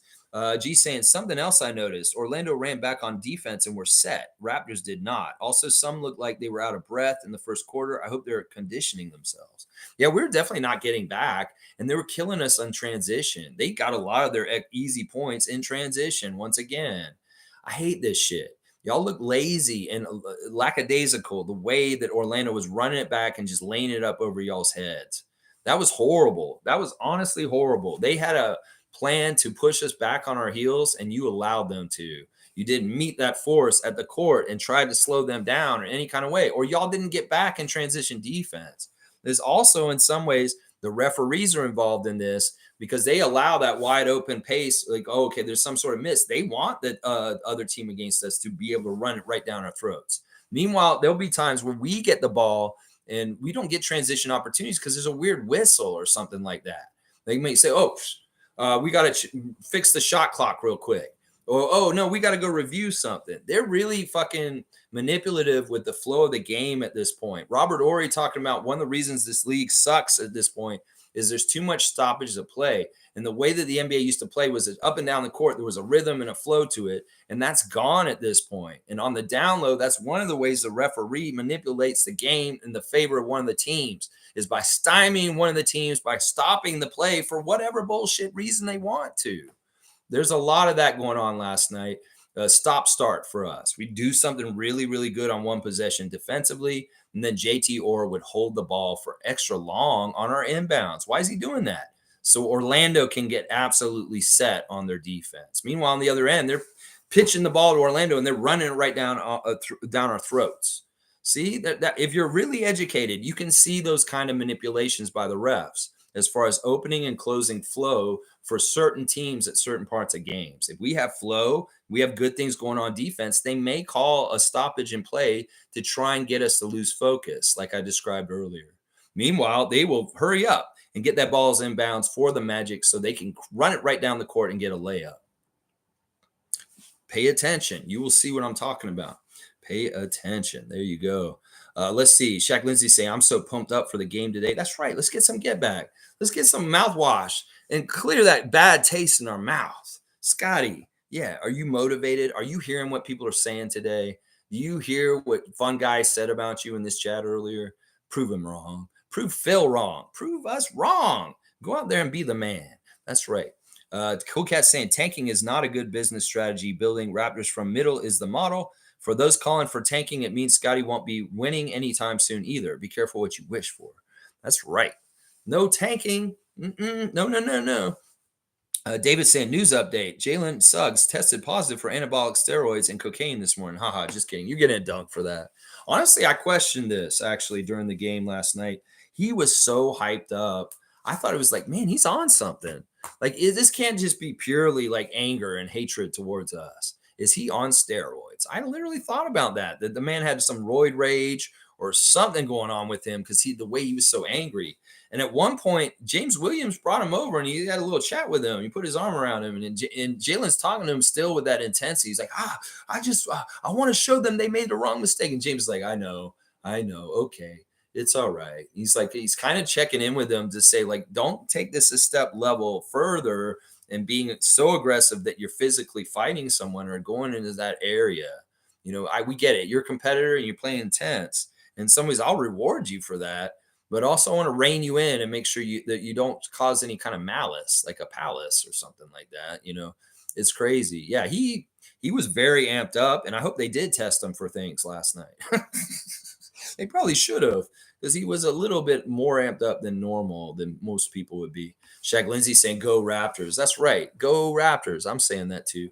At MSJ, different kind of scoring. Yeah, that's what he meant. Different kind of scoring. I don't know what Scott's scoring with his personal life. None of my business. And I want to keep it that way. David's saying, troll your boat gently down the stream. Who are you talking to? Were you trolling me just now with your comment? Was awesome, David. Cool Cat saying, our young guys don't want the cold hard truth. Hence, Fred pissed them off. Laugh out loud. Well, he took it to Houston and is empowering Sengun. Yeah, now he's with a team with some youngsters are listening to him. Although the same shit is happening already in Rockets Nation. People are turning on Fred because they see how he deals with Jalen Green. And it's very much the similar kind of thing. It's like insert Jalen Green's name instead of Scotty Barnes. And the same kind of shit's happening around Rockets Nation right now. Fred has had some failure recently. They've lost a couple games recently. And people are blaming him for the losses in some ways for him being too selfish. Some of the same exact shit that Raptors fans was saying last year. But also in the same token, Fred is around youngsters that are responding to him and his type of leadership, and they're getting good things out of it. He's making Sengun look like an all-star right now. That's what I'm saying. If the youngsters will listen to old head like Van Vliet, you can get further in your career. Hello, youngsters, knuckleheads, wake up. Let's see. Stargate saying, when you throw the ball down into the post to Pascal or Scotty, you need movement. Even in isolation plays, you need movement. See too much standing around when giving the ball to the players in the post. This is something where I wish we might have hired Jordy, because Jordy highly values this with the Kings. And if he had been our coach this year, we wouldn't have seen nobody stand around at any time on the court at any place, because he wrote a whole paper about the waste on NBA courts by players that are not have the ball, not moving without the ball. There is too much standing around. Stargate is exactly right. And part of the key to getting things going better is y'all getting a syncopation and an understanding of the system where y'all are all moving at all times, and you know where each one's going to be at any time, and you can get the passes and the mismatches and the reads that you need to get.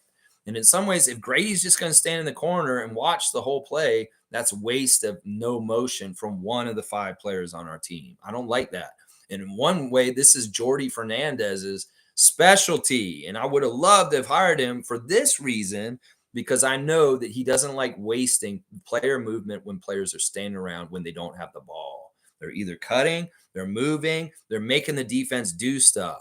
In some ways, that is something that Darko could do better. Be more like Jordy and start moving the guys off the ball so the defense has to react. And then they won't be so easy to get to the person with the ball trying to do that stuff. Make Grady a decoy. Make him do different shit that makes the defense have to react to him. And then boom, it's a distraction, and you allow the Siakam an easy basket. That's what I'm saying. We got to do more of that kind of stuff. David's saying, if people think we should tank, they're obviously never competed in anything in their life ever. I mean, maybe you play Hearts and you want to play that tanking style where if you shoot the moon and you don't get any books, you get a lot of points. That's what they think this is. Well, Victor's already been drafted, and there's nobody like Victor coming in this draft. So there's no reason to tank this year, just so y'all know. In some ways, you can make a case to tank last year if you're really a bottom feeder like Houston, Detroit, and San Antonio that had a realistic chance. But if you're a middle team, to tank, it's just stupid, because you're really kind of teaching a losing culture, and you really realistically didn't have a chance to get that ultimate prize like Wembayama. So, yeah, Country Kong saying, David, my man, if Jalen Suggs tested positive for anything, it has to be rabies. That man is an absolute dog. It's just hard to know which version of the Raptors will show up on a night-to-night basis. There you go. Country Kong is exactly right. This man is rabies because he's a dog. He has got dog. And, we won't infer that anybody's doing anabolic steroids or anything. I like that. And it's true. Which version of the Raptors are going to show up tonight against the Pacers? It better be one that plays defense, because if they don't, they're going to get blown out. David's saying, very true. Jalen was the most enraged player I've seen play in a long time. Refreshing, the opposite of Embiid. I know. In some ways, I respect him for it. I want to hate him. But I'm like, damn, I wish more players in the league were like Jalen Suggs right now. I really do. I mean, really, he really cares. Like, we really know that man really cares. In some ways, these guys are getting paid multi-millions dollars. They should be caring like he does in some ways. In some ways, they should care. Let's see. Shaq Lindsay said, merrily, merrily, merrily, merrily, your thoughts are nothing but a dream. Carlos saying, yeah, facts at Country Calling. Raps need an identity. We need them dogs to come out. I mean, who let the dogs out of our team? Lowry went to Miami. Fred went to Houston. Serge and Mark are retired now, basically. Shaq Lindsay saying, I'm pissed Orlando has been trolling us from the time we drafted Scotty. He didn't need to let them do this. In some ways, Scotty allows the trolling by his failure. All he needed to do is be the big bad top dog, the Roy that he is. And in some ways, he's got to keep that up as it goes. It's not like that victory was won by you winning the Rookie of the Year over Franz 2 years ago, Scott. You have to continue to show dominance over these guys you get compared to. Just ask Michael. He got to compare it to Clyde Drexler, Reggie Miller, so many different players that played in the time that Michael played, Larry Bird, and he had to kill all of them to prove that he was top dog and the best. And that's the thing, Scott. Every single time you play Orlando in particular, there's going to be comparison matchups between you and Wagner and Paulo and Suggs. There's 3 of them on that team. So in some ways, you really need to get up against Orlando and kick their ass. Really, really need to get up and play them. Let's see. David's laughing, fiercely saying, Kyle used to give a pep talk before the games. Then it was Fred. They emphasized on culture and the importance of each game. Who does it now, Temple or Darko? I think Dennis is doing it right now. I think Dennis is the most qualified, and he's probably the one that gives a shit the most that would do it the right way. So I'm pretty sure it's Schroeder. Schroeder is a starter, and he's very integral in playing a lot of minutes, and he does really care. And he's able to do this kind of stuff for Germany this summer. It would be natural for him to do it now. In some ways, I wish Siakam was more like that, but he's not.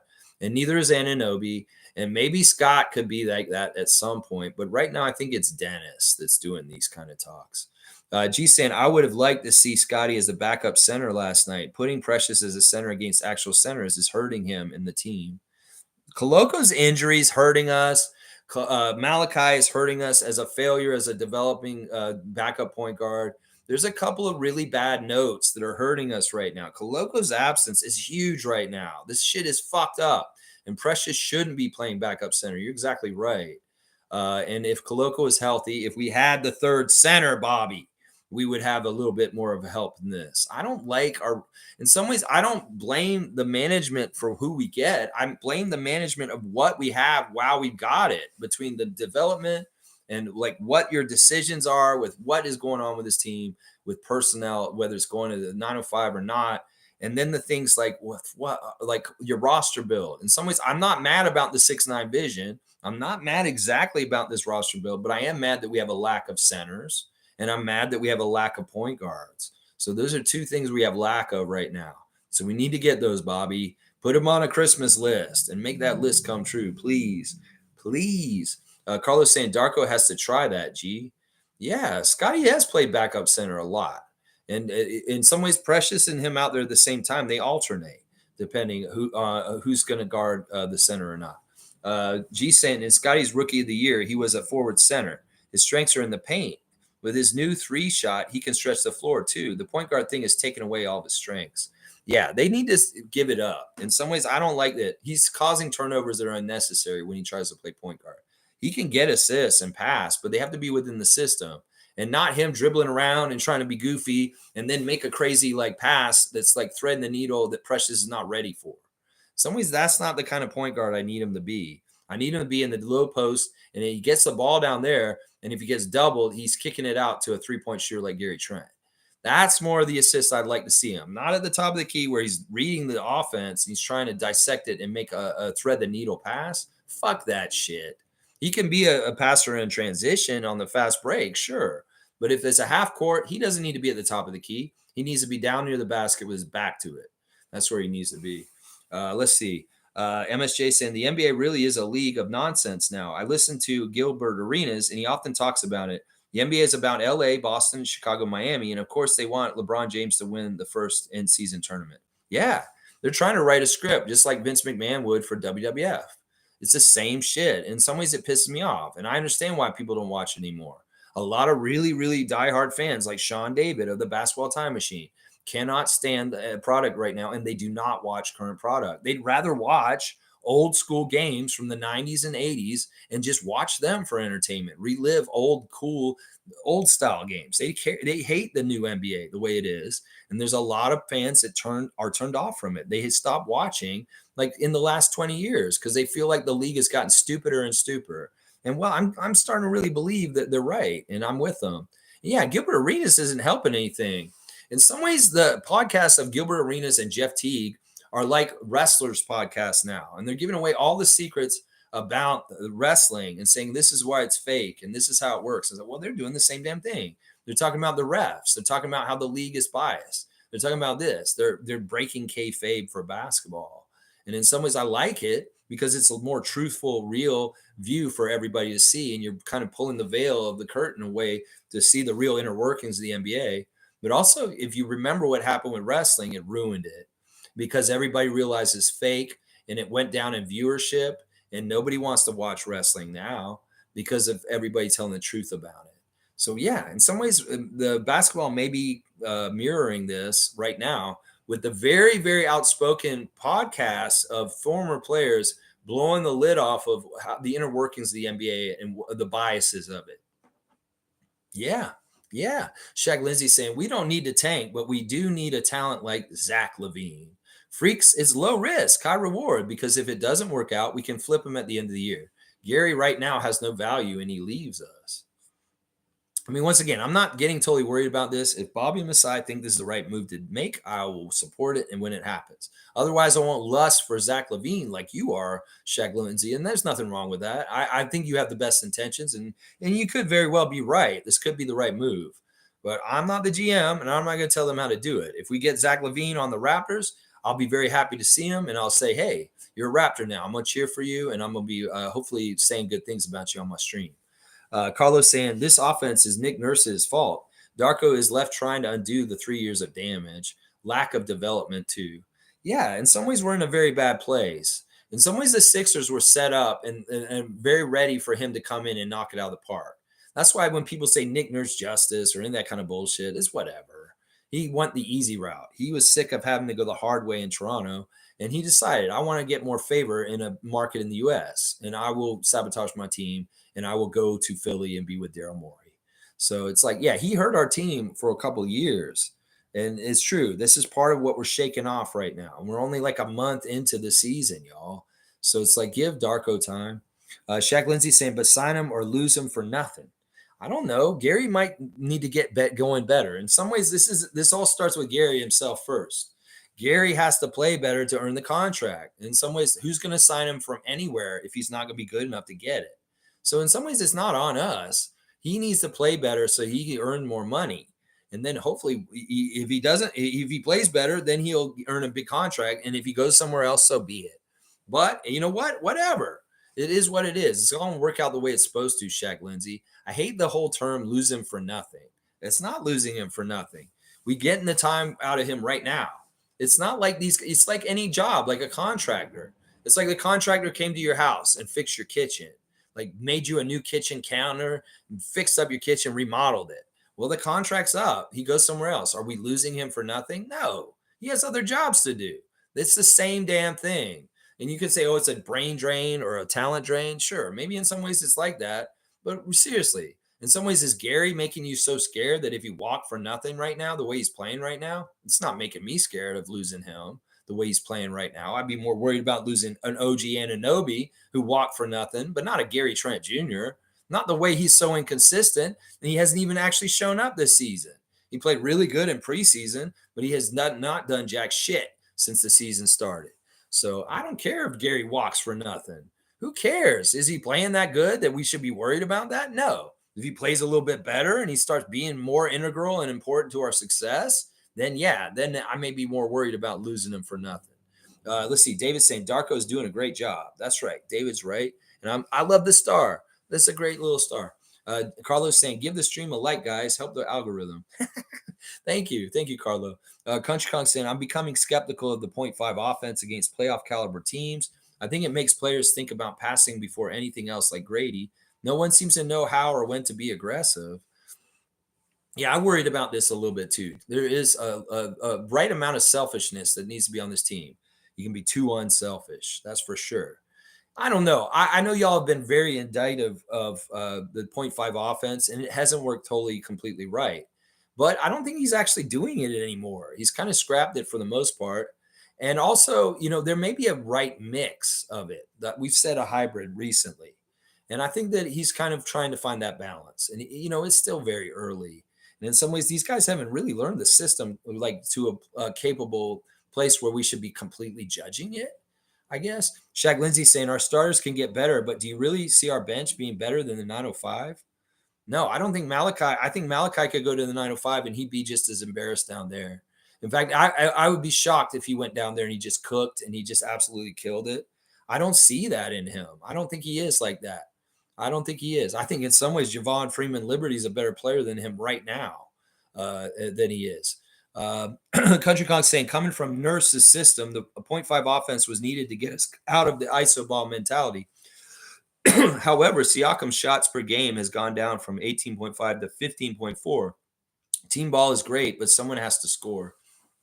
Okay, I like what Country Kong's saying here. I think in some ways the design of going with the .5 really was to break us as habits last year. So go to the extreme of very short holding the ball, but maybe it wasn't realistic to keep it because it doesn't work exactly right.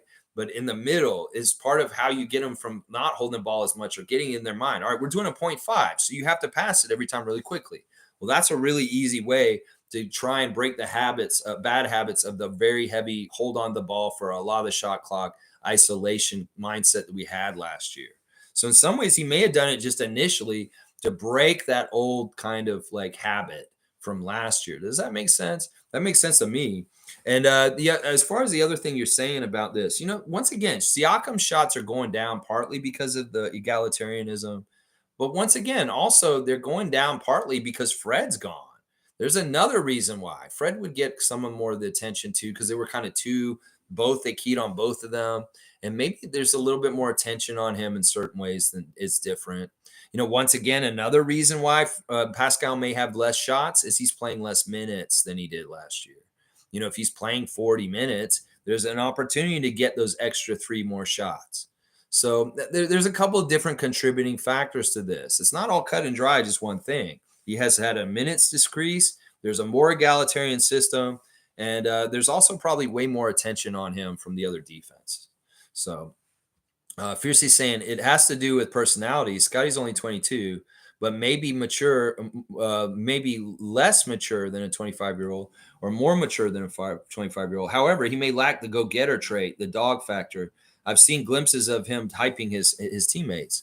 Well, in some ways, we need him to grow up and become more of a man and more of an adult, and that'll happen on his own schedule and his own time. And hopefully it'll happen with the coinciding of good things for the Raptors and really like have him feeling really happy to be here. So I am not giving up on Scott. I think there's a lot of promise and hope for him, even though Phil said that about his time at FSU. And I have shown doubts about whether he should be our franchise player today. I still think he's going to do it. And he's going to be fine. And that he's smart enough and he has the wherewithal, the desire to be a better player, that he'll figure this out, that he will figure this out. Even if he has to make fake motivational ways to do it, you just got to figure it out. Michael Jordan would make up shit to get mad about, Scotty. In some ways, you need to be more like Jalen yesterday and just be pissed. Maybe you should be pissed at Jalen and have that energy against him next time. I mean, I would if I was you. I would be very much like, yeah, I remember what happened last time we played Suggs. And I'm going to come in there. Even at the end of the game, Jalen said some smack talk to Scotty, and he didn't look too happy. In some ways, he was avoiding talking to him at the end of the game. And I could tell Jalen Suggs walked over to him, said something to him. And Scotty wasn't too warm towards him when he said something to him. I'll bet you money he said something very disrespectful. Well, maybe that can make Scotty pissed off. Well, I'm going to see how he plays tonight. He could be very angry tonight. We could see that. Shaq Lindsay saying, I like Precious's attitude, but he needs to do one thing great before trying different things. Precious, stop handling the ball outside the paint. Yeah, I would turn that around and say that to OG instead. OG's the one I don't like him handling the ball outside the paint. You know what? Once again, Precious is still on a fact-finding mission, and I want him to do whatever he wants because he's so athletically good. He's going to figure it out. Randolph saying, Lex, I'm ready to get rid of Gary, but it's a concern that teams may not want him either. Well, that's why in some ways we do want him to get playing better a little bit. In some ways, people know what he is and know what they're going to get from him. They'd seen the body of work. So I don't know if his trade value is as bad as people think. Sure, some people are just thinking about what is it lately, but also they see the potential with him and understand what he could be possibly. So in some ways, his trade value is actually pretty good, even if he's slouching and not playing very well right now. He has a body of work that shows just how explosive as a player he can be in the right situation and the right night when he's feeling good. So I don't know. In some ways, I wouldn't look at Gary's trade value as right now, presently now. I would look at his body of work since he's been with the Raptors at least, and then kind of like be like, okay, this is where he really is. In some ways, the Raptors have him coming off the bench. In some ways, he's not as focal in some ways on the offense as he was last year. So there's going to be a little bit of a difference. It makes sense. Fiercely saying we're celebrating then Grady's birthday. What are you saying? I've seen glimpses of him hyping his teammates or celebrating then, i.e. Grady's birthday. Yeah, I don't know. I don't know why he looks so pissed at Grady's birthday. He just looked really serious and not very happy. And I don't know why. Carlos saying that was the key, Lex. So many dead minutes from a lot of players and it added up.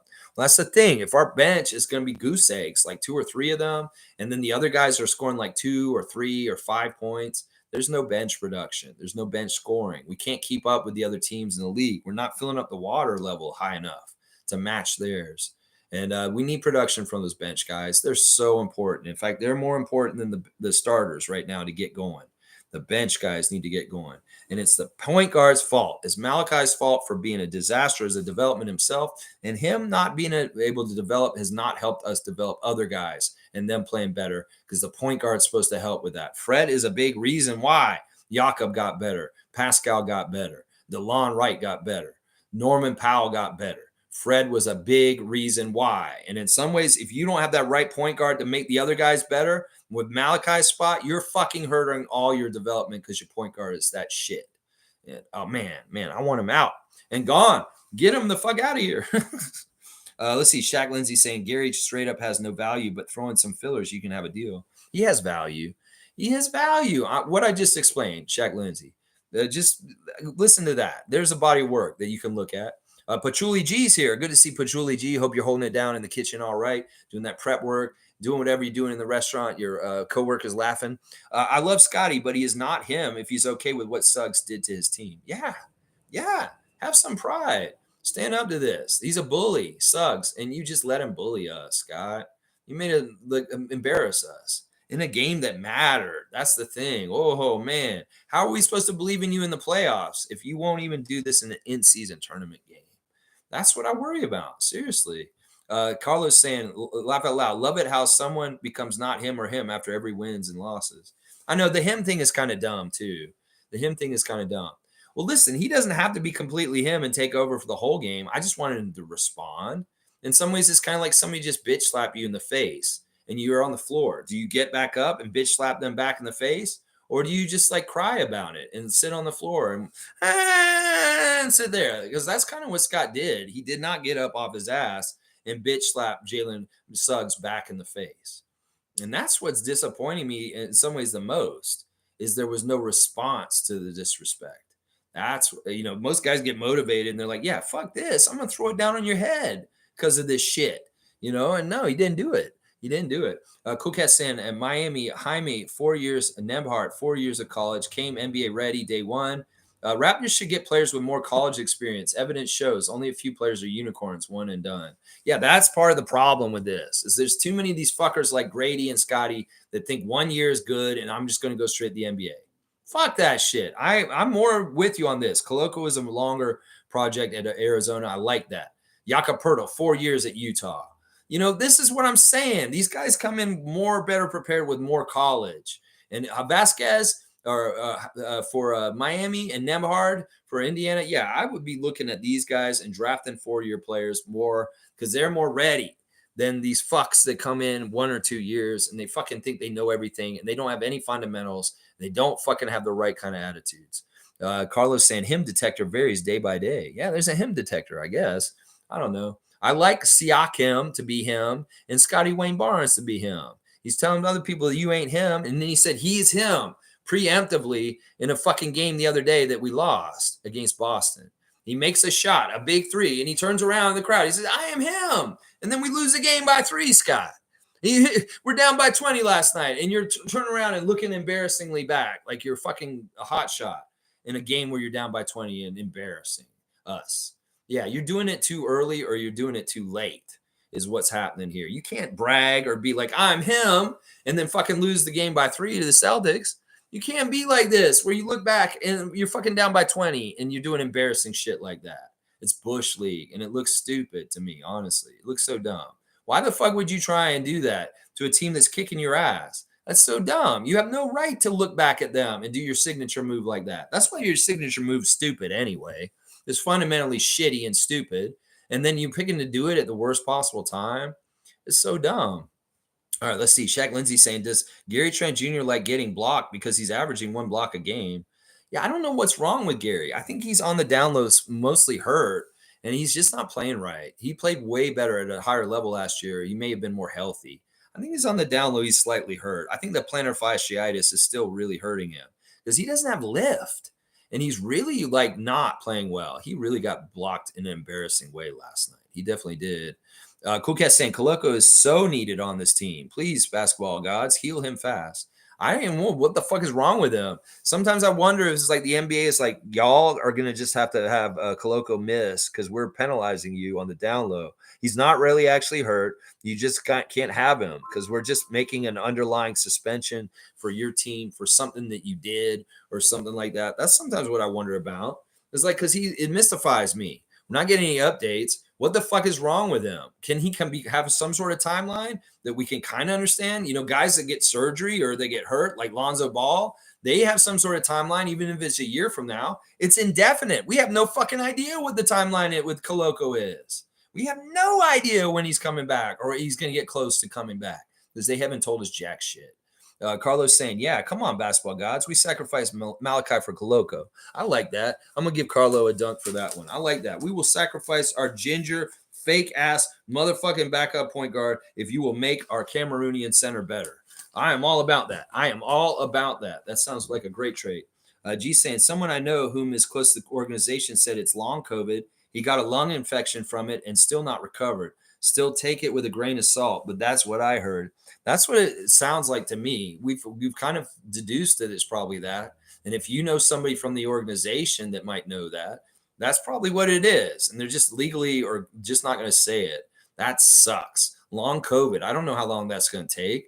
That's fucked up. This kid, we need him developing and coming down the pipeline quicker. This is all the fuck up in the block in our development pipeline, whether it's Malachi's inadequacy or Koloko's mystery illness. We're not getting development happening. We're wasting our time, and the wheels are spinning in development on our team, and we need so badly right now. Let's see. Country Kong saying, the NBA won't let Jakob play for the Raptors. 6 fouls last night, and Goga had 5 blocks, barely any fouls. My question is, do we still have to start him if the refs won't allow him to do his job? Yeah. In fact, those fouls are part of the job. Those fouls are on purpose. Some of them are not like referee hit job fouls. He's hitting people for sure, and rightfully so. I have no problem with what Jakob did with foul trouble last night. He fouled out very early, but in some ways that was the refs being shitty to him at that moment. In some ways, no, you continue to start Jakob because we'd be much worse shape without him. Trust me. That big old Orlando team would just bully the hell out of us without him out there creating a paint presence and to begin the game. There's so much offensive rebounding he's doing with putbacks.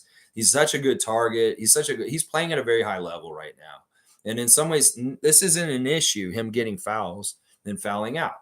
That's not an issue. We don't need him to close the game. And you didn't see Darko concerned that he fouled out with like 5 minutes to go in the game. No, he wasn't concerned about that. Neither was I. So, no, this isn't an issue. He should continue to start to establish paint presence and important physical stuff for the Raptors right away. And, Goga played well. The problem was our guys were going in the lane. He was blocking us. And that was where he was establishing energy and good contributions. Yaka was giving stuff like that to us on Sunday. He had a lot of blocks against the Pistons. And in this game, he had a lot of rebounds, and he was trying to be the straw that stirs the drink on our offense. So I can't. The NBA. It's not that the NBA is not letting Yaka play. He got those fouls earned. Trust me. So there may be like one that's like in the game where he'll set a pick, and he kind of puts his leg out a little bit, and they'll call an offensive foul on him for like a bad pick. That may be kind of screwy and kind of messed up by the refs. But most of the fouls he's doing are earned. Trust me, he's hitting people. He's hitting people, and rightfully so. We need that guy to do that. Carlos saying, great point, Lex. This season and maybe the following season isn't for the weak of heart. Yeah, we're getting a new era, y'all. We're 5 years away from our championship year, our first championship year. And y'all may not be ready for what's up ahead. And y'all may be part of the reason why we're going to what is up ahead, because y'all talked out of pocket. We're impatient already. Well, you know what? You try to rush things can get worse. That's the thing that people don't understand. You really got to fight for the good things that are on your team, like Nick Nurse and Fred VanVleet and Masai Ujiri, and protect them. Because when you lose them, you backtrack, you step back, and you have to start over a little bit more. And that's the thing that I don't think people realize. You keep wanting to scrap things over and over again. Well, you become more like the Leafs, going through coaches every couple of years, going through GMs every couple of years, nothing getting established exactly right, and getting to somewhere where you will get success. Because sometimes the hardest stuff comes right before the very big success. And if the hardest stuff is a real shit show of toxic, crazy ass shit, maybe you don't see through that hardest stuff to get to the good stuff because you made changes before you actually got the good stuff. Holy crap. Imagine that it's not linear, that you can be going down a little bit, but you kind of have discovery and something clicks all of a sudden and boom, you start going up. But what if you're all down there and you're like, oh, it's not working. And then you say you scrap it. And right before you were going to start to go up, you fucked that up because you made the changes. See, that's what I'm saying. That's why patience is important. And that's why the men that do the job, the men and the women in our front office that do the job, should be doing the job and not just average Joe on social media. Seymour saying, I've been saying Gary Trent Jr. can go. The man is a bricks layer out there. His jersey should come with a free pair of construction boots. I'm not that invested in him. Last year it was like, do you want Fred or Gary? And I was like, yeah, I'd rather keep Gary over Fred. And we did. But now in some ways I'm like, I don't really want Gary anymore. In some ways Grady looks like he's more promised than Gary does in the same kind of role at this point. I don't know. In some ways, I don't want to pay a big money to Gary in the offseason coming up or do an extension for him if he's going to be so inconsistent and so feast or famine.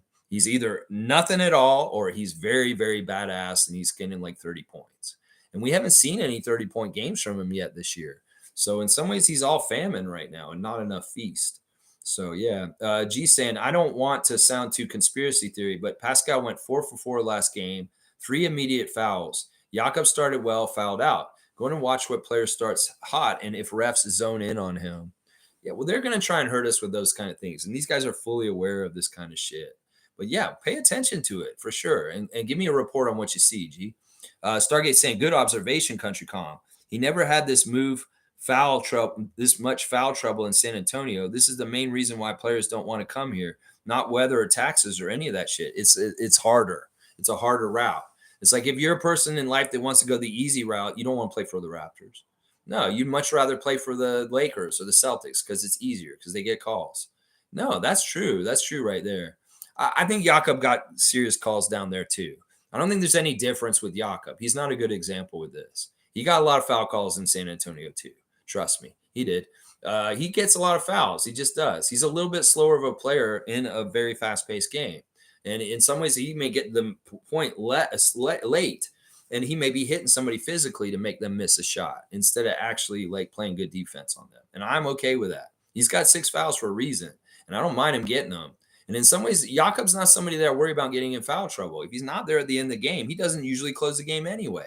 So in some ways, it's a moot point when it pertains to Jakob Pertl in particular. In some ways, we don't want him at the end of the game because he's going to miss free throws and they're going to foul him on purpose. So in some ways, who cares if Jakob gets foul trouble? Siakam, it matters way more, though. Yeah, it does. Let's see. Country Kong saying that the version of Scotty that we deployed against Chicago early in the season was not the Chicago Scotty we saw last night. What gives? Scotty in Chicago and San Antonio wasn't just a dog. He was a Rottweiler. That's what I'm saying. Just like Gary's got to find a consistency with his shot and his offense, Scotty's got to find a consistency in his mentality and his preparation for the game. We've seen lapses in the games last year where it would be like, okay, Scotty doesn't play for like 3 quarters, and then he has a huge monster quarter. And all of us are like, why didn't you do that for the whole game, Scott? And he's like, well, it was my conditioning, and I did better on my conditioning. Well, this year, we're seeing whole entire games where he is absolutely badass in the way we wanted last year. But now we're seeing kind of a minority of games where he isn't as badass like last night. And that's just an evening out of consistency and learning to get better and more consistent at certain new levels that he's playing at. So it's going to happen that he's going to have dud games like last night. It's just unfortunate it happened in an in-season tournament game, and that's the problem I kind of have with it too. It's a big game. You shouldn't be shrinking in those games. Smooth saying all we need from Flynn is 8 and 5, and he can't do it. Yeah, I'd be happy with that. If he could get 8 points and 5 assists, that would be perfectly fine as a backup point guard. He can't do that. He cannot do that. It sucks. It sucks. Carlos saying facts. Simple 8 and 5. Yeah, Flynn, bring your lunch pail and hard hat, please. Just 8 points and 5 assists. That's all we asked for. Can you average that? No, you can't. You have not been able to do that your whole year, whole career. Seymour saying, Coloco, I swear, if you suit up when it's too late in the season for us, I'm going to lose it. Butthole face. Yeah. Carlos saying, hey, once again, this is what development looks like. That Magic team last night was the top defensive team in the league. Yeah, and they've been looking like a development team in past years with losing and going up and down, and now they're starting to see the fruits of it. In some ways, we may be more like Orlando last year or the year before this year, and we got to be ready for that. To come back up and be like Orlando this year, and maybe in a year or two that we get back up to that level, then play like them. I don't know. It's on different nights we show up in different versions of the Raptors. It's never, ever exactly the same. That's why it's maddening. Is we can see a certain level on some nights, and then they just drop the ball on other nights, and it's not consistent. Consistency is so hard. It's the hardest thing to drill down is consistency. I read that somewhere. Oh, I read it just now from Carlo. Cool Cat saying on Raptors site, game leaders are the young vets. Dennis, 24. Jakob, 10 rebounds. Pascal, 8 assists. That's the only 3 that came ready to play, actually. Yeah, and you look at where they're at. They're in the middle. They're the younger vets, as you put them. Yeah, these are vets that have been in the league a long time and really know how to play in the NBA, better than guys like Precious, Gary, and Scotty. But they're not the old heads like Thad, Otto, and Garrett. They're in the middle. These are the right balance of in the middle vets, and they're the guys who actually showed up and played right last night. Yeah. Stargate says Scotty doesn't drink. Yeah, he doesn't drink. He doesn't drink alcohol at all. I think from I gathered that there's people in his family that had alcohol problems, and he didn't want to have anything to do with them or be like them. That is kind of what I feel is the reason, is that he had really bad examples of alcoholism in his life, and he don't want to have nothing to do with that. You know, people like that you may know as friends. Like they have a relative, somebody in their family that is really a bad drunk, and it's turned them off so much the way that they've been. I think that's what it is. Other than the fact that he's also a top-level athlete, then he wants to feed his body with the right kind of things and not poison it with something that's just molecularly off from gasoline. Just slightly off. MSJ saying, okay, well, I was way off. Yeah, he's not like that, Chris. I'm going to just tell you that. Because honestly, why would he be with us on a Friday night at 1 a.m. on Twitch playing Friday the 13th with his friends? Yeah, he really is really like a kid in some ways. And in some ways, that world scares him because it's like he's shy. He's a shy guy. And in some ways, it's like, I get it. He could have a lot of different women he wants. He probably does. And he gets it. But in some ways, being in the public, a place where it's a meat market and you're out and about with a whole bunch of people, that's not appealing. That's not appealing. In some ways, he become like a circus sideshow. He's like, oh, there's Scotty Barnes. And then people would just mob him. He hates that. He fucking hates crowds. When he came to the Subway pop-up last summer, he hated it. It was so congested with full of people. He ran out of there as quickly as he could. as soon as his obligation was up. He didn't hang around. There were a ton of people that didn't get autographs or pictures with him. They didn't get any autographs to anybody there, but a lot of people didn't get pictures because as soon as his time was up at that Subway pop-up, he ran out the back door and went straight home because the crowd really bugged him. So he is not a person that's out in public. If he is out doing stuff, nightlife, it's in a private champagne room with a very small amount of people. And I'll bet you money he's not taking any drugs or drinking. He's just there, maybe getting a massage or something. I don't know what he's doing. Let's see. Mo's saying, keep up the wonderful stream despite everything that's going on right now. And go Raps. Always supporting you. Go watch Ellen's latest video. Thank you, Monique. Thank you, Mo. And seriously, now more than ever, when things are confusing, maybe slightly negative, this channel is an important benchmark place to just kind of touch base and like kind of get grounded with reality.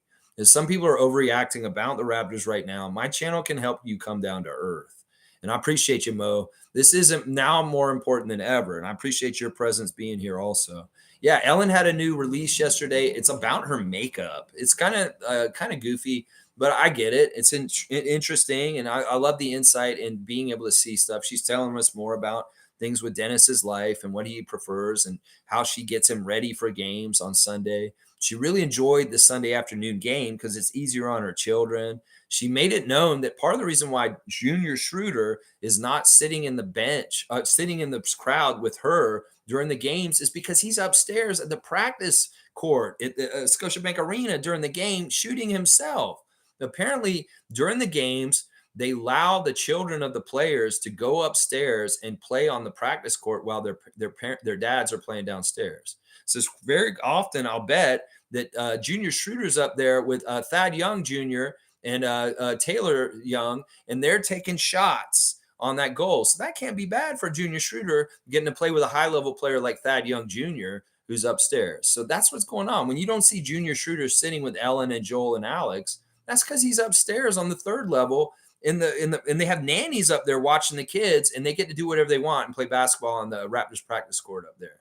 That's what we learned from Ellen's thing. So yeah, really cool content from the Schroeder family. Definitely follow them on YouTube. You find out more and more about the Raptors. The amazing buffet of food that they have for the family, the spread of what is back there is amazing. The food back there, they had like oysters, raw oysters, all kinds of amazing good food available for them to just eat at the game. Such good stuff. Cool Cat saying, I may be biased, but we moved off Pascal too soon for Scotty. I understand with a new coach, new system, reset, you hand him the keys. It has affected the pecking order on the court. Driver for W's. You know, this is an interesting topic to look at, and I want to do it sensitively.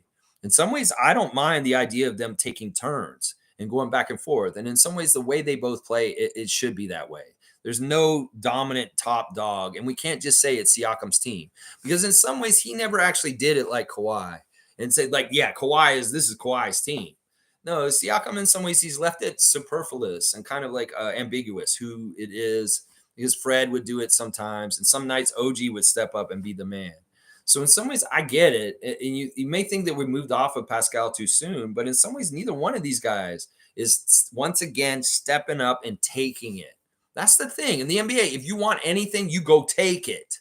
It's not like you fucking just get it handed to you. Siakam, you want to be the man, go take it. I've been crying out for this for years now. Siakam, you want to be the man, go take it. Scotty, you want to be the man, go take it. If neither one of y'all going to take it, then whoever half-ass takes it will be taking it for the night. If neither one of y'all take it, then something like last night happens. So in some ways, once again, the players have to have the motivation, the drive, the will, the desire, like Jalen Suggs, to go take shit like he did. And that's the problem right there. These guys want to be in charge or be the top, the pecking order. They can go do it, any one of them. It's not like anybody's trying to stop them. Carlos saying, we didn't move off of Pascal per se. We're trying to move from the ISO-heavy offense, and the way to that is to move off of from Pascal. Yeah.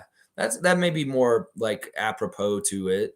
And in some ways, once again, Scotty and Pascal on any given night can be the top dog. It's up to them whether they want to do it. If Darko's given a game plan and he sees that, okay, they're keying on Siakam and doing a really good job with him and kind of stopping him, then I want to go to Scotty or vice versa. It's like, oh, Scott's not exactly got it tonight. Siakam, we need you. Can you carry us tonight? Okay, coach, I'll try. You know, it's that kind of stuff. Let's see. Cowboys saying, bump the brakes, Raptor Freak family. Let's get this win. Everyone have a blessed day and night. Thank you, Cowboy. I appreciate it. Stargate saying, Lex, you were on point today, except for your views on Precious. Well, honestly, I'm giving Precious way more leeway because honestly, he hasn't done a whole lot that has been really bad. In some ways, he is more promise, and it's not worth squashing him or making him feel bad because in some ways, I really believe he may be the best guy that we've got on the down low coming up, even with Scott. Because in some ways, there's some things about Precious that are different than Scotty that I like, and it's that aggressive, like I'm going to go right at the rim and throw it down on your head. In some ways, he's been showing something. All right, I'll take this. If you say I'm mostly on point, except for Precious, I'll take it. I don't have to be perfect. Carlos saying halt to Cowboy. I think that's a halt. I'm not sure what that is. Is that a sun? I'm not even sure what that is. Carlos saying, I just hope Lex is right about Precious. We need a decent backup center to show up tonight. He's not even a center, though. That's the problem. Part of it is we're playing out of position with him. He shouldn't be playing center. That's why I hate this roster build. He should be playing forward, and he should not be playing center. In that, some ways, has hurt his development is having to play center. And I don't like it. I don't like it. That's why I want another center other than Koloko and Yak, because he can do this instead of Precious. Precious doesn't need to be doing it. But Truly G saying, wasn't Siakam accused of being selfish from having the ball too much? He's trying to follow Darker's game plan. That's right. He's doing a good job. Honestly, I don't have a whole lot of problems with what's happening with Siakam, other than I'd love to see his production to go up. But I don't feel like it's from the criticisms y'all are saying. It really is partly him. He just needs to go and take it. I've been saying that for years. Siakam, you can go do whatever you fucking want. Just go take it. When he has that gumption, he goes down there, he's demanding in the post, and he's killing people and cooking them. You can tell when he's really engaged and trying. And then there's other times where he's like Scott. He's kind of aloof and kind of just running up and down the court and not really trying to be more paramount and stuff. That's part of the problem is Siakam needs to take it. I'm going to keep saying that. Just like Scott. It's the same criticism. Stargate saying, I don't want no trade unless we're getting back equal or greater value in return. And fuck draft picks. There ain't nobody coming. Exactly. I'm exactly with Stargate on this. That has to be a good return if we're going to make a trade. Don't trade somebody out of here because you just think they don't work and they suck. You got to make the trade so that it benefits the team and we get better from it. So, yeah, no trades unless it helps our team. Oh, wow, I'm over 4 hours. Amazing. Infamous saying, salute, freaks. I have a theory about what happened last night. It was Grady's birthday. They were celebrating. I have seen this before with other teams. Well, they celebrated on Sunday night. They had all day Tuesday to travel. And I don't think they were celebrating on Monday night, unless I'm wrong. I don't know. Maybe there is some fucked up bullshit in Orlando that they went and did that they probably shouldn't have done. I don't know. Let's not speculate on that. Let's only worry about what's on the court and how they show up. And if they seem like they're prepared, well, I don't think it was Grady's birthday party. And honestly, that didn't look like a crazy ass party. None of them looked like they were drunk or anything. You know, they took pictures with the staff at Pi and they all looked happy and smiley. And it didn't look like there was anything too crazy or late night about the Grady party. So I don't think it's Grady's birthday party. I don't think it's that. Carlos saying it wasn't Siakam that was selfish. It was the ISO heavy system. That's right. I don't think Siakam's a selfish guy. It was Nick's system that made him selfish. Cool Cat saying Scotty goes to a club in Toronto. Him and Precious hang out at the clubs. He's a young rich kid. Give him a break. He's enjoying life. He just needs to manage consistency as a franchise player now. No, he doesn't. I don't know why you heard that. They go out to dinner. They may go out to nice restaurants and sit, but they're not going to clubs. Scotty said this explicitly on his Twitch stream. Somebody said to him one day, I saw you at a club the other night and saw you out. And he was like, nope, out. I don't go out. He said that straight up. Now he's a liar. This may go out. I'm not talking about Precious. I'm talking about Scotty specifically. He doesn't go out. And Cool Cat, you know this is true. Where's the time he's going out and doing party shit? He's either on Twitch or he's at OVO or he's doing basketball stuff. You know, when he was with his friends in Jamaica this summer, maybe, yeah, they did a little bit of fun and hanging out and doing goofy shit then. But during the season, he's very much on business. And if he's out doing party and stuff, that's something I didn't know. And he lied to us then. Then he's a liar because he basically straight up told his Twitch family he doesn't go out to clubs and that you wouldn't see him out at clubs because that's not what he likes to do. Now, if you have information that's opposite or you know something for sure that he's out of clubs, well, then I'm going to be like, well, Scott, why did you lie to me? Because he made it very clear that he's not about that lifestyle. It doesn't interest him. He may dress up and wear the clothes and like the bling. He may like hanging out with his friends and stuff. Maybe some of them are like, yeah, let's go out, Lloyd. Or Lloyd may be like, yeah, let's go out, Scott. But he's more likely to be like, no, I don't, because he hates crowds. I know that for sure. He definitely hates being around a room with a jam packed full of people. So you're not going to see him down in fucking the entertainment district in Toronto at any of those clubs where there's just jam full of people all drinking and dark in there. No, no, he hates that environment. Why would he waste his time there? If there's anything going on, he likes doing kind of stuff privately, maybe in little small get togethers with just his friends. And we also know that he doesn't do any drugs or alcohol. So, I mean, unless he's lying. Fiercely Salsera saying, where's correspondent Kayla Gray? I haven't seen her in a while. I see Nikki Reyes instead. Yeah, I noticed that. Nikki Reyes doing more of the TSN stuff than Kayla Gray lately, but Kayla has been around. I hear her at the media scrums. She's doing interviews with the players still. Like the other day, the interview with Darko yesterday after the game was all Kayla and Savannah after the game. They were the only two there asking questions to Darko in Orlando, which is interesting to me. Unless that is not Kayla Gray, it's actually Nikki Reyes I'm hearing. I don't know, but Kayla Gray is suspiciously not on TV as much so far this season. You're right. Kareem Thomas saying, I've been silent, absolutely no words. These guys better show up tonight. There you go. Kareem Thomas is pissed, and he wants to see a better effort and product on the court tonight from the Raptors. I'm with him. Infamous saying, we also have to admit that we lost to a better team. NBA is about matchups. They match us at every position. They were a better team last night. I won't say they're the better team overall. I believe we're still the better team. It's just they caught us on off night, and we didn't have the right energy to match theirs. They kind of caught us with a sucker punch named Jalen Suggs. There really was kind of a sucker punch of Jalen Suggs that kind of threw us off in the whole scheme of things. So I won't give them that. I won't give them that they're a better team.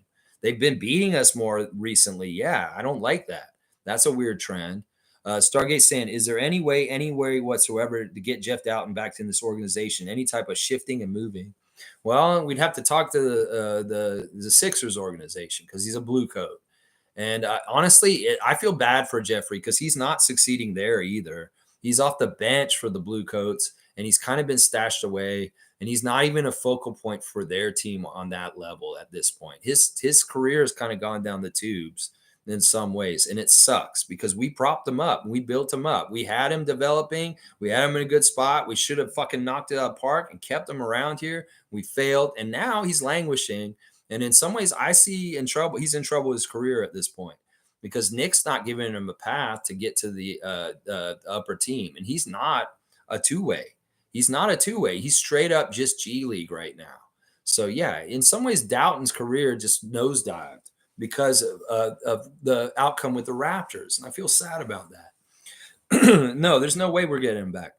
Carlos saying, yeah, a reminder, this Magic team is the best defensive team in the league. You'll get spanked if you don't bring your aim game with that.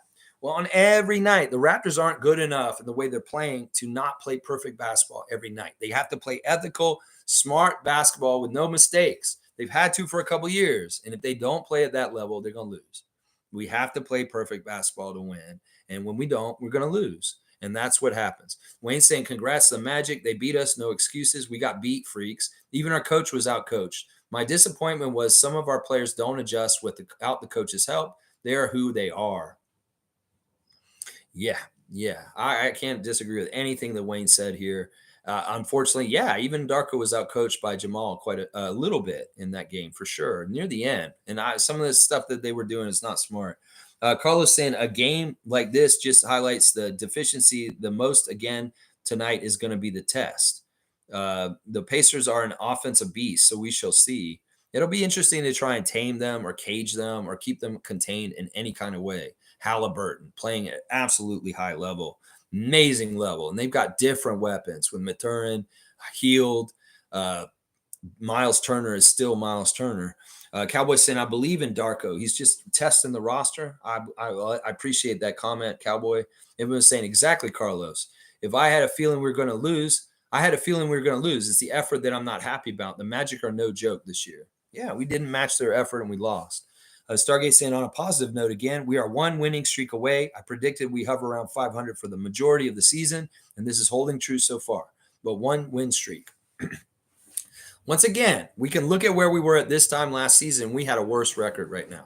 We did. We had a worse record at this point in the season, and we have an even harder schedule this year. So we've made progress. If you really look in between the lines, in some ways we're doing way better than we should be right now. Cowboys saying winning streak starts tonight, family. That's right.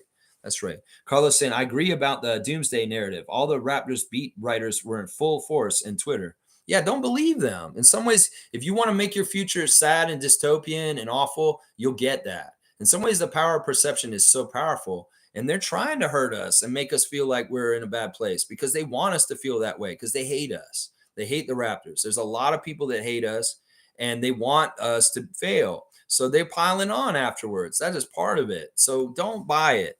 Stay positive and believe in good things coming to the Raptors, because in some ways, if you believe in bad things coming to the Raptors, the bad things will come. So if you believe in good things coming to them, good things will come. And that's what we need to do. That's a huge secret to this, is the power of perception and how you believe your future is going to be. If you think your life is shitty right now, it'll be shitty. But if you can look for things that are good in your life and find gratitude in them, you may have a better life already. MK saying, I'm behind you on the stream, so I don't know if you talked about this, but I hate when Scotty looks back on a dunk, especially for losing. He's just asking to get hurt. Yeah, it's Bush League. It's stupid. It's not good trash talk. It's like, bro, that's not the way you should be trash talking this game. You should be trash talking by scoring and getting the lead and winning the game for the Raptors, not by turning around and looking back in a dumbass little move that you've been doing since you were a grade school kid that's immature. And you shouldn't be doing that anymore. You're in the pros now. That may have been all right in middle school and your dumb little baby-faced highlight reel where you're like looking back and doing it. It's cute, but not in the NBA. You should show that you've grown up, and that immature little, like, unfundamentally good plays should be out of your bag, Scott. Thank you, Meredith, for being here. Our WNBA fantasy champion, Meredith. Good to see you holding it down in Ottawa for us. Kareem saying, I'm not going to talk about lineup adjustments, trades, etc. I just want to see real effort every game. Boom, boom. That's exactly what I care about too. I just want them to come out correctly and give a good effort and compete. That's why we had no problem with losing to Boston, because they showed that level of effort. We love the perfection and the great play against a slouch opponent on Sunday and not playing down to their level. Well, they didn't show up correctly last night with the right energy and the right kind of effort, and it showed. And that's what we want. That's what Kareem wants. That's what I want. I don't give a shit about making trades. I don't give a shit about adjustments. These guys just need to show up the games correctly and try and win them. And he's exactly right. Wayne's saying the Magic has a coach who is finally reaching his young, talented team, and it's working for them. We're not the only talented team, and when you meet, you have to compete. Darko's not perfect. Yeah. They've had good things going. They've got a lot of good vibes. They've got good chemistry. They've been together for a little bit longer than we have. And there's a couple of different things working for them right now. But it's a long season. There's a lot of things that can happen. They may not have the smooth sailing that they have right now totally throughout the season. So we'll have to see. There's a lot of things that can happen for everybody, positively and negatively. We'll have to see. Carlos saying we should have that on a banner. The season isn't for the faint of heart. Yeah. Yeah, and seriously, Raptors fans, this is a test. Are you a real one or not? Can you go with them through this? Because I am. I'm going to do it. I did it before in the other places in the franchise history where it was really, really dark. Why wouldn't I do it now? In fact, things are a lot sunnier and brighter right now than they were in the mid '90s in the beginning, or with the Bosch years and around Bargnani and stuff. This is way better right now. What's happening right now? Stargate saying at Carlo, yep, those charlatans posing as basketball reporters are showing their let's make hockey great again mentality today by how they're bashing the Raptors today.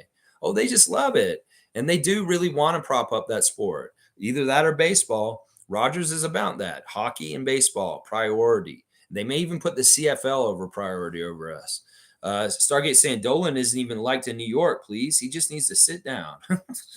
Step down or something. I don't know. They hate him. They do. Fiercely, thanks for the cutoff. I really do need it. Holy crap. I knew this was going to be a long stream because there is a preview and a reaction. Jimmy saying go put Raps. Yeah, keep positive, Jimmy. I know you're crying, though. Infamous saying the question I have also is why Suggs didn't get a technical for some of his antics. If one of our players were doing what he did, there would have been a tech for sure. I thought he was very close. Like with some of the way they've been so touchy with technicals recently, some of the stuff on Giannis, some of this stuff like OG got a really weird tech recently where it seemed like, yeah, he's not really doing anything. Yeah, they were letting him a little bit more have that passion. I mean, he was successful, and maybe that was part of the script they liked because they did want the Magic to win. So like, well, Suggs is the guy who's kind of pushing them. So let's not try and put a leash on him for being a dog. Let's go ahead and just let him. They could have been very well designed. In some ways, I don't know if he was cussing. That may be the difference. Maybe he was yelling very passionately and saying things, but maybe he didn't say any expletives, and that's why they let him do it. Because that may be the line right there. You drop an F bomb, they might tech you. If you're not using any vulgarity and you're just saying stuff, yeah, y'all passed me. You passed on me for this. You passed on me. If he's saying stuff like that, he's not cussing, then he can't get in trouble. And he's not like he's menacing, like he's going to come over and try and hit someone. Although that kind of energy can be intimidating to guys, and they'd be like, "Holy shit, this guy's really amped up." And the way he was going in physically to attack the basket and just bumping right into us and putting it in, that's really the refs rewarding effort and energy and a guy who really wants it more than like penalizing somebody like that. Now, if we had a player like that on our side that was really aggressive and loud and pushing like that, they may actually try and corral him if it's part of what they want for the outcome. So yeah, that may be true what you're saying, infamous, that they may have done it to us the other way if the role had been reversed. Country Kong saying, was Cole Anthony supposed to be drafted by us too? I don't think Suggs is mad at us. I think the entire Magic roster smelled blood in the water. Every player played like they got shafted by the Raptors. No, it was very primarily him. No, he had a different level of intensity that I hadn't seen on an NBA court in a long time. In fact, it was kind of like an old friend. I'm like, damn, I feel like I'm watching like a Heat versus Knicks game in the late 90s, the way this guy is so amped up. I had to admire it, honestly. He does hate us. He very much does. He has a higher scoring average against the Toronto Raptors out of all the franchises. He has a personal vendetta because of all the bullshit that was made up about how we passed him over for Scotty. So, no, this is real. This is true. It's just like Jimmy Butler with Tobias Harris. It's the same shit. Jimmy's saying, you picked him over me. Well, it's the same shit with Jalen Suggs and us and Scotty Barnes. So it is real. No, not the rest of the team wasn't like that. Anthony Black was half asleep out there on court, and he was just as passive and not in the game as our guys were. So there were other Magic that weren't taking it seriously. The Wagner brothers, they took it real seriously because they're like Dennis. They have a leader like Dennis from Germany. And they're like, oh, Dennis is going to come up for this game, so we better come up for this game. And that's probably what Schroeder's thinking too. It's like, I'm playing Franz today, and I better not look embarrassed against them because I really want to beat those guys. I love them. They're my guys from my country, and we did really good things this year. But I also want to beat them, and I don't want to look bad, and I want to compete with them. Well, Dennis showed up to do that. But also, Franz and Mo are thinking that way also, coming the other direction. So that's part of the problem is certain guys on our team were ready to compete, and most of them weren't. And on the other side, there were more guys who were ready to compete on the other side, and it sucks. Cool Cat saying Scotty turned tunnel black outfit was fire. His belt said first class. Fuck. First class fuck. Is that what his belt said? First class fuck. He looked cool. He looked kind of like The Rock when he was Hollywood Rock with his leather sleeveless shirt coming out there. And look who's come back to Orlando. Finally, the Scott has come back to Orlando. Yeah, I mean, the edge is fine and everything. You know what it says on the chain that they give the players? Win every day. That's what it says on there. I don't know. Scott can look good, but if he's not playing good, I don't give a shit about how he looks. Yeah, that's all pretty boy shit. In some ways, that's a distraction, and we don't worry about that. I could do fashion plate reviews on their coming into the game shit, but I'm not Joan Rivers, so I don't care. Wayne Stranger saying, Country Kong, they played like NBA players and followed their coach's instructions because it was working. I saw our vets play, and all I saw was common sense and basketball IQ. That was on Darko. Yeah, I'm not totally sure what Wayne's trying to say here, but you know what? I'm not putting a lot of blame on Darko other than like he should have played Otto more earlier. And in some ways you can say, yeah, why weren't they motivated or more prepared better? I don't know. There's maybe some problems with what Darko did last night, but once again, I'm tempering my uh, criticism of him because ultimately it is the players and the effort they give that gives us what we get. Seymour saying SGA area, love it. What shy area? What? Love it. Us media pissed. They said only Lebronto sticks and not shy area. America hating as usual. I have no idea what you're trying to say, Seymour. I'm not understanding. Are you talking about SGA and what? SGA cooked a curry all night long last. Yeah, I did see that the Thunder cooked the Warriors, and I'm glad about that. I'm very happy for SGA. His kind of success makes me happy for sure. Shaq Lindsay saying trade Gary, Chris, that, and maybe Grady, and a first for Zach. That's crazy. That's crazy. That's the whole bench once again. And like Grady is somebody we're trying to keep because we got to discover what he's going to become. Let's see. Wayne saying we're not trading for no Zach LaVine. You really think he's worth $40 million a year? That ain't happening. I'm with you on that, Wayne. In some ways, that money is not worth it. All right, here's Basketball Rewind. This is Van Hoot. We haven't seen him in a little bit. Good to see you, Basketball Rewind. Give Basketball Rewind a follow and a subscription. More basketball talk. Yeah, Van Hoot's a cool dude, man. Let's see. At this point, Flynn and Precious are really struggling, and it is hard to prioritize their development. I'm glad people are seeing that. Again, we need more depth, high IQ players. Talk to Louis Zatzman about some of this. Anyways, take care. Have a good day, everyone. All right, Van Hoot, I hope you're doing well in your studies in medicine and things are going well for you, my man. I don't know if you're still here with us now that I got to your comment 2 hours later, but either way, I'll include Flynn on this. But once again, I'm not giving up on Precious. There's still a lot to find out about him. Wayne's saying we're over Malachi. As a point guard, you have to talk, and I see this squad, and the younger players do not talk. How do you play and not talk? Darko's got to let Siakam cook. Way too guarded. Yeah, I like that. Communication is always important. Malachi's not stepping up and being a leader either way, whether it's him scoring or finding other people. Fiercely saying Dennis has become very conservative. One of the reasons why he annoyed me as an opponent was his cockiness. His tame down ever since he's on the team. Well, he's smart because in some ways he can't do his freeze when they're down by 20. In fact, he hit big shots and he did not do his cocky freeze. And that's smart because it looks stupid when you do that. In some ways, Dennis has matured out of some of that stuff you're talking about. And that's maybe some of the stuff I want to see Scott mature out of, like the look back. Yeah, no, I get it. Scott, Dennis has that dog, and he is fighting in that very, very level. I'd say maybe he is a little bit more toned down, but it's because he's more mature, and he may do that kind of stuff when it's rightful to do it. But he's picking his spots, and maybe he learned the wrong way when not to be cocky, and he looks stupid for it. And he's more smart to not do it in those kind of ways. I don't know. I get what you're saying. He's not exactly the same because he doesn't have that little white spot, and it's kind of like that signified like a feral Dennis, if any other word to put it. And now he's a little bit more in tune, but that's part of the package of the FIBA World Cup MVP Dennis that's more mature and older now. And I'll take that in some ways. That fight and that spirit is still there, Fiercey, and it'll show its face all the time. You just got to look for it.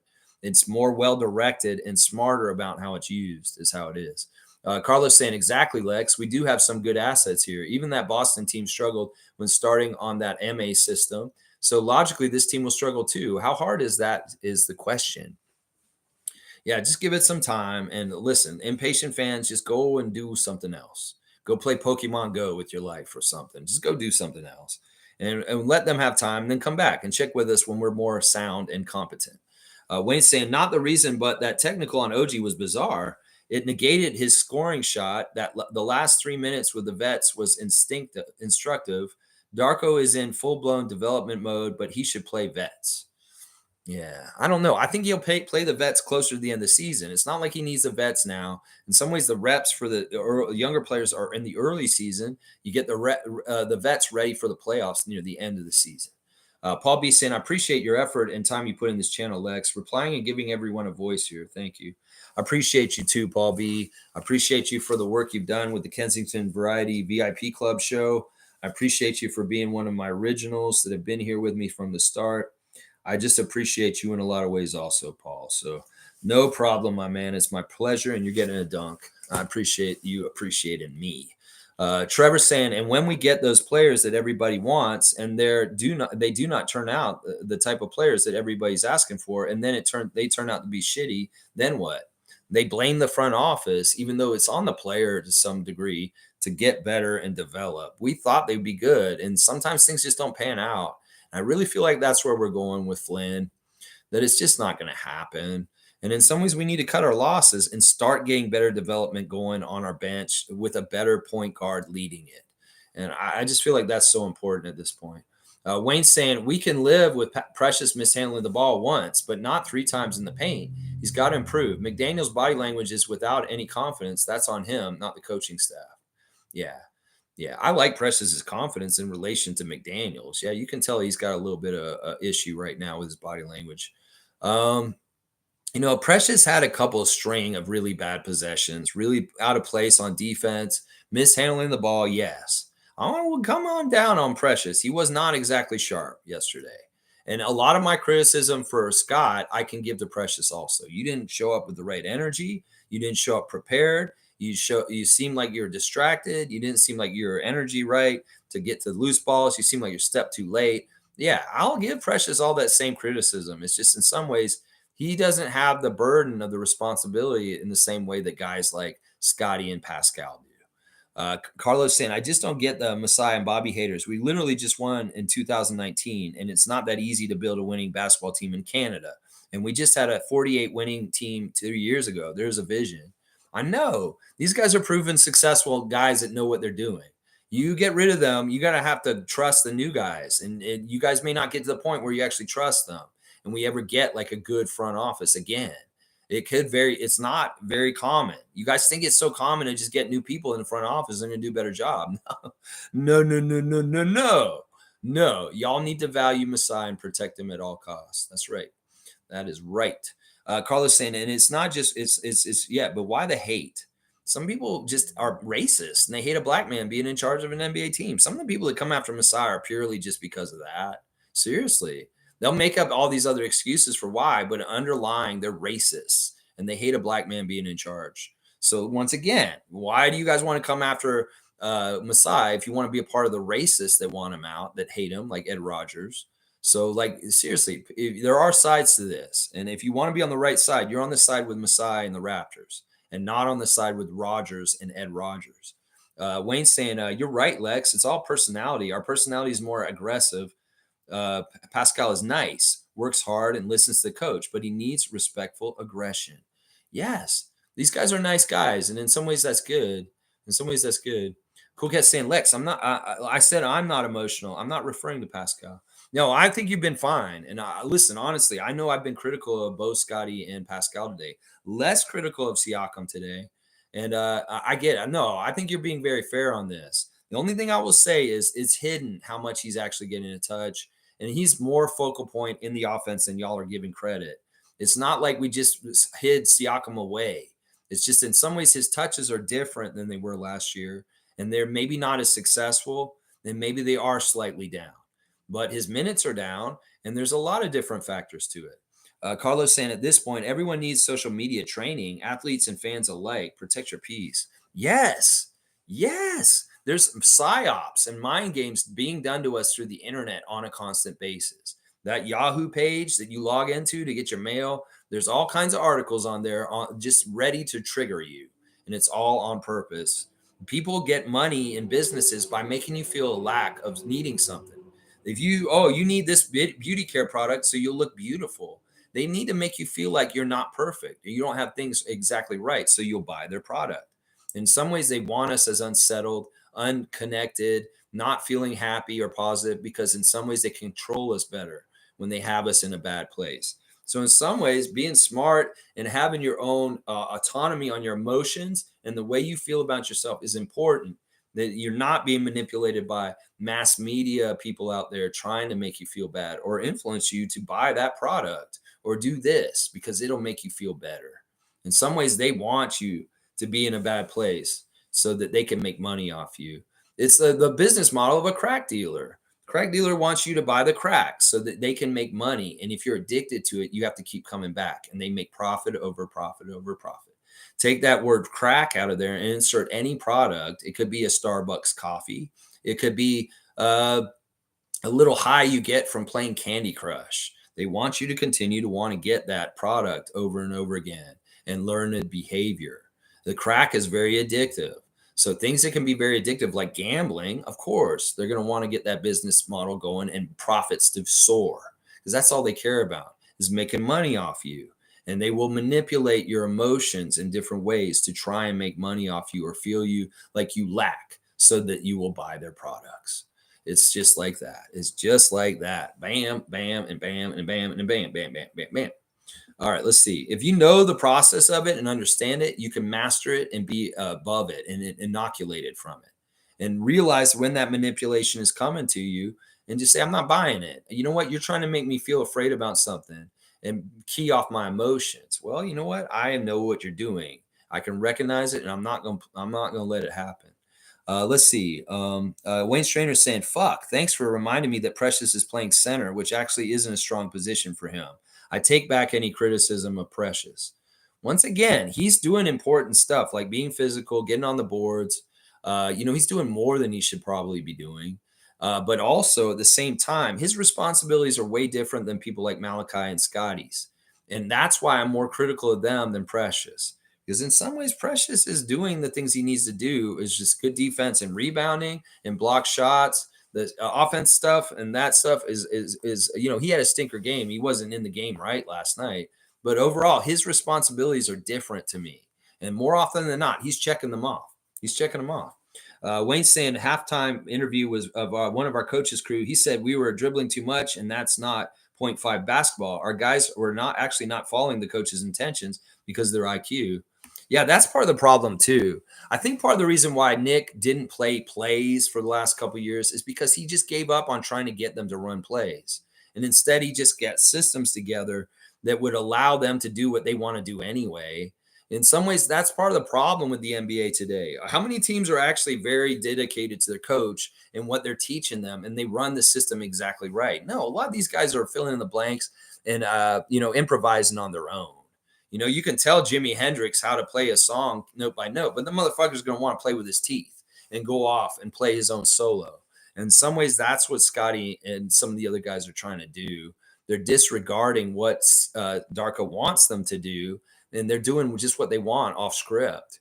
And I hate that. I wish that they would just stick to what coach wants them to do and try that. And, you can do improvising later once you master the system you're supposed to learn first. In some ways, you should be very dedicated to learning the system first, and then you can improvise in your own personal ways afterwards. And in some ways, I don't like that. Dana's saying the NBA came out and said they changed that tech on OG. Yeah, they took it back, and he doesn't have to pay the fine, basically. But people are saying, well, you're not going to take the free throw back. Well, they missed that free throw, so it's not like that point counted against us. So, Fiercely saying, agree with Paul B. Thank you, Lex, for cutting the time. Great Lexathon. Yeah, this is a very long one. We're going to get close to 5 hours. Fiercely saying, let's go tonight. That's right. Let's win tonight.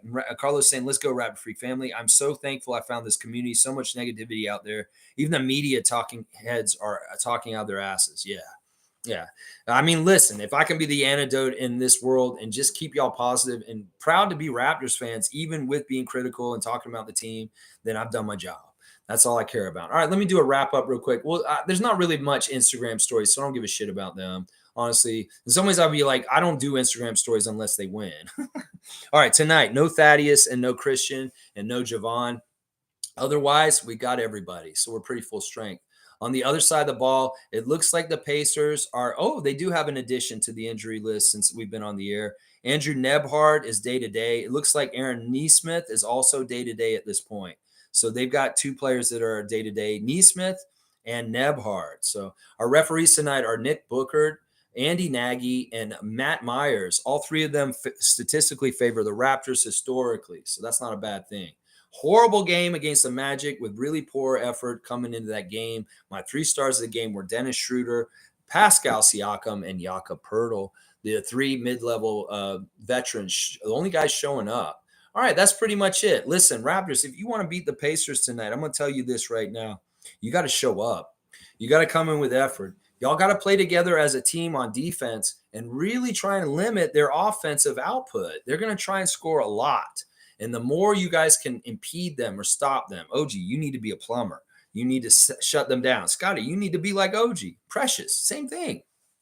Get out there and make it hard for Mathurin and Halliburton and the rest of them to operate and stop them. If y'all can be more like Jalen Suggs or Ben Mathurin in the past and take over and show that dog, oh, I love that. Scotty, can you be pissed tonight? Can you come out and have a revenge game against the Pacers, even though it should have been against the Magic last night? I'd love to see that. Just give us something to feel good about, that there is some promise of dog in our team. We just need somebody to show up and do that, please. Yeah, Fiercely saying it, Cool Cat. There's a 5-minute video on Scotty and who? And Cardi on TSN YouTube. Okay, cool. There's a little video of Scotty with his dog. Nice. All right, that'll be cool, fun content to check out. All right, right. Thanks for watching me, guys. Came out a few hours ago. All right, yeah, I've been here for a while. It's all right. It's almost 2:00 right now, and I started at 9:30. Before 9:30, I started at 9:15, guys, this morning. Holy crap! All right, y'all. I appreciate y'all. Let's go Raptors, beat the Pacers tonight. I'll come back with the reaction tomorrow morning. Don't mess around. Please show something different than last night. It'll be really go a long way in our Raptors nation with the fans. Trust, trust, trust. All right, here's my main event marquee matchup. The Raptors are playing the Pacers. That's all. You're a team. They're a team. Show up and be the better team, Raptors, is what I'm saying. That's the main event marquee matchup. And if there's a speaker on fire, I don't mind. I don't mind at all. Let's go Raptors!